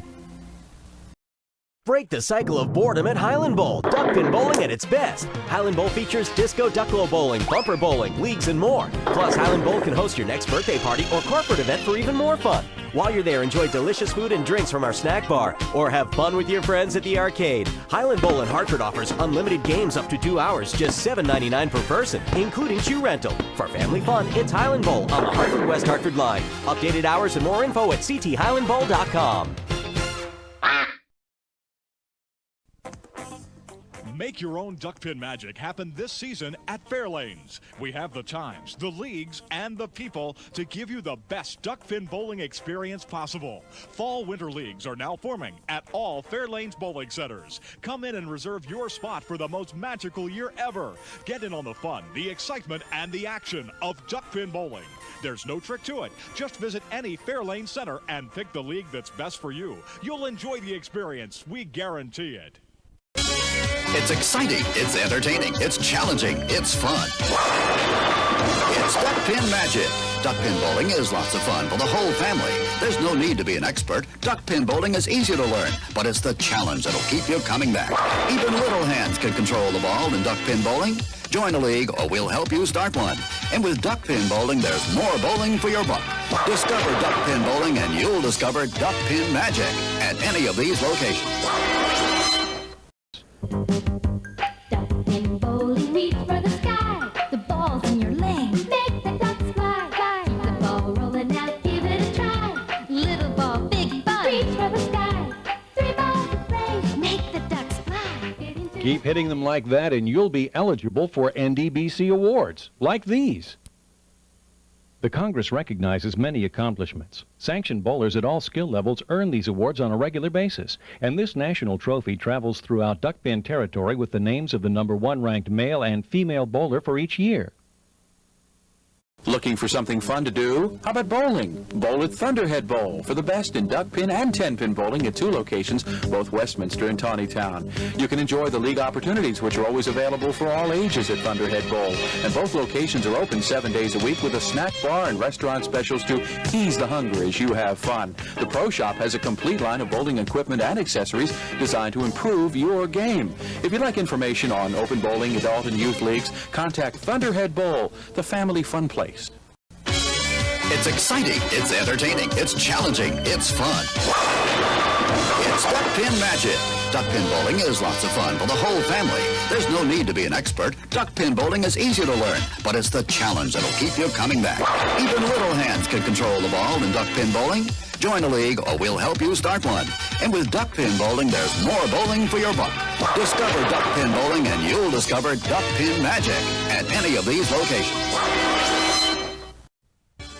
It's exciting, it's entertaining, it's challenging, it's fun. It's Duck Pin Magic. Duck pin bowling is lots of fun for the whole family. There's no need to be an expert. Duck pin bowling is easy to learn, but it's the challenge that'll keep you coming back. Even little hands can control the ball in duck pin bowling. Join a league or we'll help you start one. And with duck pin bowling, there's more bowling for your buck. Discover duck pin bowling and you'll discover duck pin magic at any of these locations. Duck pin excitement. Duck pin fun. Duck pin bowling at Johnson's Lanes in the Hamden Plaza. Discover enjoyable low-cost fun for the whole family. Whether you want to join in the league, play for fun, for exercise, or are planning a special birthday bowling party, Johnson's Lanes is your duck pin bowling center. Don't miss the fun. Fall and winter leagues now forming for teams or individuals. To join in, call us now. For the young and young at heart, it's Johnson's Duck Pin Lanes in the Hamden Plaza. It's exciting, it's entertaining, it's challenging, it's fun. It's Duck Pin Magic. Duck pin bowling is lots of fun for the whole family. There's no need to be an expert. Duck pin bowling is easy to learn, but it's the challenge that'll keep you coming back. Even little hands can control the ball in duck pin bowling. Join a league or we'll help you start one. And with duck pin bowling, there's more bowling for your buck. Discover duck pin bowling and you'll discover duck pin magic at any of these locations. Spare no fun and throw a strike with your child's next birthday party. Come on down to the Duck Pin Bowling Lanes at 1465 Barnum Avenue in Stratford. Our courteous and attentive staff will take care of the details so you can party with the kids. In the Rock and Glow Room, lights and music will give the birthday boys and girls memories that'll last a lifetime. Adults will enjoy our lounge and break a sweat knocking down some pins. Call to reserve your lane now.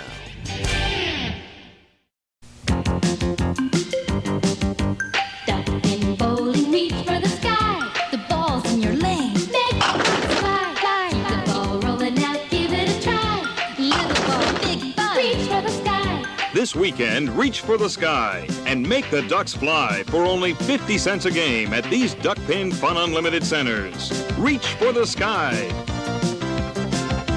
Duck pin bowling, reach for the sky. My oh my. It's exciting, it's entertaining, it's challenging, it's fun. It's Duck Pin Magic. Duck pin bowling is lots of fun for the whole family. There's no need to be an expert. Duck pin bowling is easy to learn, but it's the challenge that'll keep you coming back. Even little hands can control the ball in duck pin bowling. Join a league or we'll help you start one. And with duck pin bowling, there's more bowling for your buck. Discover duck pin bowling and you'll discover duck pin magic at any of these locations. It's exciting, it's entertaining, it's challenging, it's fun. It's Duck Pin Magic. Duck pin bowling is lots of fun for the whole family. There's no need to be an expert. Duck pin bowling is easy to learn, but it's the challenge that'll keep you coming back. Even little hands can control the ball in duck pin bowling. Join a league or we'll help you start one. And with duck pin bowling, there's more bowling for your buck. Discover duck pin bowling and you'll discover duck pin magic at any of these locations. Hello, we'd like to clear up some misconceptions about duck pin bowling at Fairlanes. This is a duck. This is a duck pin. Note the absence of webbed feet. This is a flock of ducks. This is a flock of duck pins. The object of duck pins is to hurl 3 balls, bang, bang, bang, and knock them all down. Exhilarating. The object of ducks is to be ducks. Now you may proceed to Fairlanes. We're quite sure you'll find duck pinning everything it's quacked up to be. Sorry.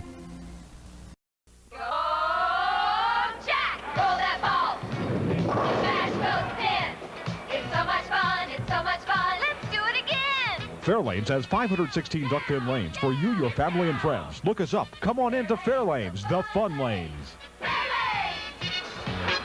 your turn now for Fairlanes fun. So bring it on in, bring it on in. Let's show 'em how it's done. At Fairlanes.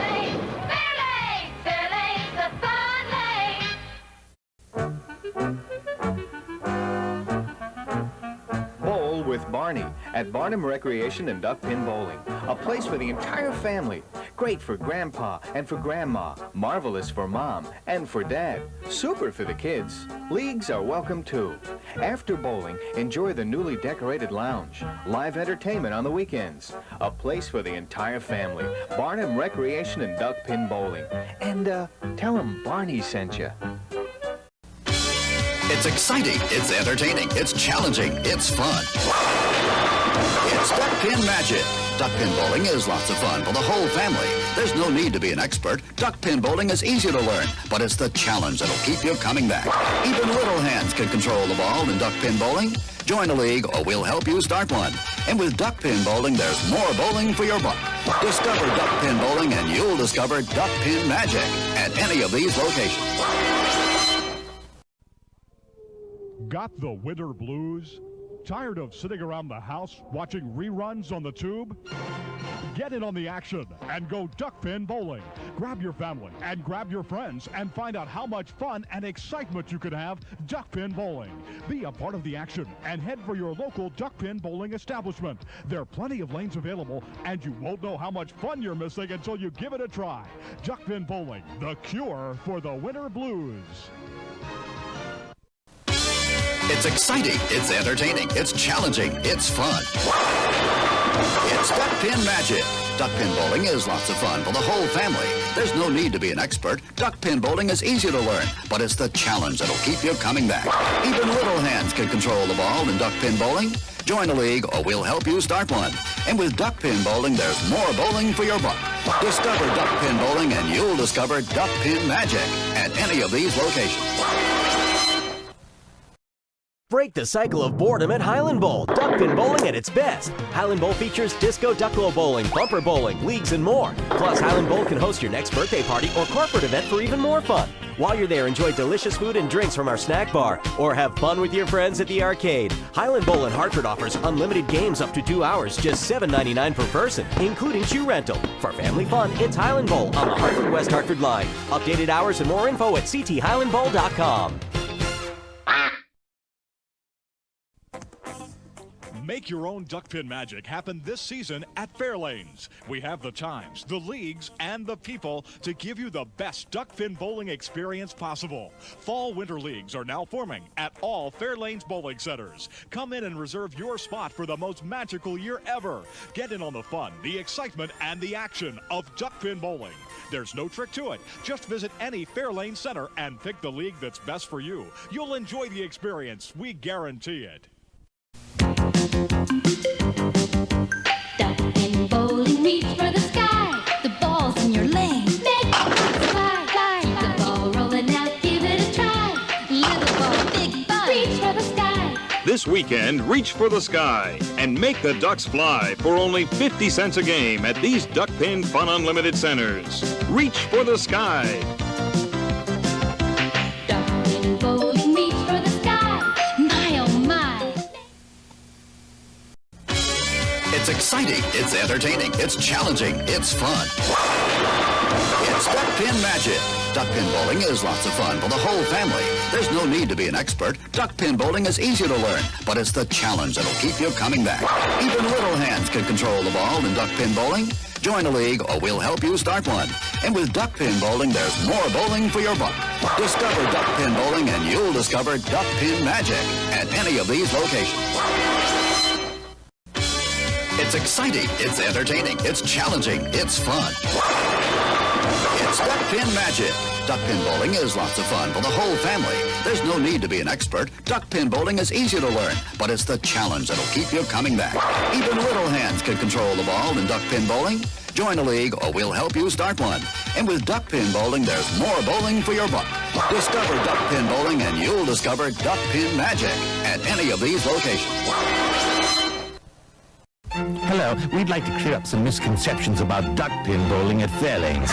This is a duck. This is a duck pin. Note the absence of webbed feet. This is a flock of ducks. This is a flock of duck pins. The object of duck pins is to hurl 3 balls, bang, bang, bang, and knock them all down. Exhilarating. The object of ducks is to be ducks. Now you may proceed to Fairlanes. We're quite sure you'll find duck pinning everything it's quacked up to be. Sorry. It's exciting, it's entertaining, it's challenging, it's fun. It's Duck Pin Magic. Duck pin bowling is lots of fun for the whole family. There's no need to be an expert. Duck pin bowling is easy to learn, but it's the challenge that'll keep you coming back. Even little hands can control the ball in duck pin bowling. Join a league or we'll help you start one. And with duck pin bowling, there's more bowling for your buck. Discover duck pin bowling and you'll discover duck pin magic at any of these locations. Break the cycle of boredom at Highland Bowl. Duck pin bowling at its best. Highland Bowl features disco ducklo bowling, bumper bowling, leagues, and more. Plus, Highland Bowl can host your next birthday party or corporate event for even more fun. While you're there, enjoy delicious food and drinks from our snack bar or have fun with your friends at the arcade. Highland Bowl in Hartford offers unlimited games up to 2 hours, just $7.99 per person, including shoe rental. For family fun, it's Highland Bowl on the Hartford-West Hartford line. Updated hours and more info at cthighlandbowl.com. Make your own duck pin magic happen this season at Fairlanes. We have the times, the leagues, and the people to give you the best duck pin bowling experience possible. Fall-winter leagues are now forming at all Fairlanes bowling centers. Come in and reserve your spot for the most magical year ever. Get in on the fun, the excitement, and the action of duck pin bowling. There's no trick to it. Just visit any Fairlane center and pick the league that's best for you. You'll enjoy the experience. We guarantee it. Go, Jack! Roll that ball! Smash those pins! It's so much fun! It's so much fun! Let's do it again! Fairlanes has 516 duck pin lanes for you, your family, and friends. Look us up. Come on into Fairlanes, the fun lanes. It's your turn now for Fairlane's fun. So bring it on in, bring it on in. Let's show 'em how it's done. At Fairlanes, Fairlanes, Fairlanes, the fun lane. It's exciting, it's entertaining, it's challenging, it's fun. It's Duck Pin Magic. Duck pin bowling is lots of fun for the whole family. There's no need to be an expert. Duck pin bowling is easy to learn, but it's the challenge that'll keep you coming back. Even little hands can control the ball in duck pin bowling. Join a league or we'll help you start one. And with duck pin bowling, there's more bowling for your buck. Discover duck pin bowling and you'll discover duck pin magic at any of these locations. It's exciting, it's entertaining, it's challenging, it's fun. It's Duck Pin Magic. Duck pin bowling is lots of fun for the whole family. There's no need to be an expert. Duck pin bowling is easy to learn, but it's the challenge that'll keep you coming back. Even little hands can control the ball in duck pin bowling. Join a league or we'll help you start one. And with duck pin bowling, there's more bowling for your buck. Discover